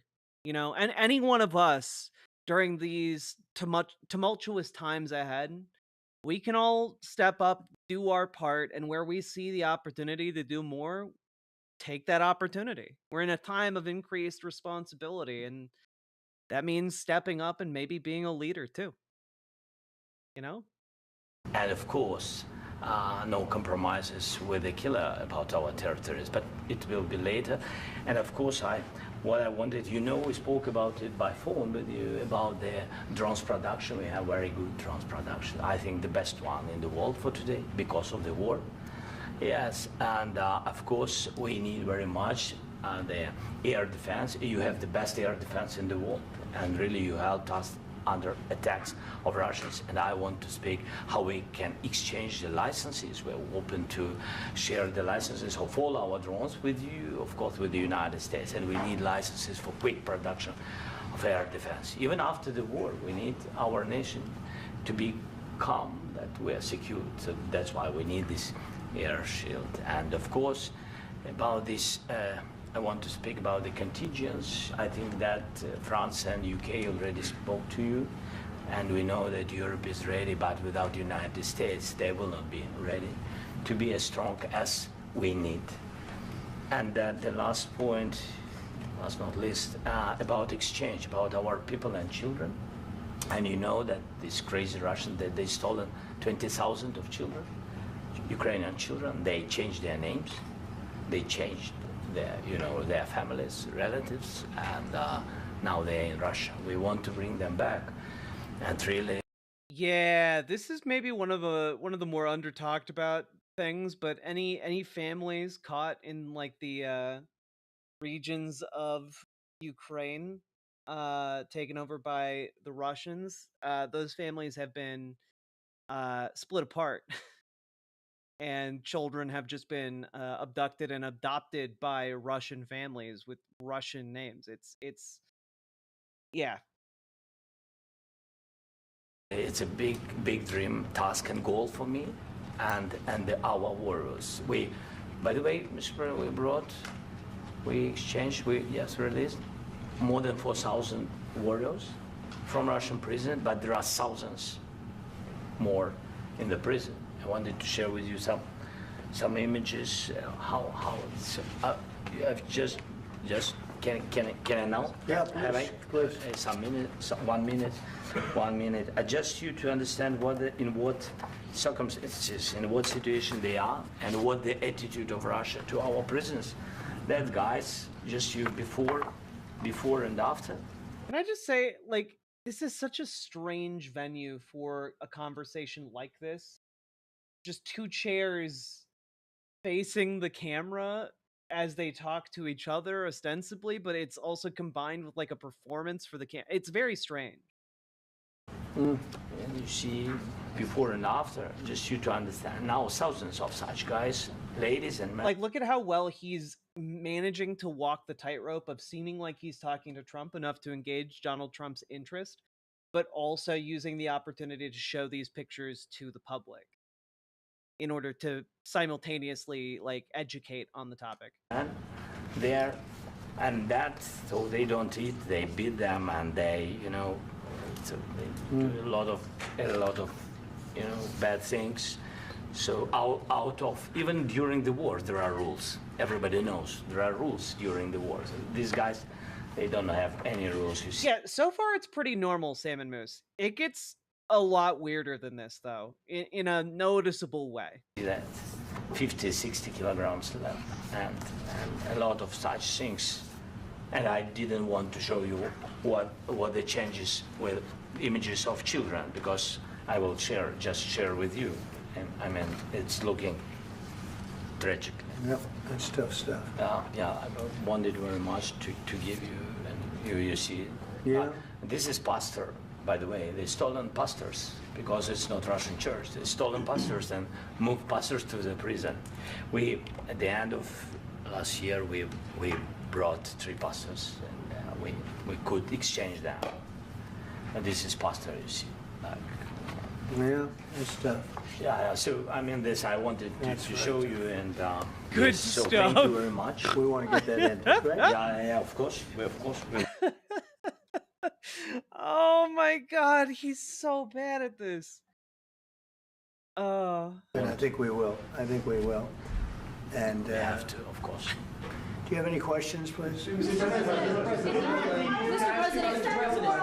Thank you, Mr. President. With the, how much money is the U.S. going to put into the fund that is being created today, and how does this provide long-term security for Ukraine? Well, we don't know exactly how much, because we're going to be putting some money in a fund that we're going to get from the raw earth that we're going to be taking and sharing in terms of revenue. So it's going to be a lot of money will be made from the sale and from the use of raw earth. And as you know, our country doesn't have much. He's saying raw earth.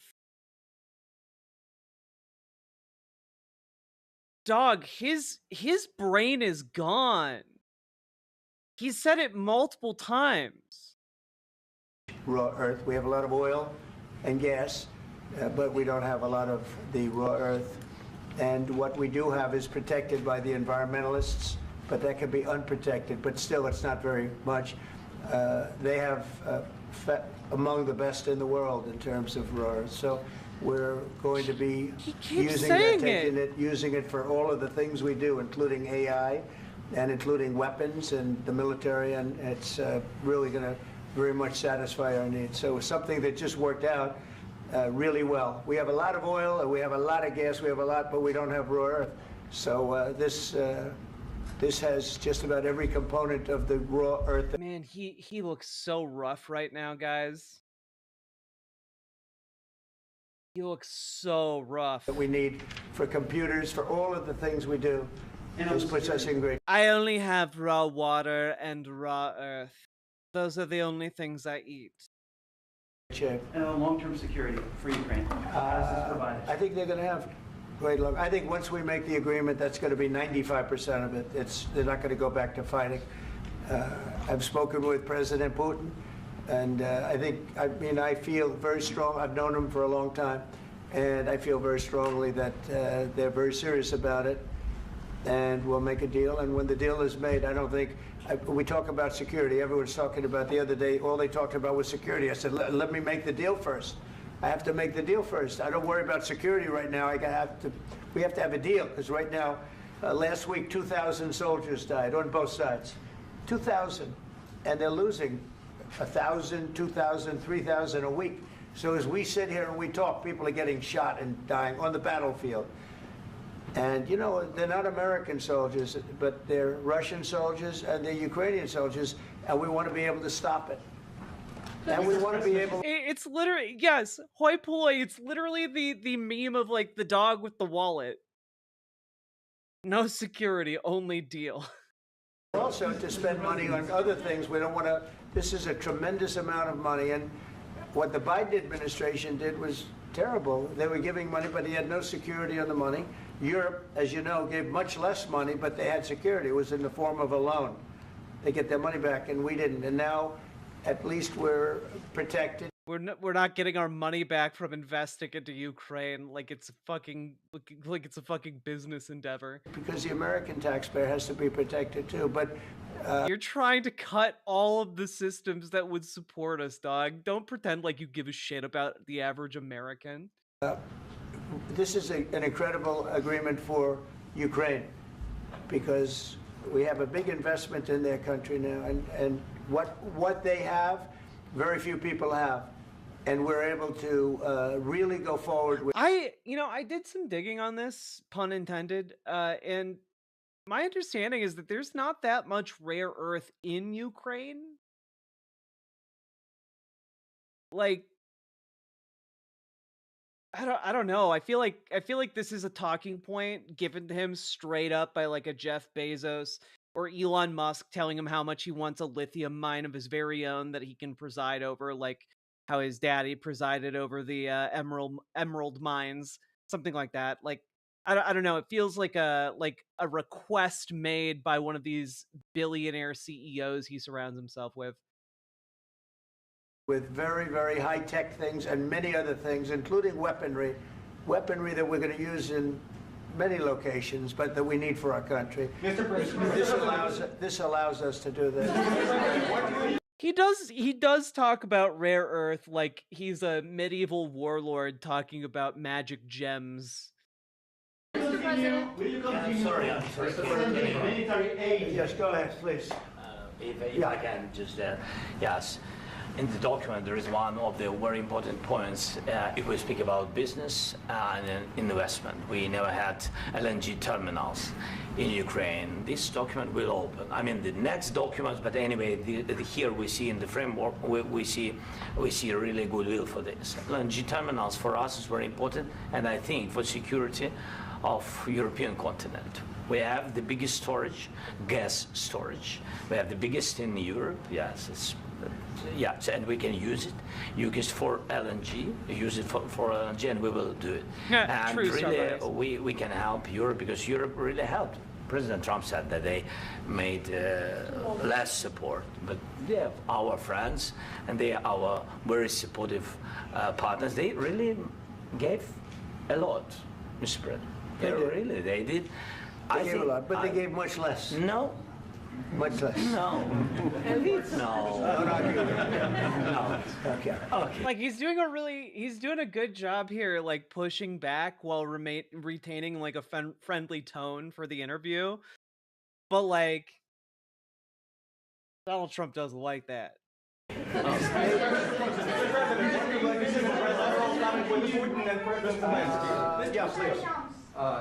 Mr. President Trump, you have repeatedly called the deal with Ukraine as a historical one.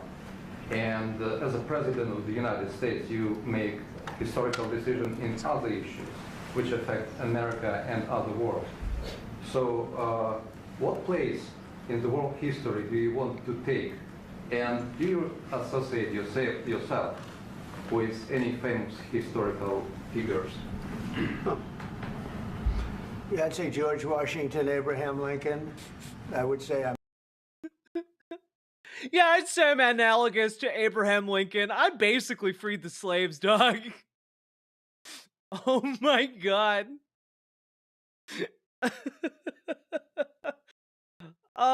Without skipping a beat too. Without skipping a beat. I'm far superior to George Washington and Abraham Lincoln. Now you know I'm only kidding, right? Because when I say that, the fake news is going to go wild. I don't think you're kidding. I don't think you're kidding. You said that way too knee-jerk. I think you meant it. They're going to say he considers himself to be better than Washington, but you never know. You never know. I don't compare myself to anybody. I'm here to do a job. We've had a great 35 days or whatever it might be, a month, a little more than a month. We've accomplished tremendous amounts. JK, not only this would be a very great achievement if we could get the war stopped and get them back to normalization. I think that's going to happen. We've had very good talks on both sides, as you know, but I think we've done a very good job, just generally. If you look at all of the things we've done in 30 days, they're saying there's never been a opening for a president, the first month, there's never been a first month like we've had. And this is one of the very important things. This, to me, is one of the most important things because we have tremendous death taking place as we speak. And I don't want to have that. You know, think of the parents, think of the whether they're in Russia or Ukraine, think of the parents of all these people being killed needlessly. They came to our territory. Should have never started. This would, if I were president, this would have never started. Mr. President, where has out your conviction? Mr. President, the expressions throughout this are absolutely incredible. Just like you can see what he's thinking on his face right now. What Zelensky's thinking. Just like, oh, he really does think that Russia wouldn't have invaded if he was president. Oh, that's some crazy shit. will you continue sending military aid to Ukraine after the U.S. signs this agreement with Ukraine? Yeah, we're going to be continuing. To President Zelensky, do you feel like the U.S. is on your side? That the President Trump is on your side at this moment? Right. What do you think? He wants to know, do you think that, sort of a stupid question. I guess we...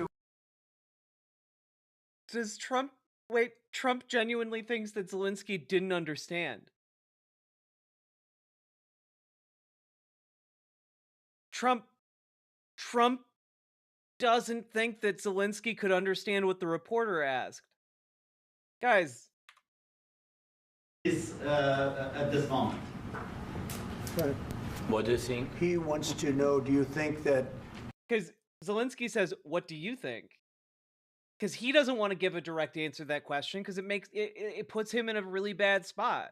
So he's trying to playfully punt the topic over to Donald Trump to say, yeah, of course we have Ukraine's back.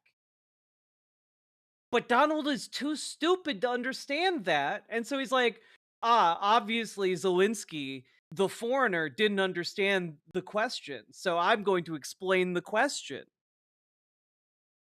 Sort of a stupid question. I guess we wouldn't be here if I wasn't. I think that the United States on our side from the very beginning of occupation, and I think that President Trump on our side, and of course, I'm sure that the United States President will not stop support. This is crucial for us. It's important for us. Yes.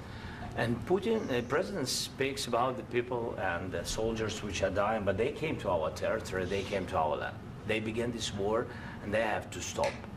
And I think this is the question, with really the most important question. Can President Trump, I hope yes, with some other allies, to stop Putin, withdraw these enemies, our enemy, withdraw these troops from our land? And I think that you asked about the history, I think that if President, or when, he will stop Putin, if President Trump will bring peace to our country, I think he will be on this wall. We've had very, very good talks. Like, he's being so diplomatic, but he's also just like, I think I did okay. I think he bought it. Military aid to Ukraine. President Zelensky just said that there would be no compromises with Vladimir Putin. I just wanted to ask both of you. Firstly, are there compromises that you think that President Zelensky is going to have to make? And President Zelensky, is there anything that you might be thinking that you may be able to offer or bring to the table, for example, elections? Thank you. I think you're going to have to always make compromises. You can't do any deals without compromises. So certainly he's going to have to make some compromises, but hopefully they won't be as big as some people think you're going to have to make. That's all. That's all we can do. I'm here as an arbitrator, as a mediator to a certain extent between two parties that have been very hostile, to put it mildly. They've been very hostile. Have they? We were all unaware that there was a hostile situation between Russia and Ukraine. We never would have guessed. Thank you for clarifying that. It's been a vicious war. This has been a vicious war. You know, it's a very level battlefield, and those bullets go out, and as I've said many times, we were talking about it with Pete, many times the only thing stopping those bullets is a human body. And in the case we're talking about, generally young human bodies are stopping a lot of bullets. It's dead level. That's why it's great farmland. It's great land. It's great farmland, but there's very little protection against the bullets that are being, and other things that are being shot. So all I can do is see if I can get everybody at the table and get an agreement. I think he was talking about how easy it is to shoot somebody on a level open field, but like in maybe the dumbest possible way. I think we're going to end up with an agreement. Otherwise, I wouldn't probably be even here today. Mr. President, I've got two questions for you. You think ultimately... The craziest thing is he gives an answer like that, and you very clearly can see him, like, think, I nailed that. I nailed it. Like, he's genuinely so isolated by his immense wealth and immense stupidity and immense cognitive decline that he, like, gives a rambling response like that and just, he thinks he did it. He's like patting himself on the back in his mind. It's crazy. Your legacy will be the peacemaker and not the president that led this country into another war and ended foreign wars. And I've got a question. I hope it will. I mean, I hope I'm going to be remembered as a peacemaker. This would be a great thing if we could do this. I'm doing this to save lives more than anything else. Second is to save a lot of money, but I consider that to be. Oh, of course I'm doing it to save lives. Ignore all of the cuts we're spending on, or we're doing on USAID. But you know, secondly, yeah, we'd save a lot of money. We'd save so much money. But we're definitely doing it for the lives, though. Far less important. So I hope I'm going to thank you, Brian, for that question. It was a nice question. I hope I'll be known and recognized as a peacemaker. This would be a great thing to solve. This is a very dangerous situation. You know, this could lead to a third world war. This was headed in the wrong direction. If this election were lost, if we didn't win this election, and we won it by a lot, that was a mandate. We won every swing state. We won the popular vote by millions and millions of votes. We won everything. The districts, you look at the areas of red, take a look at a map. This was a big mandate, and this was one of the things I said, we're going to get this. You know, it's always so interesting when they're like, take a look at a map. Look at all the places that voted red. And it's just like, every single time, you guys think you got more votes because, like, more of the map is red. But you guys don't understand that a lot more people live in those blue dots. That's... Come on, dog. Also, I'm pretty sure he didn't win the popular vote this time. This thing settled. If we didn't win, I think this would have this could have very well ended up in a third world war, and that would not have been a good situation. What was your second question? And my second question for President Zelensky: why don't you wear a suit?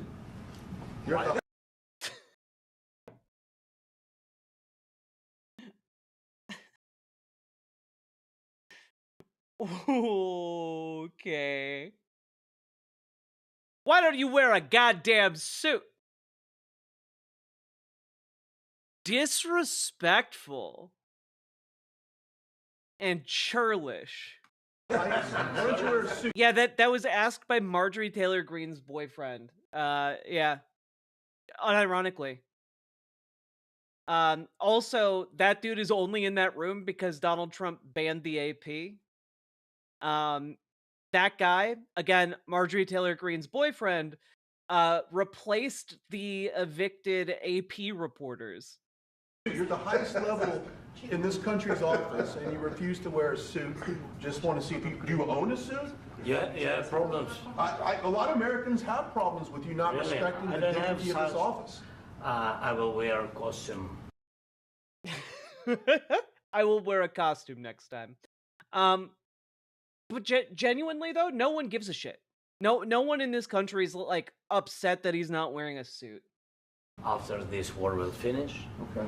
Yes, maybe one. Maybe something like this? Something like Yes, yours. sir. Yes. That'd be great. Maybe something better.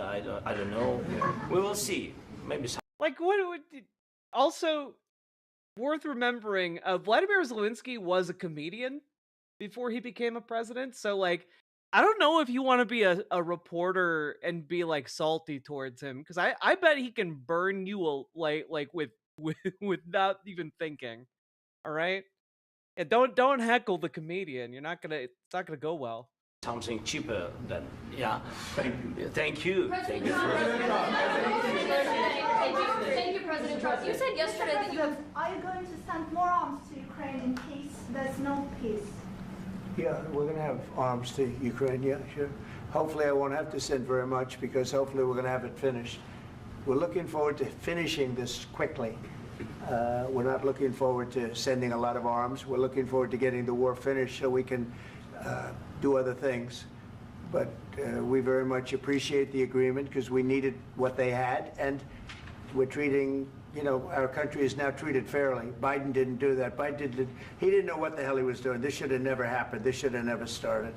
But, sure, the answer is yes, but hopefully we won't have to send much because I'm looking forward to getting it done quickly, very quickly. Does that mean you'll provide security guarantees, Mr. President? I don't want to talk about security yet because I want to get the deal done. You fall into the No security, only deal. same trap like everybody else. A million times you say it over and over. I want to get the deal done. Security is so easy. That's about 2% of the problem. I'm not worried about security. I'm worried about getting the deal done. The security is the easy part. Security is very nice. Everybody stopped shooting. And now will Europe put people there? I know France is going to. I know the UK is going. It's not like this deal with Ukraine involves security at all. Haha. I know other countries are going to, and they Only happen to be right next door. We haven't committed, but we could conceivably. We have security in a different form. We'll have workers there digging, taking the raw earth so that we can create a lot of great product in this country. We'll have workers there digging, and that they'll find security buried underground. That security is the name of our long-lost alien mecha ship that we've covered up, you see, and then we'll find security for all of us. So in that sense, you have something, but we haven't determined that yet. I will say, in speaking to France, like and the in battleship speaking to, Yamato. and they were here, as you know, last week and just the other day, they have committed to a lot of security. I don't think you're going to need much security. I think once this deal gets done, it's over. Russia's not going to want to go back, and nobody's going to want to go back. Vladimir Zelensky's just sitting there shaking his head. No. Nope. That is not going to help. Not going to help at all.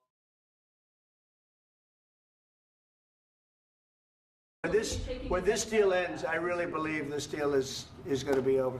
Question? Yeah, please go ahead. Go ahead. Thank you, sir. Mr. President, thank you. You had President Macron and Keir Starmer at the White House this past week, both of whom praised your courage and conviction to lead the pathway towards peace. Yes. Part of that involved, though, re-engaging Russia in diplomatic relations, something that previous leaders lacked the conviction to do so. What gave you the moral courage and conviction to step forward? God, the glazing is insane, dog. What gave you the gigantic penis and balls that you have that allowed you to step forward and talk to Russia? I can only make myself so erect. How do you get even more erect, sir? And lead that. Well, I love this guy. Who are you with? One American News, sir. Well, that's why I like him. One American News does a great job. I like the question. I think it's a very good question. It's a pathway to peace. It's a pathway to getting something solved. And I feel that as the head of this country, I have an obligation to do that. Plus, we're very much involved. We got involved. The fascists? Yes, that is one of the fascist glazing networks. It's too bad we got involved because there should have been no involvement because there should have been no war. And there shouldn't have been October 7th. That would have never happened. As you know, Iran was broke. They had no money to give to Hezbollah. They had no money to give to Hamas. Good. Let's talk about anything other than the reason we're here. You're right. They were stone cold broke. And then under Biden, they became rich as hell. They went from no money to $300 billion in a period of 4 years. And they gave a lot of that money away, and you see what happened. And that's a real mess also that we hope to be able to solve. But no, I appreciate your question very much. I feel I have an obligation to try and do something to stop the death. If I can answer, yes, if I can answer, Please, sorry, please. And I do like your clothing, by the way. Yeah, really? Even though I think he's a great guy, by the way. But I don't know if you two like each other. But you know what? I think he's dressed. I like this guy. I think he's dressed beautiful.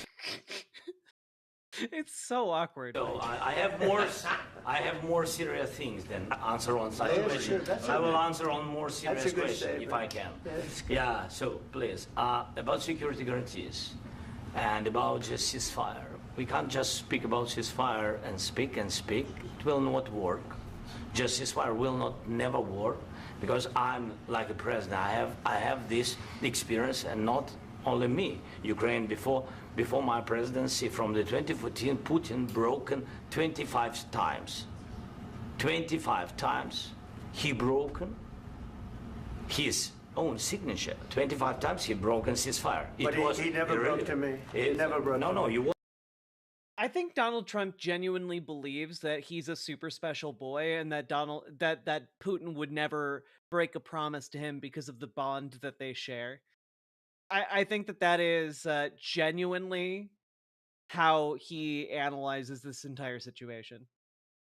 He also just doesn't care that much, so might be easier for him to just be delusional about it. You were the president. You were the president during. He never broke to me. In 2016, you've been the president, Mr. President. You've been the president, but You've he been had, the president. of course, not with you, but he had during those periods. He had conversations with our side. Donald Trump is getting very upset. And we had Normandy format, you know, the France, Germany, Ukraine, and Russia. And he broken 25 times. That's why we will never accept just ceasefire. It will not work without security guarantees. Security guarantees, maybe President is right about this document and other, but this document is not enough. Strong army is enough, because his soldiers afraid, Putin's soldiers afraid of our soldiers when we're strong enough. If we are not strong enough, if we are empty, if our storage is empty, we can't defend our land. Today, you know, he knows that we have, all the world knows that we have meeting, yes? Why he's using ballistic? Putin today using ballistic on our hospitals, schools, and etc. Ballistic. So he knows. Literally right after this, like a Russian drone bombed the hospital in Ukraine. That we are here, and that President Trump is really have goodwill to stop this war. And you hear now the president. So why he's using? So he doesn't want to stop. He doesn't want. But I hope that we will do it. Really, we'll do it. Security. When we speak about security guarantees, when the Europeans are ready for contingents, they need USA backstop. If there will not be United States, we will not never have any contingents, strong contingents from the Europeans, because they don't want to divide alliance connection between the United States and the main and strongest ally and Europeans. And this is crucial, this is important. That's what we want to speak about very much. This is very important. And air defense. So air defense, really, we have big deficit with all these systems, and we need to provide this. We need it very much. Otherwise, Putin. Do you think that the tapes have Trump and Putin pissing on each other's legs? I don't know what power they have over him. I don't know if it's merely like him responding well to their flattery and flash, but or if they have like something harder on him. Like I don't know. I don't know.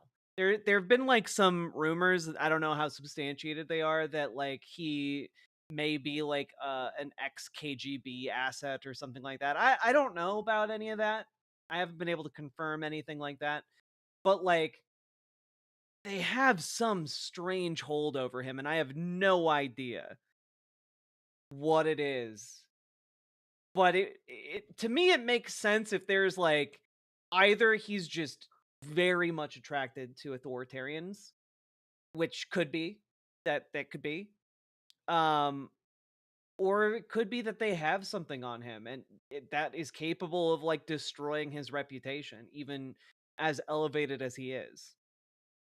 I think that there's a lot more going on behind the scenes. I just have no idea what that full picture looks like. We'll never stop. And we'll go further and further. He doesn't want. He hates us, you know? It's not about me. He hates Ukrainians. He thinks that we are not a nation. He thinks, and he shared these thoughts, I think maybe with your team also, I don't know. But with all the Europeans, in media, officially and not, he always said that there is no such country, such nation, such language, and such life like Ukrainian. No, he really doesn't respect all the Ukrainians, and he wants to destroy us. And you are right, Mr. President, that's 2%. This document, maybe other documents, it's a very good start, very good, but it will not enough to stop this person. Should Russia pay to rebuild Ukraine? Mr. President, under these Should Russia pay to rebuild Ukraine? They have to pay. This is the rule. This is the rule of the war. This is the rule of the war. During all the centuries, all the history, this is the rule of the war. Who began, those pay. This is the rule. Putin began this war. He has to pay all money for innovation. He has to pay. Of course, some Russian assets, what we have in Europe, about 300 billion, we can use them. We can use for innovation and buy military support from the United States also. We can do. Yeah, like what kind of question is that really? Like, yeah, dog, we'll just call it even. Like, nah. You've destroyed countless hospitals and roads and shit. We need to be able to rebuild. But it's not enough. It's not enough. Under these circumstances, do you envision a trilateral summit with Putin and President Zelensky? Wait 1 second. I asked this question that you didn't like because I wanted to know. What do you think of the idea of putting UN peacekeeper troops that include Chinese soldiers at the borders, so Russia would have to fuck with China to attack the Ukraine again? Heard that as an idea to give Ukraine security in a material sense. I mean, I'd be in favor of UN peacekeepers being deployed at Ukraine's original borders. I'd be okay with that, yeah.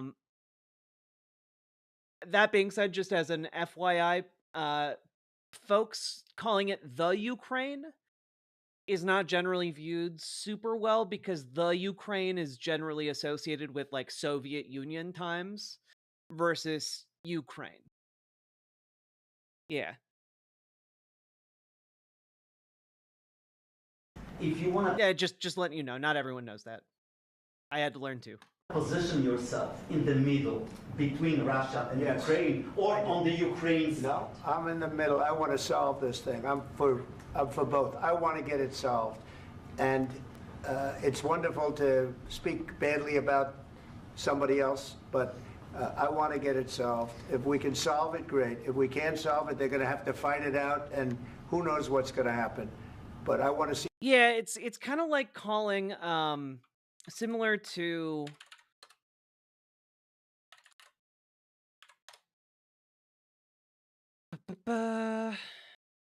It's similar to calling like the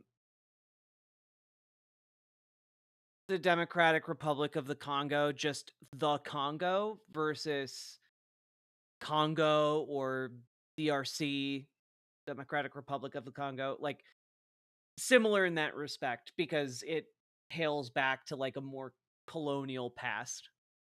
Yeah. See it get solved. May I follow up? One more question about U.S. troops in Europe. After Russian invasion of Ukraine, your predecessor sent additional troops to Eastern Europe. Yeah, imagine how awful it feels to be Zelensky sitting next to a guy who's just said that the Russians have a valid point of view for invading your country. Oh, God. The fucking rage. Including Poland, my country. Yeah. Are you committed to keeping these troops on the eastern flank of NATO in the future? I'm very committed to Poland. I think Poland has really stepped up and done a great job for NATO. They, as you know, they paid more than they had to. They are one of the finest groups of people I've ever known. I'm very committed to Poland. What about Baltics? Poland's in a tough neighborhood, you know. What about the Baltics? The Baltics, they got a lot of, it's a tough neighborhood too, but we're committed. We're going to be very committed, and we're committed to NATO. But NATO has to step up, and the Europeans have to step up more than they have. And I want to see them equalize, because they are in for far less than we're in, and they should be at least equal. You understand that? Why is the United States, we have an ocean in between, why is the United States in for so much more money and other things as Europe? With that being said, and as you said, they've also been obviously very helpful, but we have put in far more than they have, and I think they should equalize. Mr. President, Oh, he's literally just like, holy fuck, this motherfucker. Yeah, please, go ahead. Ask you about the agreement again today. What changed between the first time that Secretary Bessent gave President Zelensky the agreement and today for the signing? We made a deal. So what was the deciding factor? I'm a business person. We made a deal. That's what changed. I didn't think we were going to make a deal, and we ended up making the deal, so that changed. Mr. President, what a great storyteller he is. I didn't think we were gonna make a deal, and then we made a deal. Bada bing, bada boom. And how do you envision a trilateral summit with President Zelensky and Putin? I don't know, but well, they don't like each other. I can tell you that. Okay? They do not like each other. This is not a love match, and it's unfortunate. That's why you're in this situation. The United States should not have allowed this to happen. Okay? The United States, run by a man that didn't know much, I'm going to be very nice, run by an incompetent person, very incompetent person, should never have allowed this to happen. I've stopped wars. I've stopped many wars. My people will tell you, I stopped wars that nobody ever heard about. I stopped wars before they ever started. You can look at some of, I could give you a lot of nations that would tell you right now they were probably going to war. I could tell you right now there's a nation thinking about going to war on something that nobody in this room has ever even heard about. Two smaller nations, but big, still big. And I think I've stopped it. But this should have never happened. Mr. President, about sorry, just a second. About any negotiations. First of all, I have to say, have you guys, is The Office too old of a reference for you guys? Like, there's a certain type of, like, cringe social comedy that just makes you wince with the pain of how awkward it is. And, that's the feeling that I got watching The Office sometimes made me cringe so much that I wasn't able to, like, watch the episode. I had to, like, go out of the room. And, I'm getting the same vibes from this. I'm getting the same exact vibes from an Office sketch as this, except it's so much worse because this is real and like the fates of millions of people ride on these decisions. Oh God.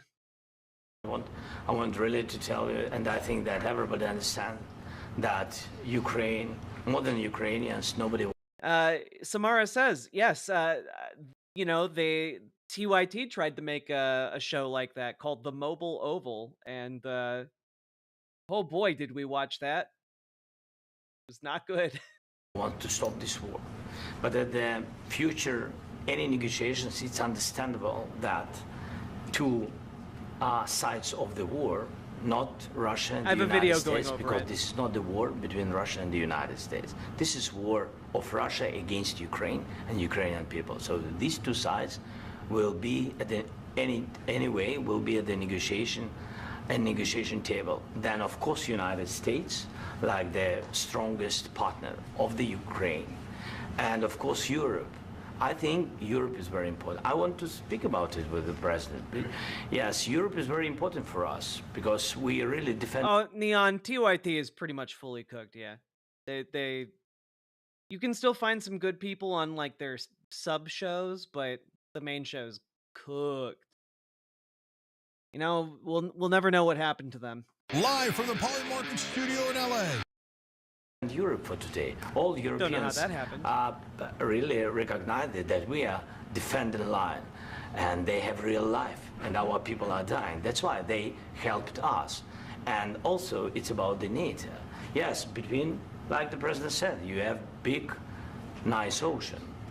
Yes, between us. But if we will not stay, Russia will go further to Baltics and to Poland, by the way. But first to the Baltics. It's understandable for them because they've been in the USSR. You know, they've been one of the republics of the USSR, and Putin wants to bring them back to his empire. It's a fact. And when he will go there, if we will not stay, you will fight. Your American soldiers, it doesn't matter, do you have ocean or not, your soldiers will fight. Mr. President, would you be willing to visit Ukraine, maybe Kyiv or Odessa, which is going to be a 30-year-old Black Sea? It was my question. Is it sad that Zelensky, a non-native English speaker, is far more eloquent than the supposed leader of our own country? It really is. Like, Zelensky, like, was just was not as smooth a talker when he first started doing the rounds after Russia invaded. So like, he's come a long way. But like, man, the comparison between Trump and someone who can actually speak English is wild. You know. I don't want to talk about Odessa now. Let's not talk about Odessa. I want to talk about making a deal, getting peace. We don't have to talk about Odessa, but a lot of cities have been destroyed. There are a lot of cities that are not we don't. Why is he mad about talking about Odessa? recognizable. There's not a building standing. No, no. And a lot of you a have lot to of come, things have Mr. to happen. President. You have to come and to look. No, no. He's like, there's not a building standing. They've leveled it all. And Zelensky's like, what are you talking about? No, you come visit. There are plenty of buildings, sir. No, we have very good cities. Yes, a lot of things have been destroyed, but mostly cities alive, and people work, and children go to school. Sometimes it's very difficult. Sometimes closer to front line, children have to go to underground schools or online, but we live. Ukraine is fighting and Ukraine lives. This is very important. And maybe it's Putin is sharing this information that he destroyed us. No, he lost 700,000 people, 700,000 soldiers. He lost everything. Yes. So, Mr. President, one more. I mentioned Poland. Please, go ahead. When did you last speak with President Putin, and what did he say? A couple of days ago. And what did he tell you that gave you the assurance that he wanted? We need to call Trump the new Neville Chamberlain. You know, not too shabby. Naomi Sunrider, thank you for the $2 super chat. I appreciate it. Well, that's what I do. My whole life is deals. I know pretty good. And I really... I know pretty good deal. You trust? Like... How does anyone watch this man talk and they're like, yeah, this guy sounds like a solid deal maker. This guy really understands how to wheel and deal. You know, he know deal good. Would never trick. No deal good. Like, dude can barely string words together. I don't believe that he understands business. I've known him for a long time. I've dealt with him for a long time. He had to suffer through the Russia hoax. You know, Russia was a hoax. It was all Biden. It was nothing. What? Is he literally like bonding with Putin because he was accused of having a close relationship with Putin and Putin was like pulling strings to help him get elected? He's like, yeah, we both lived through it. We both lived through the Russia hoax, and now I'm just so much more. We've trauma bonded together. Are you fucking kidding me, dog? We live in the dumbest timeline. Ah! He really, dear diary, today Vladimir Putin looked at me It made me feel things I hadn't felt in ages, butterflies bubbling up in my tummy. And I know we both feel the same things because people called us liars together. And sure, Putin was lying, but those eyes. It really is insane though. I can't.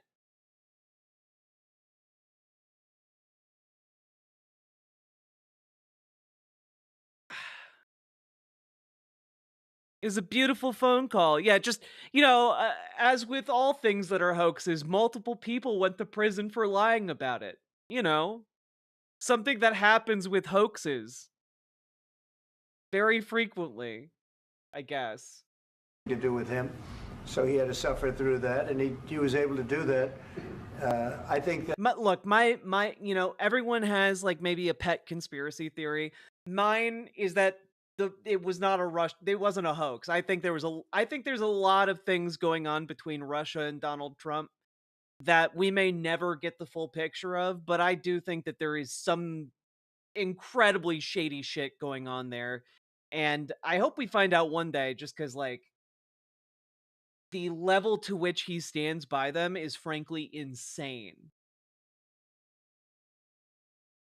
Like, someone pointed out, I think it was Dragonfly earlier in chat, support for Vladimir Putin is at like 10% among the United States. Like 90% of Americans hate Putin's guts. So the fact you have to ask yourself, that being the case, why on earth the US president is acting against his own interests by standing and deep throating this cock like this, like this is insane. And there has to be a reason behind it. Yeah, Trump has a negative 84 approval, 84% approval rating, something like that. That he wants to make a deal and he'd like to see it end. That's all I do. That's what I do. My whole life, that's what I do is make deals. And I'm in the middle of a mess because this is a real mess. It's a very dangerous one. If this doesn't get solved now, it's not going to get solved for a long time. So I hope we're going to get it solved. In the back, please. Thank you, Mr. President. Prime Minister Starmer claims repeatedly that his government believes in free speech and was not engaged in censorship. But his country's government arrests people for memes and thought crimes, and even more worrisome is pressuring American companies to censor Americans on its behalf. How can he be a reliable, trustworthy partner when he says things that are demonstrably false on such an important topic? Well, we actually spoke to him about that yesterday, and we thought they took it very, very much too far. JD was very strong on it. So was I. So was Marco. And we've been speaking to him about it. Marco, would you like to say something about that? We have concerns, obviously, with the conduct of those, particularly as it impacts Americans. And there's real concern that American speech, which is online, could fall into the hands of British or any country's jurisdiction. And so this is a point the Vice President made at Munich, and I think it's a very compelling one that what unites us with Europe, as much as anything else, is these shared values, and one of them being free speech. You literally handed out a list of words to be banned from scientific publications, and also systematically tried to defund things throughout the federal government that included keywords that you didn't like. You lying sack of shit. And so if Americans are threatened by it, we're going to need to take action in that regard. Mr. President. It's actually a very important question. We spoke about this in detail with the Prime Minister, the Foreign Secretary, and others at lunch yesterday. And I know that Secretary of Commerce Lutnick followed up in private meetings last night. This is really important. We believe Americans have the right to speak their mind, even if we in this room disagree with them. They have the right to speak their mind in the public square, which is often online these days. And we're going to defend that right as it pertains to American companies and American citizens vigorously if we have to. I do think that under the President's leadership, we're going to find common ground with our friends in the UK on this question, but it remains to be seen. The principle that will guide us is we believe in free speech in this country, and we'll fight for it for American citizens. I'm sorry, are these just like silver plates that are put up for display? That seems weird. Stop it. I don't like it. Put them where the other dishes belong. On the deal, is there any other oil and gas component to the deal? Is it all A critical? little bit. We'll see. On LNG? But we're not really looking for that so much. We got a lot. We have more than anybody in the world, by far. So no, we're not talking about it too much, but a little bit. I think it affects also, but for the most part, no. And sir, is there any agreement from Ukraine to purchase U.S. LNG as part of the deal, or is that on the table at all? No, we don't need that. Mr. President, I just wanted to ask you about, you just mentioned that you'd spoken to Vladimir Putin a couple of days ago. Just to be clear, that's a new call, not the one that you... I've spoken to him on numerous occasions. Okay, and how was the latest call? What did you discuss? How did it go? He doesn't know. He doesn't know what they talked about, because his brain's cooked. Are you serious with that question? I am. I'd love to know. It went well. I think we're going to have a deal. On the minerals deal, Mr. President, some of those minerals are in the east of Ukraine, not far from the front lines and in areas that Russia has occupied. Will you direct President Putin to withdraw his forces from those areas if there's U.S. interest? Well, we'll take a look at the time. We have a lot of area. It's a very big area we're talking about, so we'll take a look. I'll study that and I'll see. And who would protect those minerals if they are U.S. interests? Would that be Ukrainian forces? They'll be protected. European The agreement forces? will protect them. U.S. The forces? agreement, yeah, we're signing an agreement. You Right, know? but what if Russia tries to invade or there's Russian aggression in response? I just told you, I don't think.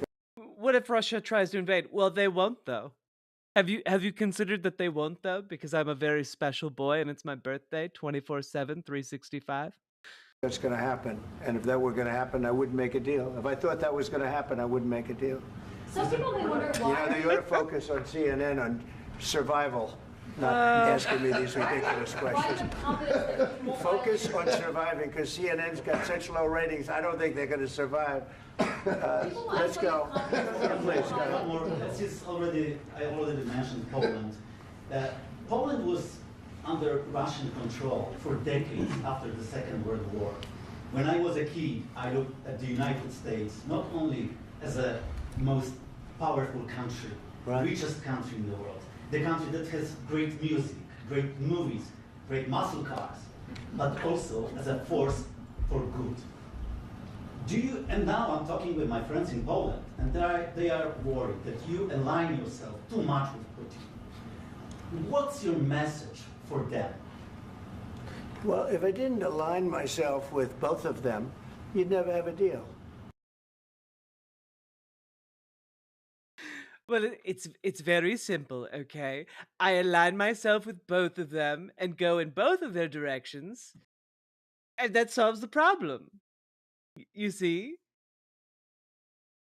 Okay, but how does that work when they're each opposed to the other and they both, like Russia wants to take over Ukraine and Ukraine doesn't want to take over Russia to take over?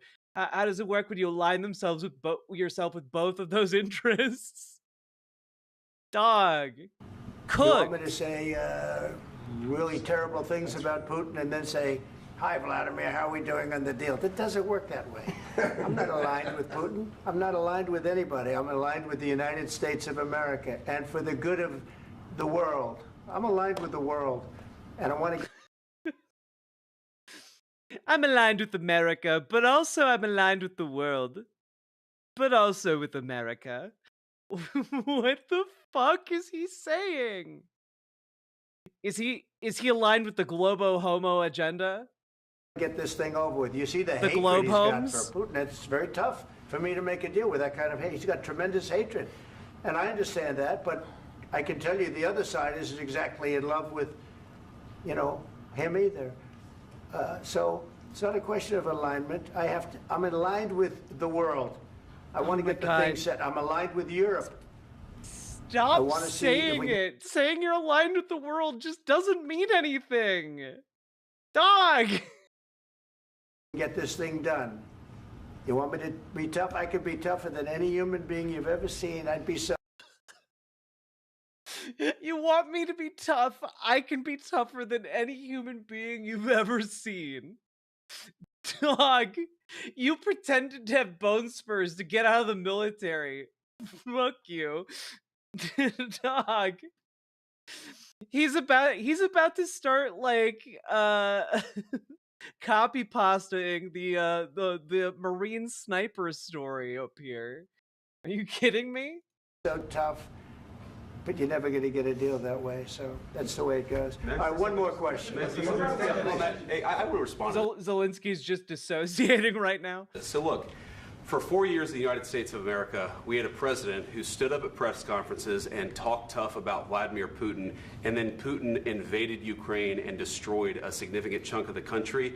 The path to peace and the path to prosperity is maybe engaging in diplomacy. We tried the pathway of Joe Biden of thumping our chest and pretending that... Just as an FYI, during all of the Joe Biden era, they had people trying to negotiate. The negotiations just kept getting undermined by Russia because they didn't want to negotiate for peace. They want to take over the country. The President of the United States' words mattered more than the President of the United States' actions. What makes America a good country is America engaging in diplomacy. That's what President Trump is doing. Can I ask you? Wow, a president engaging in diplomacy? That's wild. Sure. Yeah? Yeah. Okay. So he occupied our parts, big parts of Ukraine, part of East and Crimea. So he occupied it on 2014. So during a lot of years, so I'm not speaking about just Biden, but those time was Obama, then President Obama, then President Trump, then President Biden, now President Trump, and God bless, now President Trump will stop him. But during 2014, nobody stopped him. He just occupied and took. He killed people. You know what the contact 2015. 2014 and 2014. 2014. Yeah. So I was not here. Yeah, but that's exactly right. Yes, but during 20. I wasn't here, so it doesn't have anything to do with me. Like, God, let him finish what he's talking about. He hasn't even made his point yet. 2014 till 2022. The reason he said that is because he can only pay attention to something if it's about himself. I love how it's Magical Girl Madness writes, I love how it's like the way to not be a country invaded is diplomacy, is the equivalent of the way to not be a person abused is forgiveness. Like, bro, come on. Yeah, no, it's like, yeah. Yeah, the situation the same. The people have been dying on the contact line. Nobody stopped him. You know that we had conversations with him, a lot of conversation, my bilateral conversation, and we signed with him, me, like a new president. In 2019, I signed with him the deal. I signed with him, Macron and Merkel, we signed ceasefire. Ceasefire. All of them told me that he will never go. We signed with him with gas contract. Yes, but after that, he broken this ceasefire. He killed our people, and he didn't exchange prisoners. You know, it's really kind. Zelensky here is doing God's work, largely because he's not saying any of this for the benefit of J.D. Vance. He's not saying it for the benefit of, you know, Donald Trump. He's doing this to educate, you know, people watching us, as well as stand up for his people, stand up for Ukrainians, you know, and like to an extent stand up for what he's done as the leader of Ukraine, because like what JD Vance is trying to say is like they never even thought of trying diplomacy before. What a novel concept. And it's like, dog, they've been negotiating the entire time. It's just hard to negotiate when your red line is you keep none of our territory and their red line is we keep all of your territory. It's not a lot of wiggle room there. We signed the exchange of prisoners, but he didn't do it. What kind of diplomacy, JD, you are speaking about? What do you mean? I'm talking about the kind of diplomacy that's going to end the destruction of your country. Yes, but if you Mr. President, with respect, I think it's disrespectful for you to come into the Oval Office and try to litigate this in front of the American media. Right now, you guys are going around. Dog, you are the ones who allowed cameras in here. Like, JD Vance, you guys brought the cameras into the meeting. How dare you say this in front of the cameras that we brought in? Like, okay. And forcing conscripts to the front lines because you have manpower problems. You should be thanking the president. Hey, does anyone want to take a wild stab? Does anyone want to take a wild stab at like the who demanded Ukraine adopt different types of army recruitment techniques? Anyone want to take a wild stab at who spearheaded that endeavor? It was the United States! We did! We had them adopt their current conscription policies. We did that! President for trying to bring it into this conflict. Have you ever been to Ukraine? Did you say what problems we have? I have been to. Come once. I've actually watched and seen the stories, and I know what happens. Dog, wait, neither of them have actually visited Ukraine? Like, Donald Trump was under the impression it was just a barren wasteland, and JD Vance has to stumble and say, I've seen the stories. I have watched the news. I have a subscription to the Wall Street Journal. And, like, they're trying to talk down to him about his own goddamn country. Fuck off. I am so embarrassed to be American. These guys are absolute shitheels. Is you bring them on a propaganda tour, Mr. President. Do you disagree that you've had problems? Dog, you cannot support Israel and also like make that criticism of Ukraine. Like, Ukraine is actually in a war with an actual superpower, and meanwhile you do not question any of the media tours in Israel. Insane. Yeah, he watched his stories like it was a fucking telenovela. What, bringing people into your military? And do you think that it's respectful to come to the Oval Office of the United States of America and attack the administration that is trying to? You understand, like, this all feels like it was set up for JD Vance to do something like this, right? Like, this comes out of nowhere.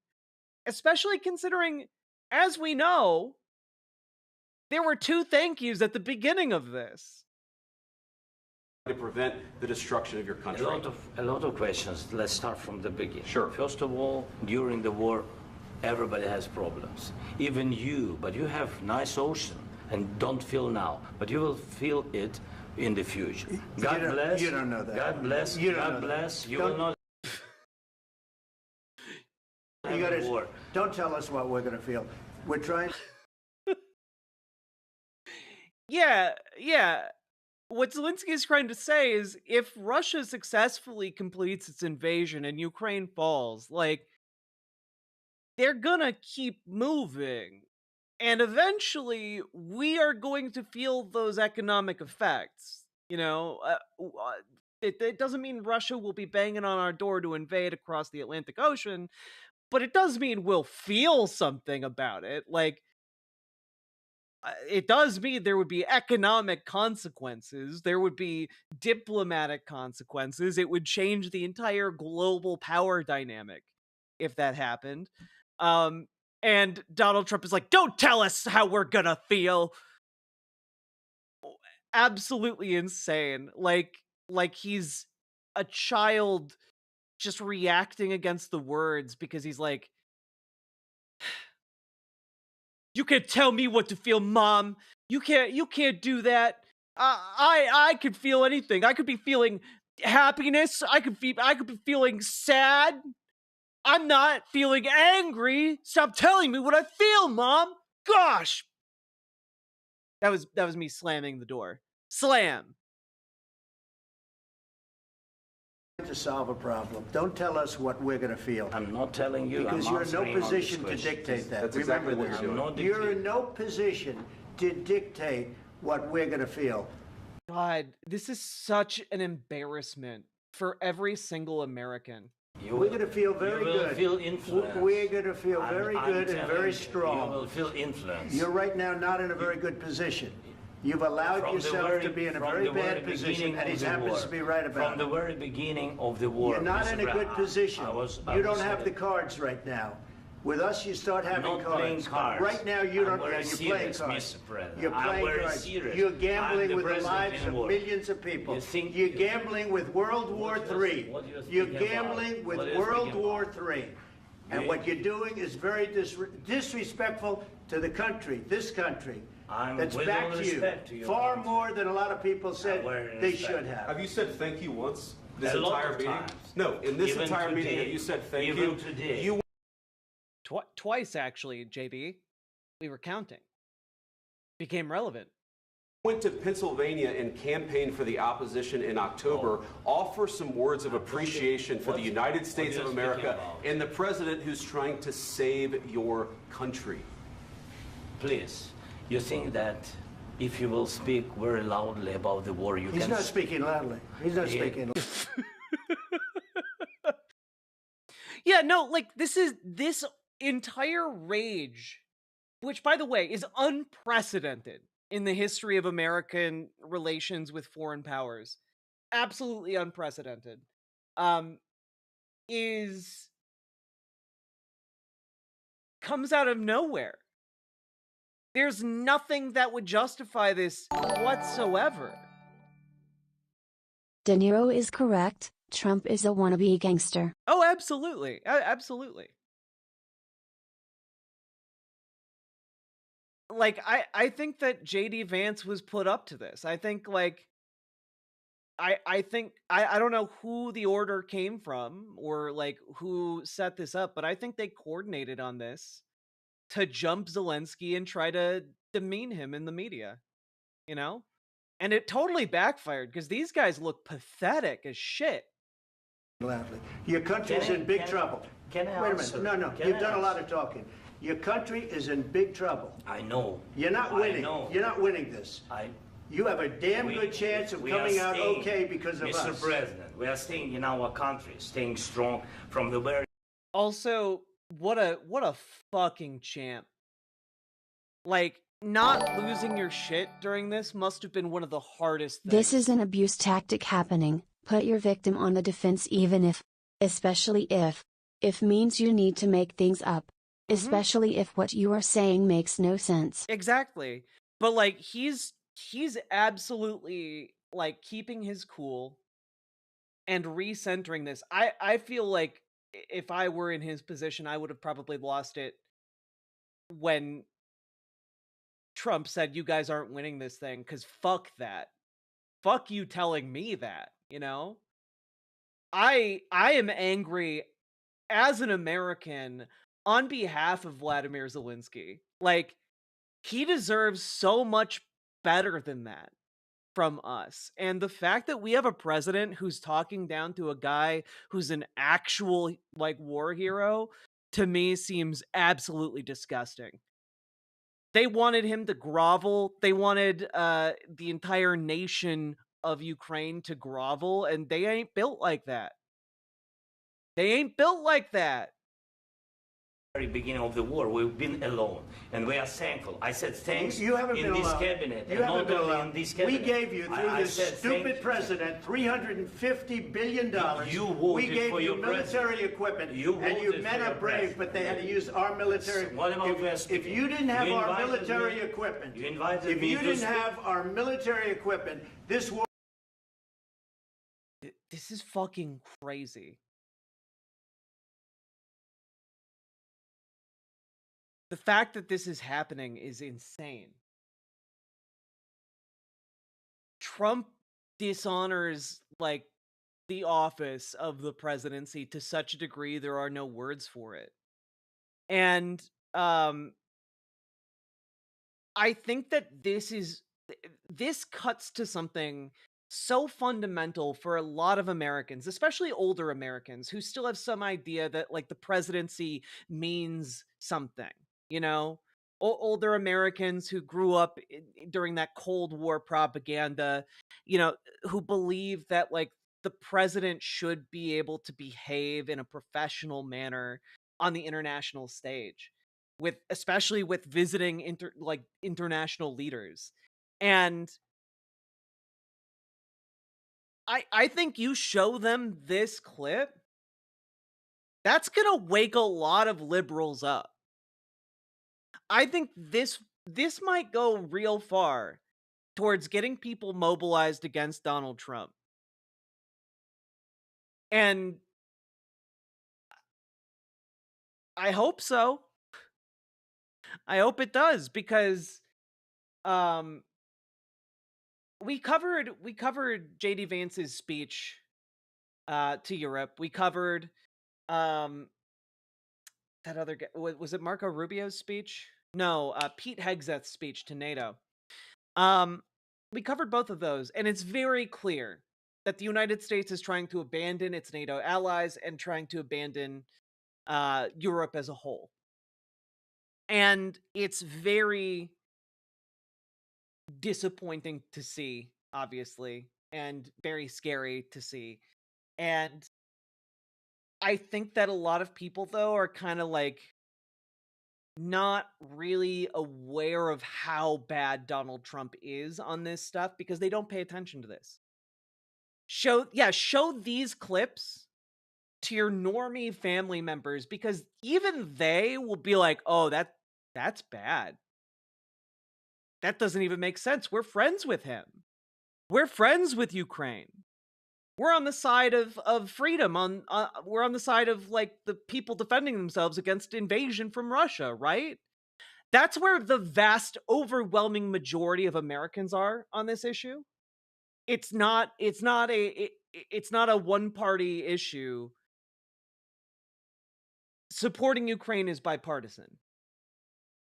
And that can make it a very useful tool to get people awake and aware of the fact that this administration is fucking evil and is fucking over the perception of us on an international scale, and is in fact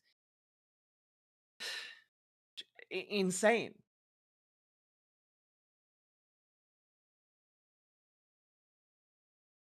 Well, younger folks have been trained not to expect professionalism from the presidency because we've had, again, like 10 years of this clown. War would have been over in 2 weeks. In 3 days, I heard it from Putin. In 3 days, this is something maybe new. Less. In 2 weeks, of course, yes. It's going to be a very hard thing to do business like this. Again, I tell you. just say thank you. I said a lot of times to American people have run fact checks on this, and I think like in total there's like, I don't know, like over 50 times he said thank you to elected officials in the United States. Oh, like it's constant. Accept that there are disagreements, and let's go litigate those disagreements rather than trying to fight it out in the American media when you're wrong. We know that you're wrong. For the American people to see what a sack of shit JD Vance is. Every single person who enables Donald Trump, JD Vance, and Elon Musk should be like in prison by the end of all whatever the fuck this is. It's such a betrayal of the American people.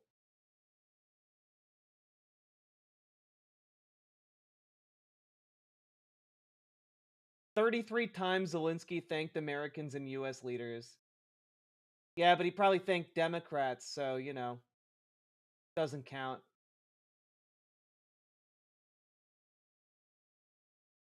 That's a lot of times. What's going on? I understand, sir. I think it's very important. That's why I kept this going so long. You have to be thankful. You don't have the cards. You're buried there. Your people are dying. You're running low on soldiers. Listen, you're running low on soldiers. It would be a damn good thing. And then you tell us, I don't want a ceasefire. I don't want a ceasefire. I want to go, and I want this. Look, if you could get a ceasefire right now, I tell you, you take it so the bullets stop flying and your men stop getting killed. Of course, we want to stop the war. But you're saying you don't want a ceasefire. But I said to you, I want a ceasefire. With guarantees. Because you'll get a ceasefire faster than an agreement. Like, he makes it so clear. He is keeping his cool to such a degree, and I'm so impressed. that like he's making it clear, even though he's very angry, like, I want the war to end, but we need security guarantees, because without the security guarantees, the war will just start again. Is it Stockholm syndrome? Is that how we're in Clown Town? It's no, it's capitalism. Capitalism just makes people stupid. They act in these kinds of ways. It's the money. It's the money. Cover people about ceasefire, what they think. That wasn't with me. For you what, that what wasn't this with me. means. It That was wasn't with you. a guy named Biden who was not a smart person. This That is was your, with, this Oh my God. was with your Obama. president. It was your president. Excuse me. That was with Obama, who gave you Yeah, the issue is we are a nation, and our diplomacy is not supposed to be between individual presidents. It's supposed to carry over between presidencies. The fact that he's treating it as, well, you didn't swear a loyalty oath to me, is like insane. Insane. That is not how diplomacy is done. And you know, it's pretty rich to see JD Vance and Donald Trump try and take this high road position when neither of them understands diplomacy. sheets, and I gave you javelins. Yes. I gave you the javelins to take out all those tanks. Obama gave you sheets. In fact, the statement is Obama gave sheets and Trump gave javelins. You got to be more thankful. Just real look at the evolution of this man's face.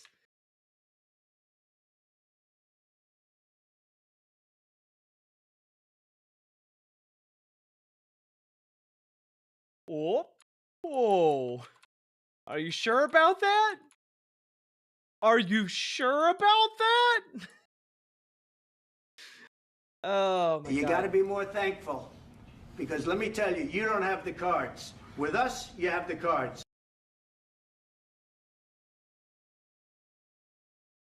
Dude, he's got... You have the cards.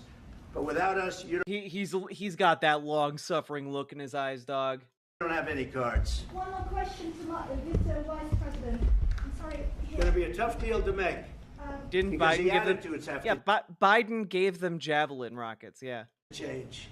What if Russia breaks ceasefire? What if Russia breaks peace talks? What do you do then?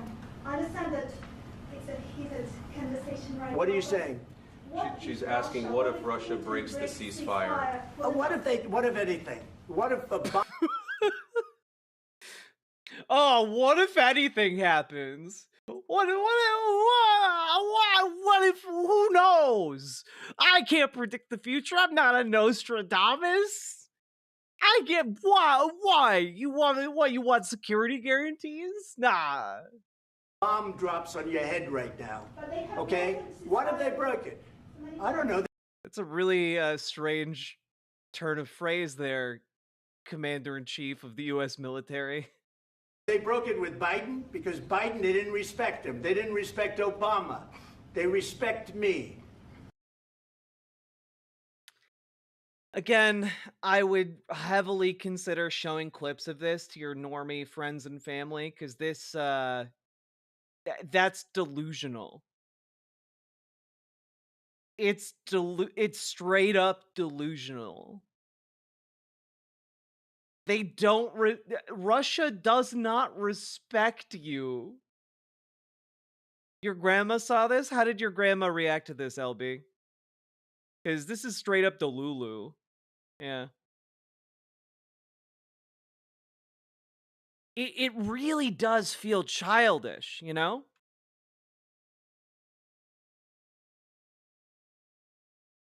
It's insane.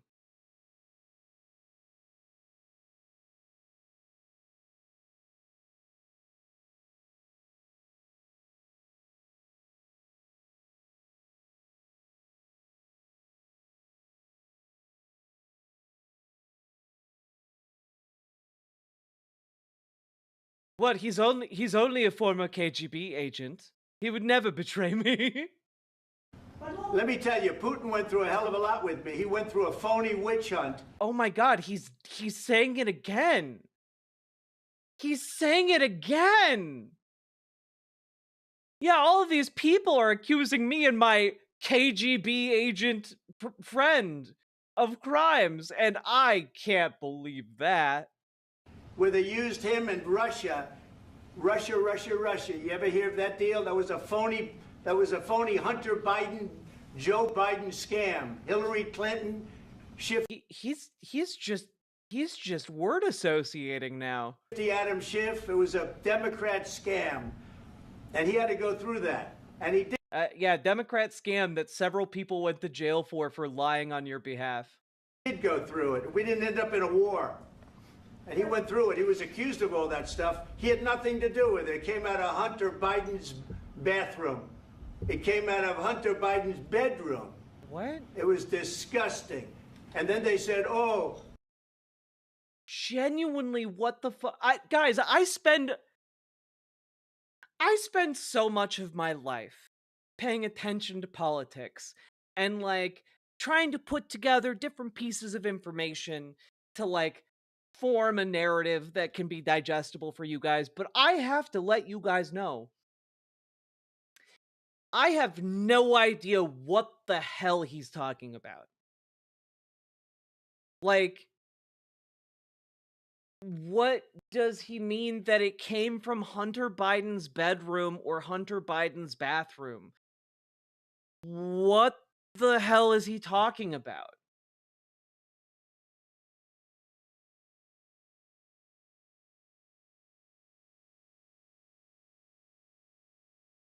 Yeah, like he's like he's getting actual side eye right now.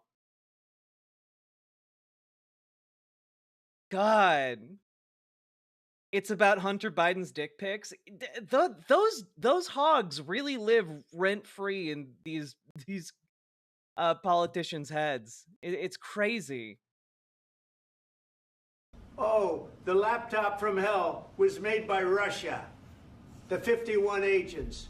The whole thing was a scam. And he had to put up with that. He was being accused of all that stuff. All I can say is this. He might have broken deals with Obama and Bush, and he might have broken them with Biden. He did, maybe. Maybe he didn't. I don't know what happened. Maybe he did. I don't really know what the fuck I'm talking about, but, you know, maybe. Like...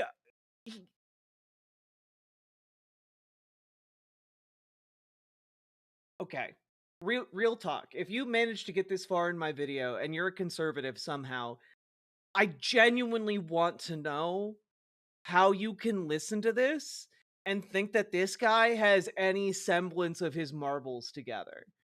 Like, he's gone, dog.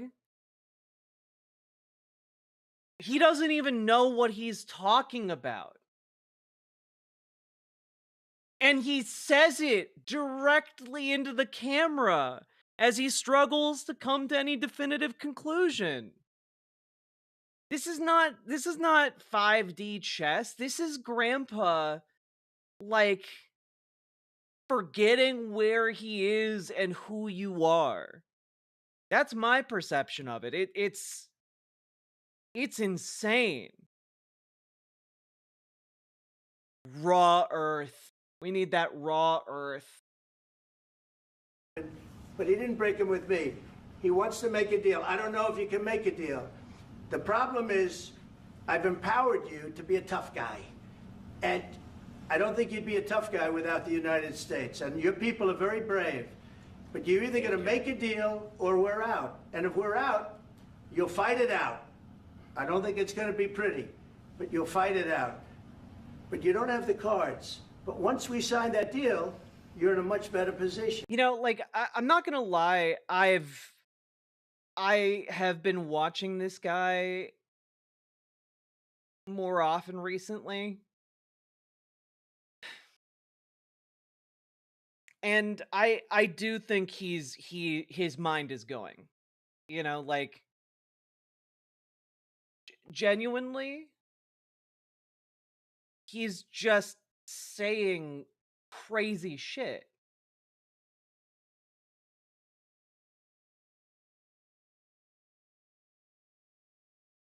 Like, Imagine if we had someone with Reagan-level cognitive decline, but no one around him really cared to hide it. Because, you know, we arguably had that with Joe Biden, right? Like, cognitive decline, people around him hid it well enough, long enough, that nobody had an idea, right? Until it became very clear on the debate stage. But, like, with Donald Trump, nobody really gives that much of a shit about his cognitive issues, especially when he just babbles like he does. I think his mind is going. You know? That's weird.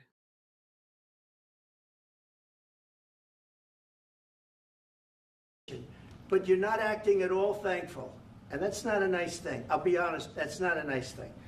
All right, I think we've seen enough. What do you think? Huh? This is going to be great television, I will say that. All right. It's going to be great television?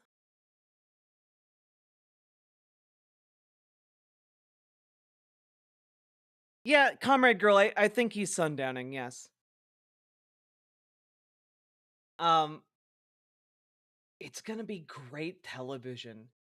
He thought he's gonna walk away with this being nailed. He thought he did a good job. That's fucking nuts.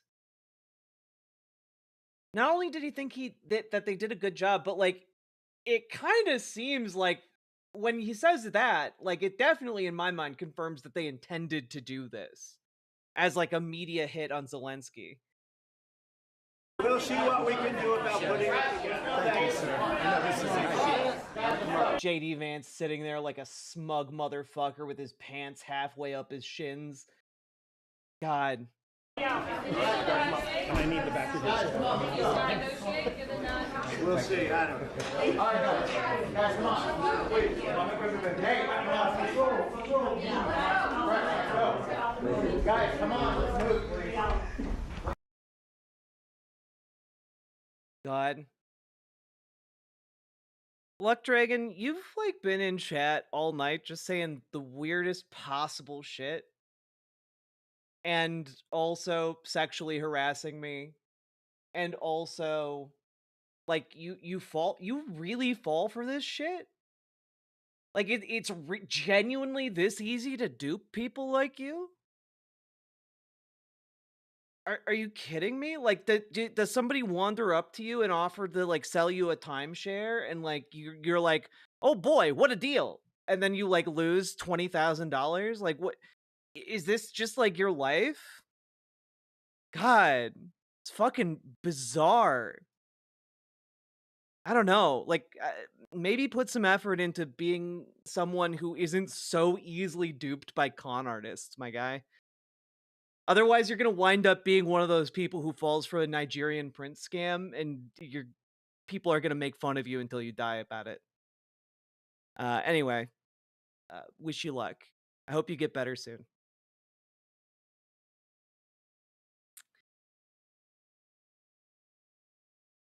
God. Now, one would think this is where it all ends, you know, like, you know, they had this explosive press conference together, but no, the story continues because Donald Trump later felt the need to go in front of cameras again and talk about it. Oh boy.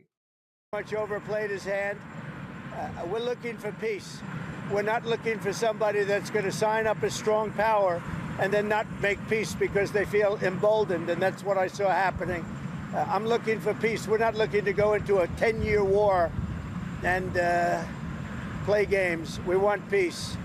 And it was just my impression that if we do that, if we sign up, he's looking for something that I'm not looking for. He's looking to go on and fight, fight, fight. We're looking to end the death. 2,000 people died this week. Soldiers, more than that, but 2,000 approximately people died this week. Young Ukrainians and Russians. And somebody would say, why do you care about Ukraine and Russian soldiers? I care about them. I care about everybody. And my heart's just too big, my doctors tell me. We're not doing that. Now, if we don't do anything, he's going to have to make peace, but he's dealing with a very weak set of cards. If we sign, he's dealing with enough with the card metaphor, guy. Strong set of cards, and then he doesn't want to make peace. So that's where we are. It's very simple. I'm not looking to get into anything protracted. I want immediate peace. President Putin is going to want to make, and he wants to make, he wants to end it. Yeah, by holding on to the territory he's gotten. Yeah, a term completely unacceptable to anyone familiar with the conflict from Ukraine's perspective. And you saw what I saw today. This is a man that wants to get us signed up and keep fighting, and we're not doing that, not for this country. So we're setting a lot of records. Economically, we're setting records, and I think... Dog, you do not want to talk about how you're setting economic records when those records that you're setting are downward trends. My guy. Oh my God, we looked at it earlier this evening. All the lines are going down. You're threatening tariffs for next week that are gonna like spiral the entire global economy, dog. Every way we're setting records. Yeah, he's technically correct, just not the way you'd think. One of the best is the right track, wrong track. You saw that. We're on the right track for the first time in over 27 years. We're on the right track for the first time in 27 years. That's right. Finally, we're going to see the fabled $50 eggs. That's right, folks. $50 for 12 eggs. You'll never believe it. Great deal. People are impressed with that. The other thing is the feeling about our country. The feeling is great. It's up 48% on feeling on business. I just really want to emphasize here, if you're a conservative, I do not understand your attraction to this man when he literally strings these particular words together. This is crazy. The other thing is the feeling about our country. The feeling is great. It's up 48% on feeling on business. And if you were approached by a random stranger and they said this, you would think that they were lost from some kind of asylum or something. You would assume that they were not capable of taking care of themselves, because that was an incoherent string of words. You can like maybe guess at what he's trying to say, but like an actual fully coherent person, you don't have to guess. You can just ask them, or they'll just restate it because they will recognize the way they said it previously made no sense whatsoever. That's the record we've never had. There's never been a record where we've ever gone up that much in such a short period of time. So we're doing really well. And I guess some of you are coming with us. And if you are, I hope you're going to have a good flight. What? What does Zelensky need to restart talks with you? He's got to say, I want to make peace. He doesn't have to stand there and say about Putin this, Putin that, all negative things. He's got to... Yeah, he can't stand there and say negative things about the guy invading his fucking country. Are you kidding me? Say, I want to make peace. I don't want to fight a war any longer. His people are dying. He doesn't have the cards, just so you understand it, okay? Stop it with the cards. I can tell you. Did you tell Zelensky to leave the White House? I don't have to tell you that. Go ahead. That's a weird answer if you didn't. I think you know the answer to that. He kicked Zelensky out of the White House. What? Wait. Look, I don't trust or distrust anybody. I just want to get a deal done. And if the deal happens... What? If you're entering into a deal with someone, you have to be able to trust them. Donald, you know that. You literally had someone else write you a book called Art of the Deal. You should know that. Good. But you can't embolden somebody that does not have the cards, and all of a sudden that person says, oh, well, now I can keep fighting. We're not going to keep fighting. You're going to get the war done, or let them go and see what happens. Let them fight it out. I want anybody that's going to make peace. If he's capable of making peace, which he may or may not be, but I want somebody that's going to make peace. Again, he doesn't have the cards. When we sign up, he's got all of the cards. That doesn't mean he can fight. He's got to stop the fighting, stop the death. He's losing hundreds of thousands of soldiers. He can't stop the fighting or the death because they're invading his goddamn country. Hey, if you want to have peace in your house, you have to stop fighting that armed invader in your house. That doesn't make sense. Oh yeah, they'll just keep the bottom floor of your house, and you can keep the top floor. But they reserve the right to come upstairs anytime. You also have to get rid of all of your weapons and give them keys to all your doors. It's fine though. They won't take over the rest of your house. It's time to stop the death. Say it. Well, he says he wants it now. He wants to come back right now, let the but burglar I take can't your do house. that. I can't. They should have an immediate ceasefire. That was the other thing. He didn't want to do about ceasefire. A ceasefire could take place immediately. God, it hurts. A contract, if you want to end the war, you sign up an agreement. That's going to take a period of time. It takes time. I want it to end immediately.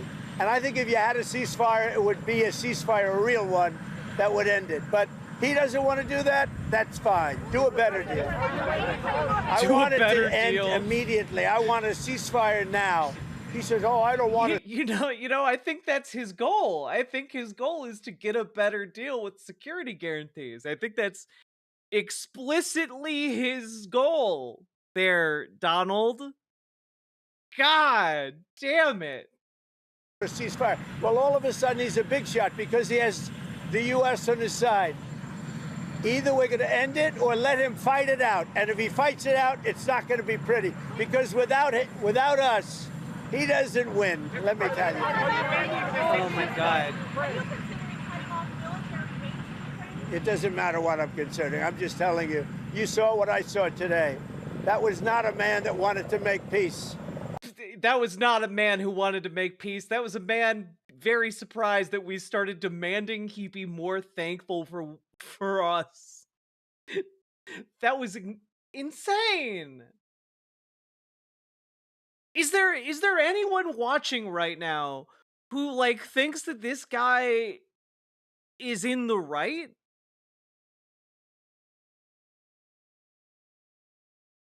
Like, how? How could you be?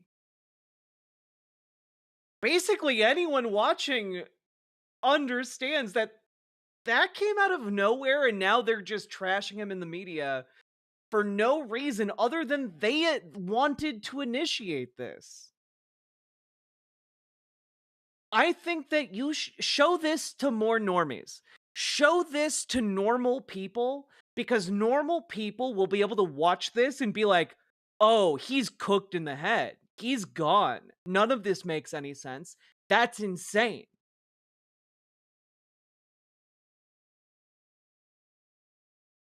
God, am I crazy? Zelensky wants peace. His main concern is the lack of security guarantees with this deal that was negotiated without him presents in the first place. Spaghetti snakes.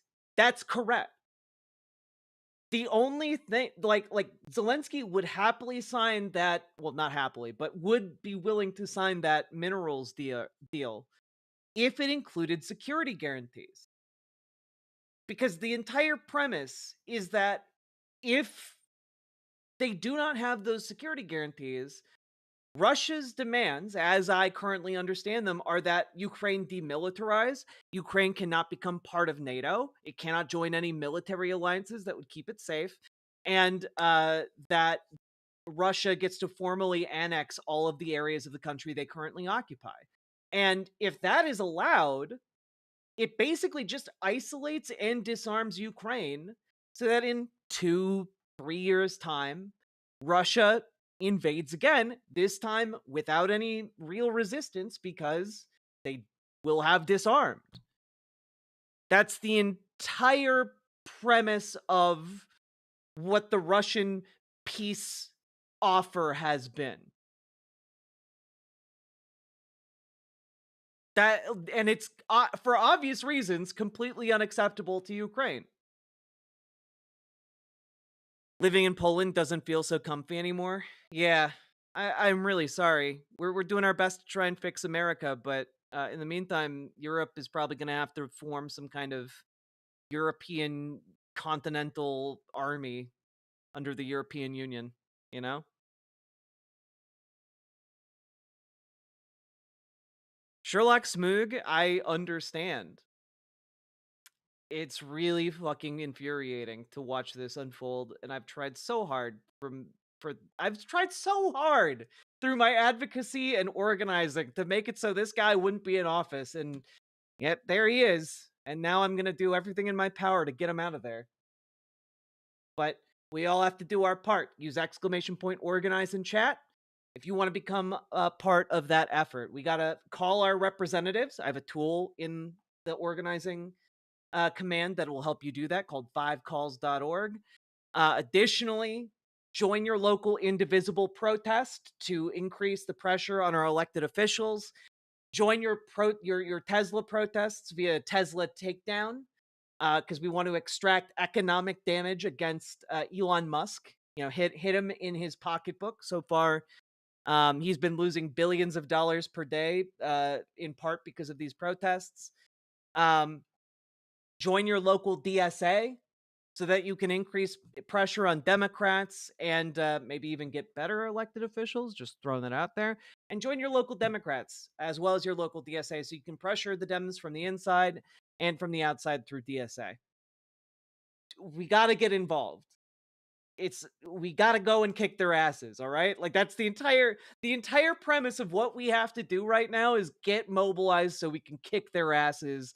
And that's where we're at. And I'm only interested if he wants to end the bloodshed. Thank you very much, everybody.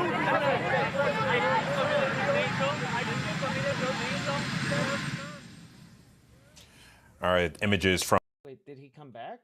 No. Listening in on this. Okay, no, it's just the news report. And of course, immediately after this, Zelensky did an interview on Fox News, and I couldn't find the full interview, but this clip really summarizes a lot of what happened afterwards.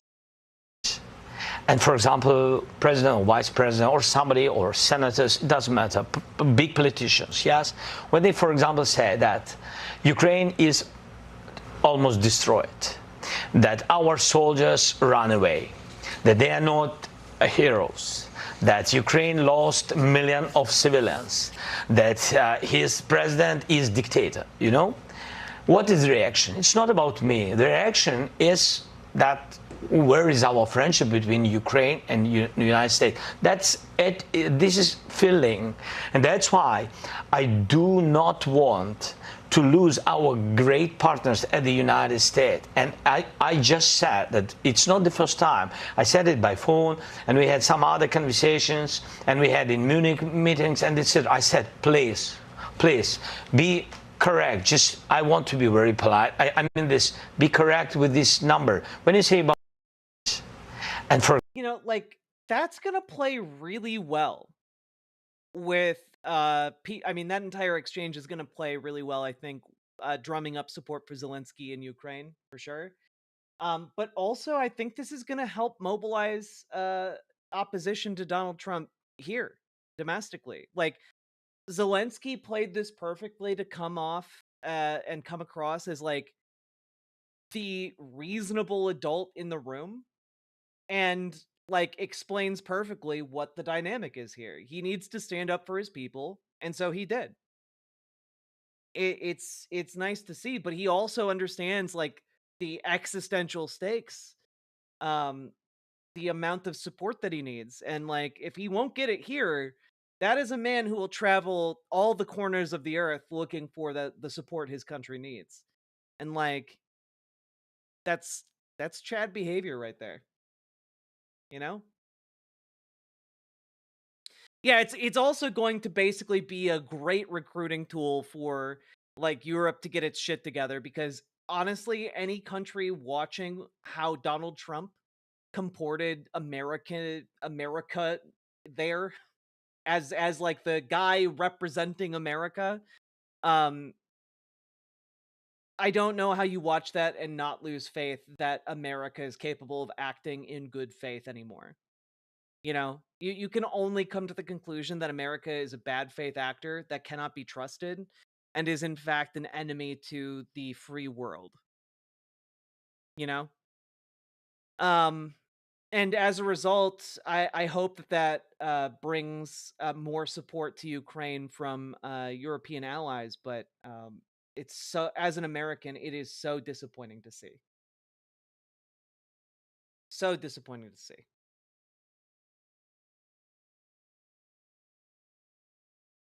God.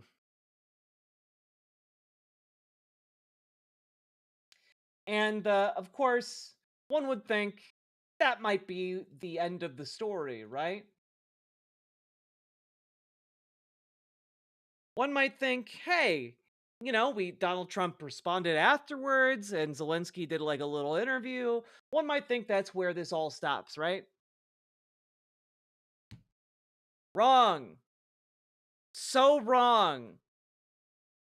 After all of that, the White House released this.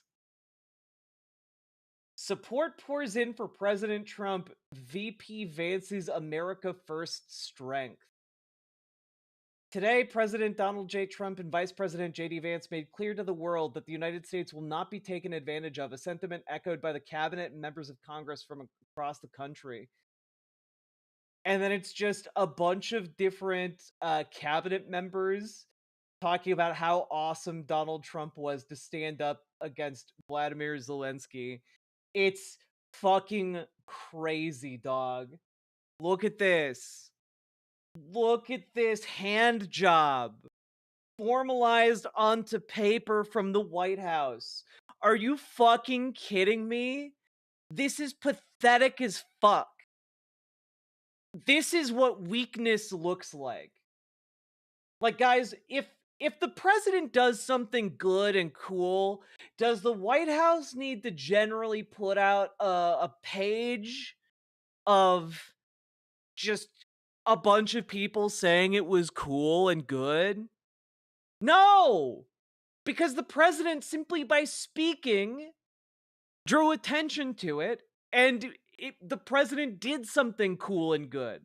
If you, in fact, did something insanely childish and off-putting and bizarre and grotesque, and an embarrassment to your nation, then maybe you would put out a statement like this that's just a bunch of people glazing you to try and, you know, salve over the burn you've inflicted upon yourself. It is wild. Yeah, this is actively something you could use as ammunition against each one of these elected and appointed officials if they ever, you know, if they are relevant in an electoral season. You know, it's crazy.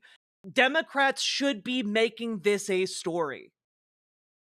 Democrats should be pushing this absolute grotesque display of childish brutality on display in every American home and talking about how Donald Trump is unfit to be president of the United States.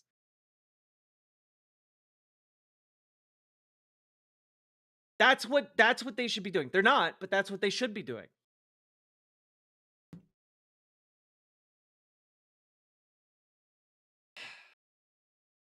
And you know what?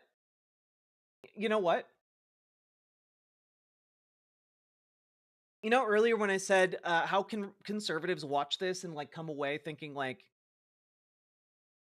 he did, like Donald Trump did good. This is how. This is how, okay? End Wokeness, aka Jack Posobiec, shares an edited clip that is out of context from the broader hour-long discussion they had. And then dumb guys with massive podcasts respond to it and said, tell that guy to give us our tax dollars back. Get the fuck out of here. Disrespectful guy using our money and using his own people. And like, I guarantee you, Theo Von doesn't know a single fucking iota of what he's talking about. But it doesn't matter that he doesn't know what he's talking about because he filters it for his audience. And not only that, like, even these standalone clips that are edited are still bad. There was no part of that that you could have watched out of context that would have made it look that much better. Okay? There's no way. No way. This isolation from the rest of the world saddens me. The international unites the human race. True, Comrade Girl. Thank you for the $10 super chat. And I feel so disheartened that my country, the ideals of America are being so abused by these charlatan hucksters. You know, like, and it's all being laundered through Theo Von. And Theo Von's going to get on his show and give like a very poorly paraphrased version of this, or just straight up have JD Vance on, glaze him the entire time. JD Vance will be like, yeah, Zelensky was trying to be all high and mighty with us about saving his country. Disrespectful, churlish. And like that'll be that. You know, that'll be the narrative in conservative circles. Good night, Dragonfly. Theo Von knows nothing. Why the fuck is he opining? Because that's what all conservative podcasters do. You know, like, Joe Rogan doesn't know shit about shit, but he, oddly enough, aligns all the time with conservatives. Theo Von doesn't know shit about shit, oddly enough, aligns all the time with conservatives. I also put like Chris Williamson in that bowl, you know? Doesn't know that much, but you know, is willing to glaze conservatives nonstop. It's part of their entire ecosystem, you know? And it's, I don't know, but I think you get that. I'm kind of glad. I'm kind of glad that these conservative folks are sharing around these clips, because honestly, I don't know that there's any way to contextualize them in a way that doesn't make it very clear how awful Trump was being, and how awful JD Vance was being, and how noble Zelensky is as a figure. Like I genuinely, I don't see how you're able to play it like that. I think sharing it to a wide audience is going to backfire immensely. At least I hope so.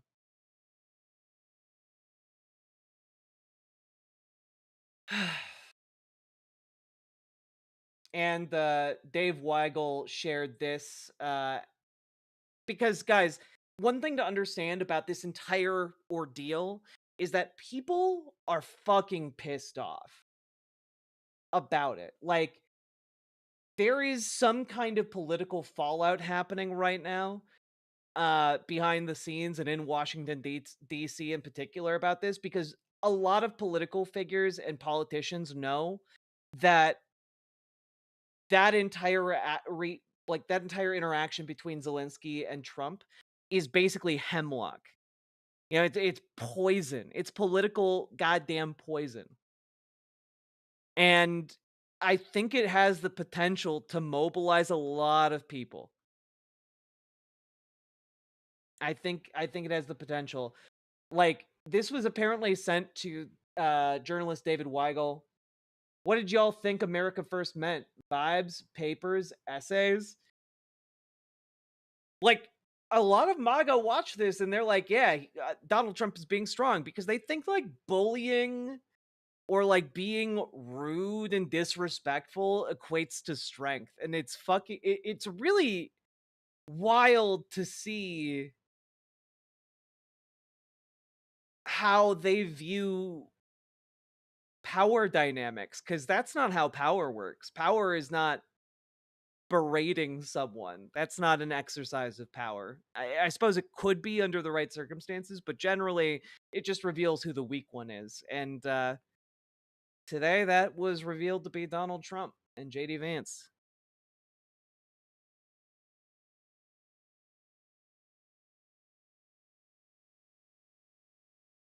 And I think we're going to see more folks freaking out about it.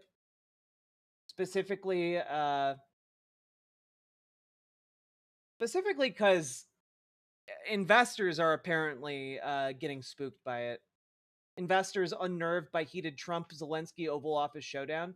Because remember how I started off the economy segment of today that we covered today by talking about how important predictability is and how injecting uncertainty into a market can have disastrous effects on a wide scale. Well, that interaction between Donald Trump and Zelensky injected so much goddamn uncertainty. It is not useful for stabilizing things. Yeah. Investors were stunned on Friday after Ukrainian President Vladimir Zelensky's meeting with U.S. President Donald Trump ended in disaster, adding uncertainty to financial markets already jittery due to weakening economic data and volatility around U.S. trade policies, i.e., tariffs going into effect supposedly next week. It's disturbing, said Jack McIntyre, portfolio manager at Brandywine Global. It looked like we were moving towards progress on a peace deal or a ceasefire between Russia and Ukraine, and maybe now that gets to come on hold. So now you have to price a little bit more uncertainty, i.e., you have to price higher. Yeah, it's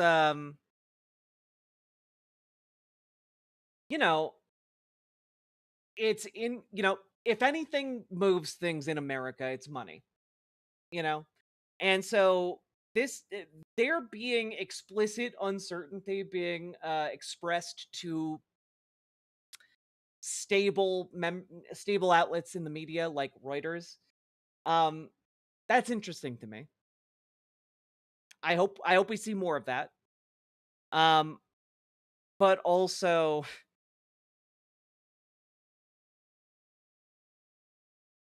yeah.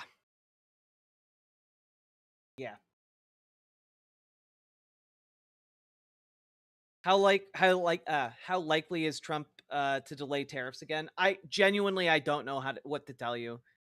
On Monday, he said that they weren't going to be put into effect until March, or late March, April.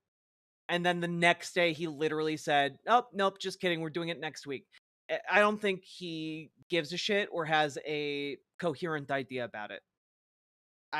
So I have no idea. Additionally, basically, I don't know how to react to some of this stuff coming out from other countries. The United States Treasury Chief urges Canada and Mexico to match U.S. tariffs on China as deadline looms. It's wild to see that happen. Like, you're threatening to put a blanket 25% tariff on Canada and Mexico, and at the same time have the audacity to say you should also tariff China. You both Canada and Mexico also tariff China, please. What the hell? It's a bunch of just insane nut jobs running the house.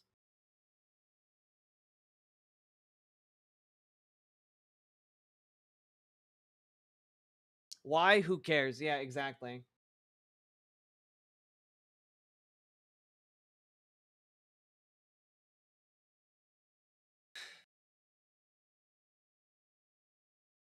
And in the meantime, this is how we come across to other countries. Just in case people in the United States are like, "Whoa, what? He comes across as strong." This is how it comes across. This is from David Milner, The Shot. Nazi oligarchs have seized treasury control of an authoritarian White House, and everyone seems kind of chill about it. And like, yeah, like I don't if this kind of thing doesn't wake you up that this is what international reporting on the United States looks like right now, like I don't know what will. You gotta like if you're a conservative and you're like, oh well, I'm a conservative, but I would have killed Hitler. I would have fought the Nazis. I would have been a partisan in the hills. All right, I guess we're seeing what you would have done, right? Like, it's hard to say that any of this is incorrect.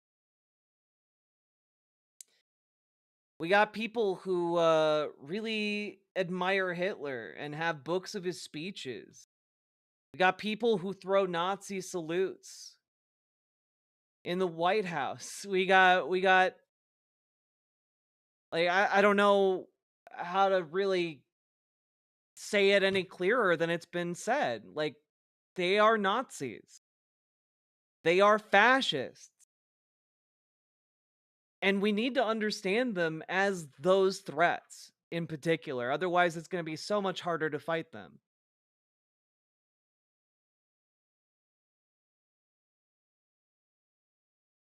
Yeah, like at this point, you got to kind of ask, which side are you on? For every person in America, are you on the side of democracy or are you on the side of the fucking Nazis? You got to choose one because it can't be both. Like, I don't know how you see Elon Musk, president of the United States, throwing Nazi salutes multiple times and then playing cute about it. I don't know how you see, like, Donald Trump literally running the Nazi playbook and not, like, think anything of it. It's insane. Oh, crack open a history textbook and learn what actually happened in the Weimar Republic that led to Hitler and the rise of the Nazis. It's the same goddamn playbook. They're even demonizing some of the same people. It's crazy. Yeah, exactly, Amber Brains. This is why Democratic leadership needs to activate. It's why we can't just like sit idly by for 2 years and then we'll save the country in the midterms. We do not have that luxury. We need to start organizing now. And if you haven't started doing anything until today, that's still better than waiting for another week, another month. Because things can get so much worse in that time.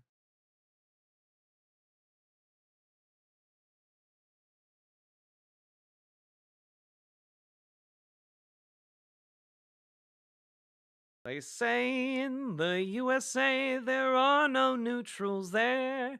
You either be a Union loyalist or a thug for DJ Trump. Which side are you on? Which side are you on? Yeah. So which side are you on? We gotta act. We gotta do stuff. We gotta organize. And we gotta hold on to each other. This is kind of bad. Yeah, it is kind of bad, LB. Yeah. Again, exclamation point organize for some action points. You can write letters, write postcards for the Florida Swing District. They're having an election on April 1st. You can organize to protest Tesla. You can organize to protest locally with Indivisible, a group that is dedicated to increasing political pressure on Republicans and Democrats alike to come out against this administration and oppose their unilateral attempts to turn the presidency into monarchy. And also, please consider making your calls to your elected representatives via 5calls.org. Again, you can use !organize to access any of those links at any time in any chat. And consider joining your local DSA and your local Dems. Please consider acting. It is not enough to just know how things should be or to know how things are. We have to act upon that knowledge. Otherwise, it is simply hoarding information. And we can't have we can't have that. We gotta have the information and then act upon it. You are not alone, you are not powerless, but it is your fucking duty as an American, by whatever scraps or shreds of patriotism you have left, to do something about this. I don't care if it's just making your calls or just going to protests. Choose one. Do more if you can. All right? That's where we're at. And with that, let's wrap up the segment.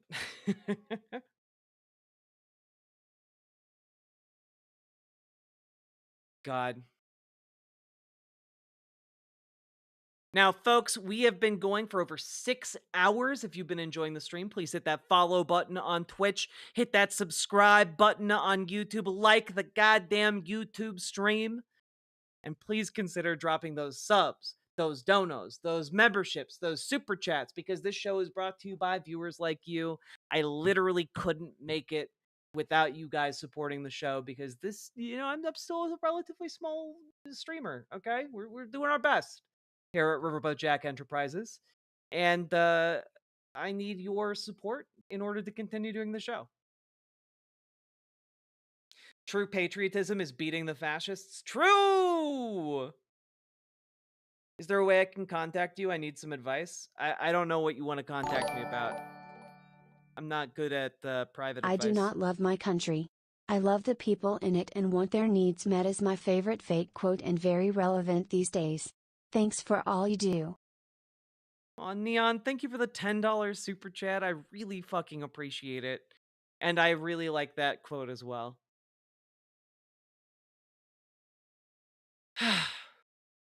God. Also, chat, just as an FYI, we're breaking like 600 concurrent viewers. That's pretty fucking cool. Pretty fucking cool. Oh, we did it. We did it.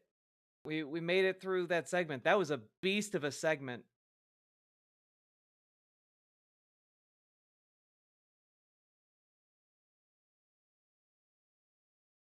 Did you know YouTube won't let you have Nazi in a super chat?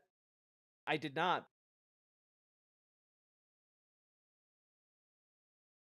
We survived.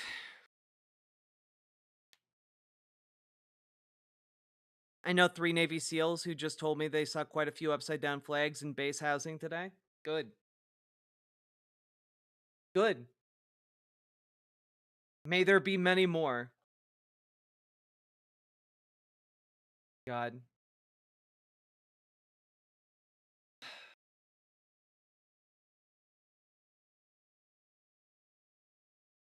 Is Paladin Lost still here? It took us so goddamn long to reach this point.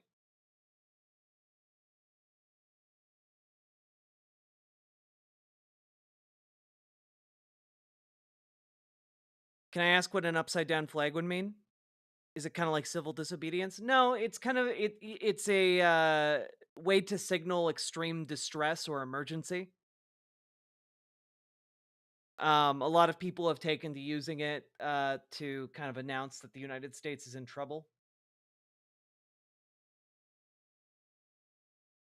How long are you going tonight? I don't know. I was thinking about playing Avowed, but that's when I thought we would get through all of the content in like 3 to 4 hours, and instead we are now 6.5 hours in, and 3:30 in the morning for me. So I'm kind of wondering if maybe Maybe we'll come back to this last segment on a new day. Because it's going to be a doozy of a segment. I can already tell. Yeah, I think we'll have to do that on a new day because I think it will make me too angry. And then I will have to go run at 4 o'clock in the morning and not get sleep until like 6. Avowed is so wordy. Get rest first. True. What's your take on the Pentagon memo about trans troops? I mean, what is there to have a take on, you know?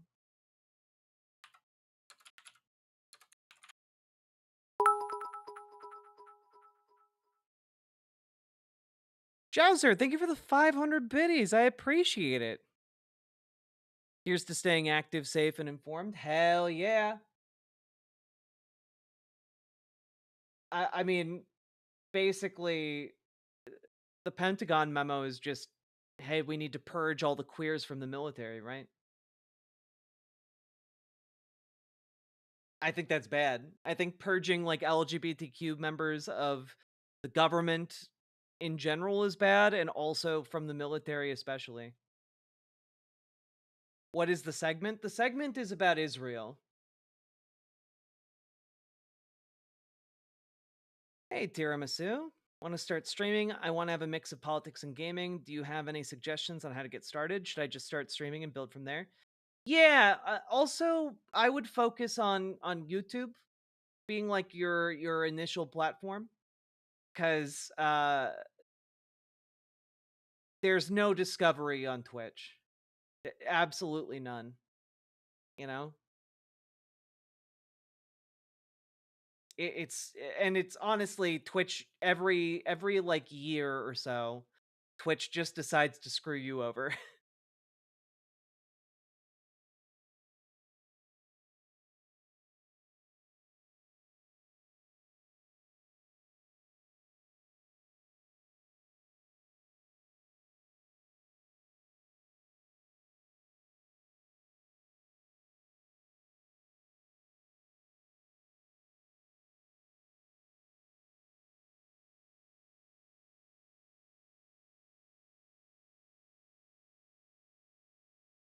Yeah, I don't know that I'll do a segment on this one, Banana Brains. Largely just because so much is going on. So much is going on. They're purging like actual LGBTQ members of the government for engaging in LGBTQ chats, on top of like ejecting like all content that has any kind of like keyword in it that might relate to diversity, equity, or inclusion. Or women or anything like that. Anything that is non-heterosexual and non-white and non-cis man, they're trying to delete from the internet, from files and records. It's a whole thing. It's not even just the NSA thing. The NSA shifting its policies so that they can explicitly spy on people for being queer is a whole thing in and of its own right. But it's not the NSA that I'm talking about. I'm talking about like different departments are trying to find any kind of groups dedicated to LGBTQ employees in order to fire anyone who was associating with those people. So they're breaking the First Amendment. Yeah. They're breaking the law constantly right now. In order to consolidate power, and because frankly it's a lot easier to break things, so you just break things really fast before the law can stop you, and then by the time the law stops you, plenty of things are permanently broken. The entire premise. And they expect they expect zero actual retribution to like put them in prison, and even if they do get put in prison, they expect Donald Trump to you know, offer them clemency.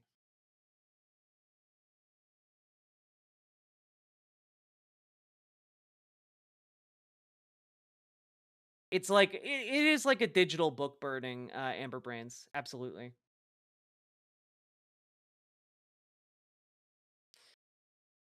Not only did they scrub the government website of anything related to climate change, abortion, DEI, minorities, LGBTQ, autism, and other various disabilities, they also removed all the pages in Spanish. What the actual fuck? Yep. Yep. Just a mass purge of so many different things. I'm trying to relate to the people over information, largely because I think information will persist in some form, somewhere, out of their clutches. But I don't know what happens when we like start fully, dismantling systems. You can't just, if you dismantle an entire system, you can't just hire back employees and have them do what they did before.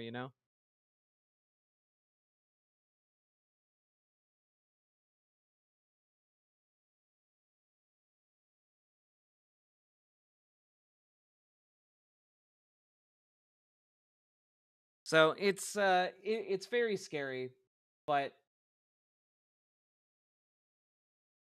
just worth knowing that people are not on board with this.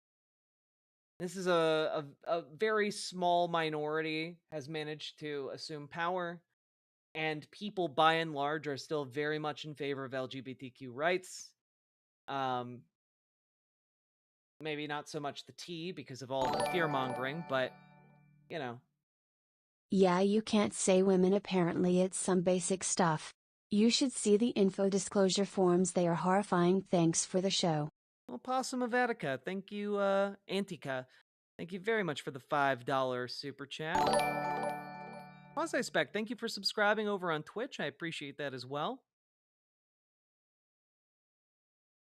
Yeah, it is bad. One of the things I would throw out there, and I talked about this a bit at the beginning of stream, but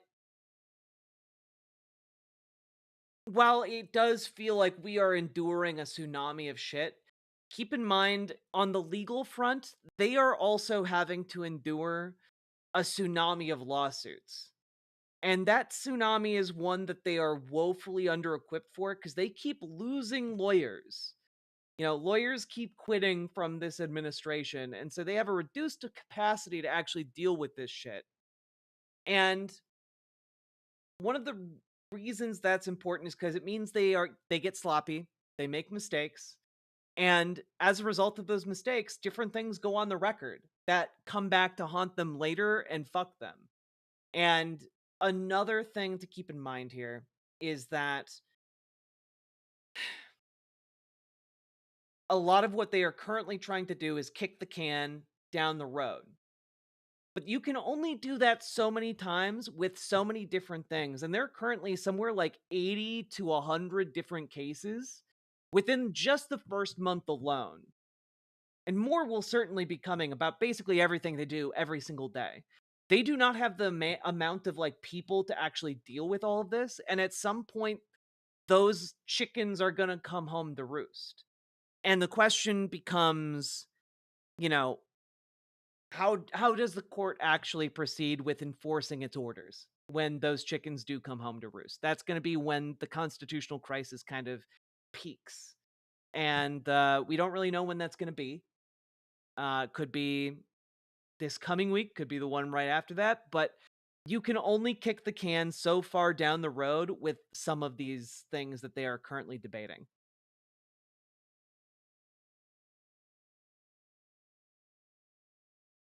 Do you think Trump will call the military on a judge?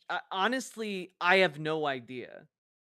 When the courts point at Donald Trump and say, you are doing something illegal, you are overstepping your authority, and Donald Trump responds with, you are an illegitimate judge, you are not enforcing the Constitution correctly, then the question becomes, who does the military listen to?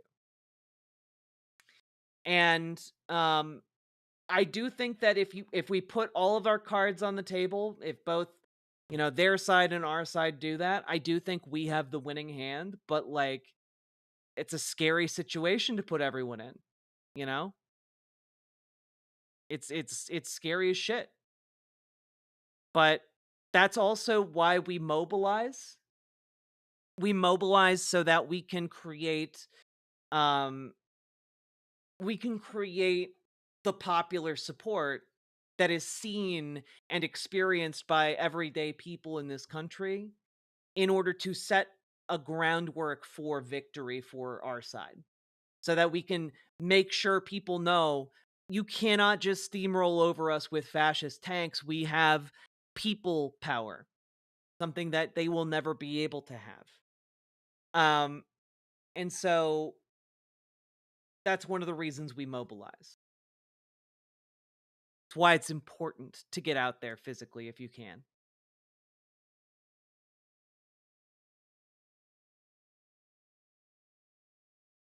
Yeah, eventually the can hits the fence at the end of the yard, and they better pray it's not an electric fence.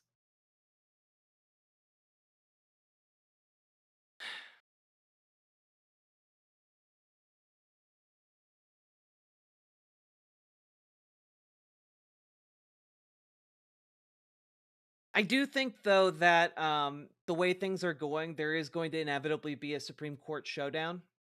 I don't think the Supreme Court can just indefinitely kick cans down the road either.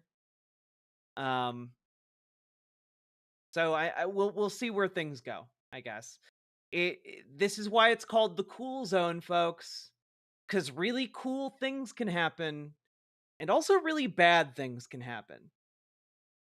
But the opportunity window includes both good and bad things, and let's hope we can do everything in our power to rig the game in favor of good things, for, you know, democracy.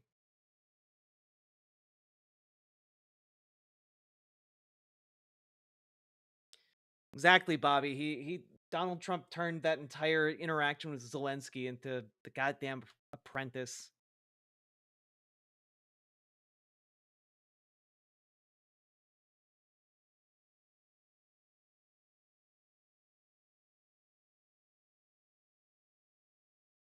Whew! We have been going for a long time, almost 4 o'clock in the morning.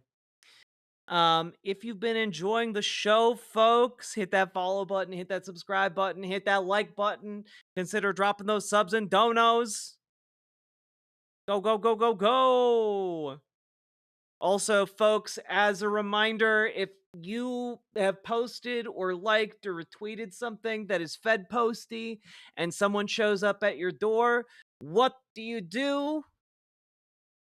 What do you do? Government official shows up to your door wanting to talk to you about it. What do you do?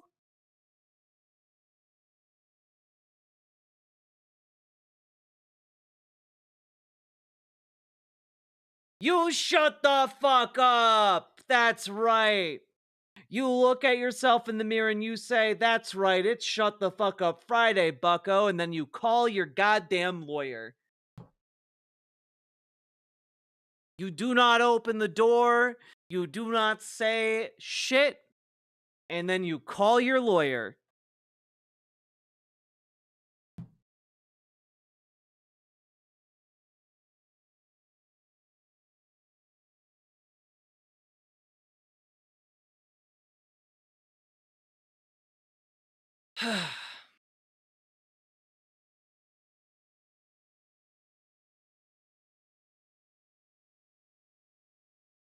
All right, folks. I am going to get some sleep. I will likely not be seeing you guys tomorrow. Maybe I'll play like a little early afternoon of ad stream if I wake up early enough. But otherwise, I guess I won't see you guys until Monday. Bye, everybody. Get good sleep.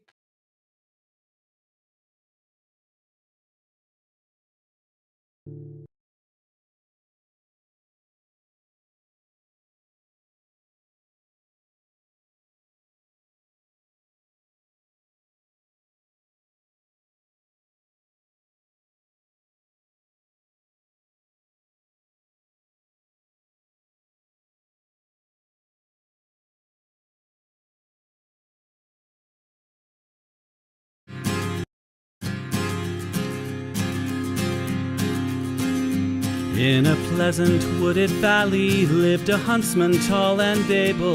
He relied on skill and cunning for the food upon his table. He would walk the forest shadows with his little son in tow, teaching him the archer's art and all that he should know. Keep your eye clear and keen like a falcon on the wing.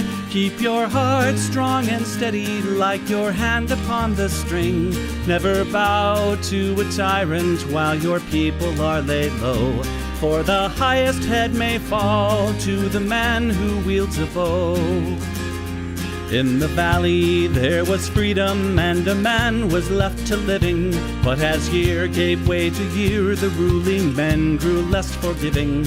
On a day as black as death a governor to rule them came, turning landsmen into slaves, and Gessler was his name. In the center of the village Gessler set a lofty pillar, and he ordered every subject, be he serf or be he miller, to do homage to the hat that Gessler placed atop the pole, or to forfeit to the crown his life if not his soul. But the huntsman William Tell came into town the morning after. William heard of Gessler's order and could only roar with laughter. Honest men should hold a rank above a petty autocrat. I would never bow to him, I'll not bow to his hat. Keep your eye clear and keen like a falcon on the wing. Keep your heart strong and steady like your hand upon the string. Never bow to a tyrant while your people are laid low, for the highest head may fall to the man who wields a bow. Gessler's soldiers seized the huntsman and his little son for treason, but the people of the village cried for mercy and for reason. Gessler stays the execution, but a cruel test contrives. Prove to me your skill, and you may ransom back your lives. I have heard it said you have no peer with longbow and with arrow, that your shaft can find the quickest hare and fell the smallest sparrow. On the head of your young son I'll place an apple ripe and red. Split it with one shot, or at my word you both are dead. William Tell went to his son and said, I swear I will not hurt you. Courage will not bow to fear, nor shall this evil conquer virtue. Turn your face towards our home and stand as still as any tree. I will split the apple, we shall soon be home and free. Keep your eye clear and keen like a falcon on the wing. Keep your heart strong and steady like your hand upon the string. Never bow to a tyrant while your people are laid low, for the highest head may fall to the man who wields a bow. Every tongue was still and silent as the archer paced the distance. Gessler's soldiers lined the square and there was no hope of resistance. William knocked a single arrow, put his shoulders back and drew. Then the arrow sang and split the apple clean in two. All at once the crowd erupted into cheers and into chatter, and a second arrow fell from William's quiver with a clatter. Gessler said, why hold two arrows when I bid you shoot but one? That one would have found your heart if I had shot my son. Take the archer now and hang him, Gessler to his men was crying. But before the soldiers moved, the archer and his son were flying. From the shelter of the wood, the hunter loosed a final dart. Gessler died with William's arrow buried in his heart. Keep your eye clear and keen like a falcon on the wing. Keep your heart strong and steady like your hand upon the string. Never bow to a tyrant while your people are laid low, for the highest head may fall to the man who wields a bow. Keep your eye clear and keen like a falcon on the wing. Keep your heart strong and steady like your hand upon the string.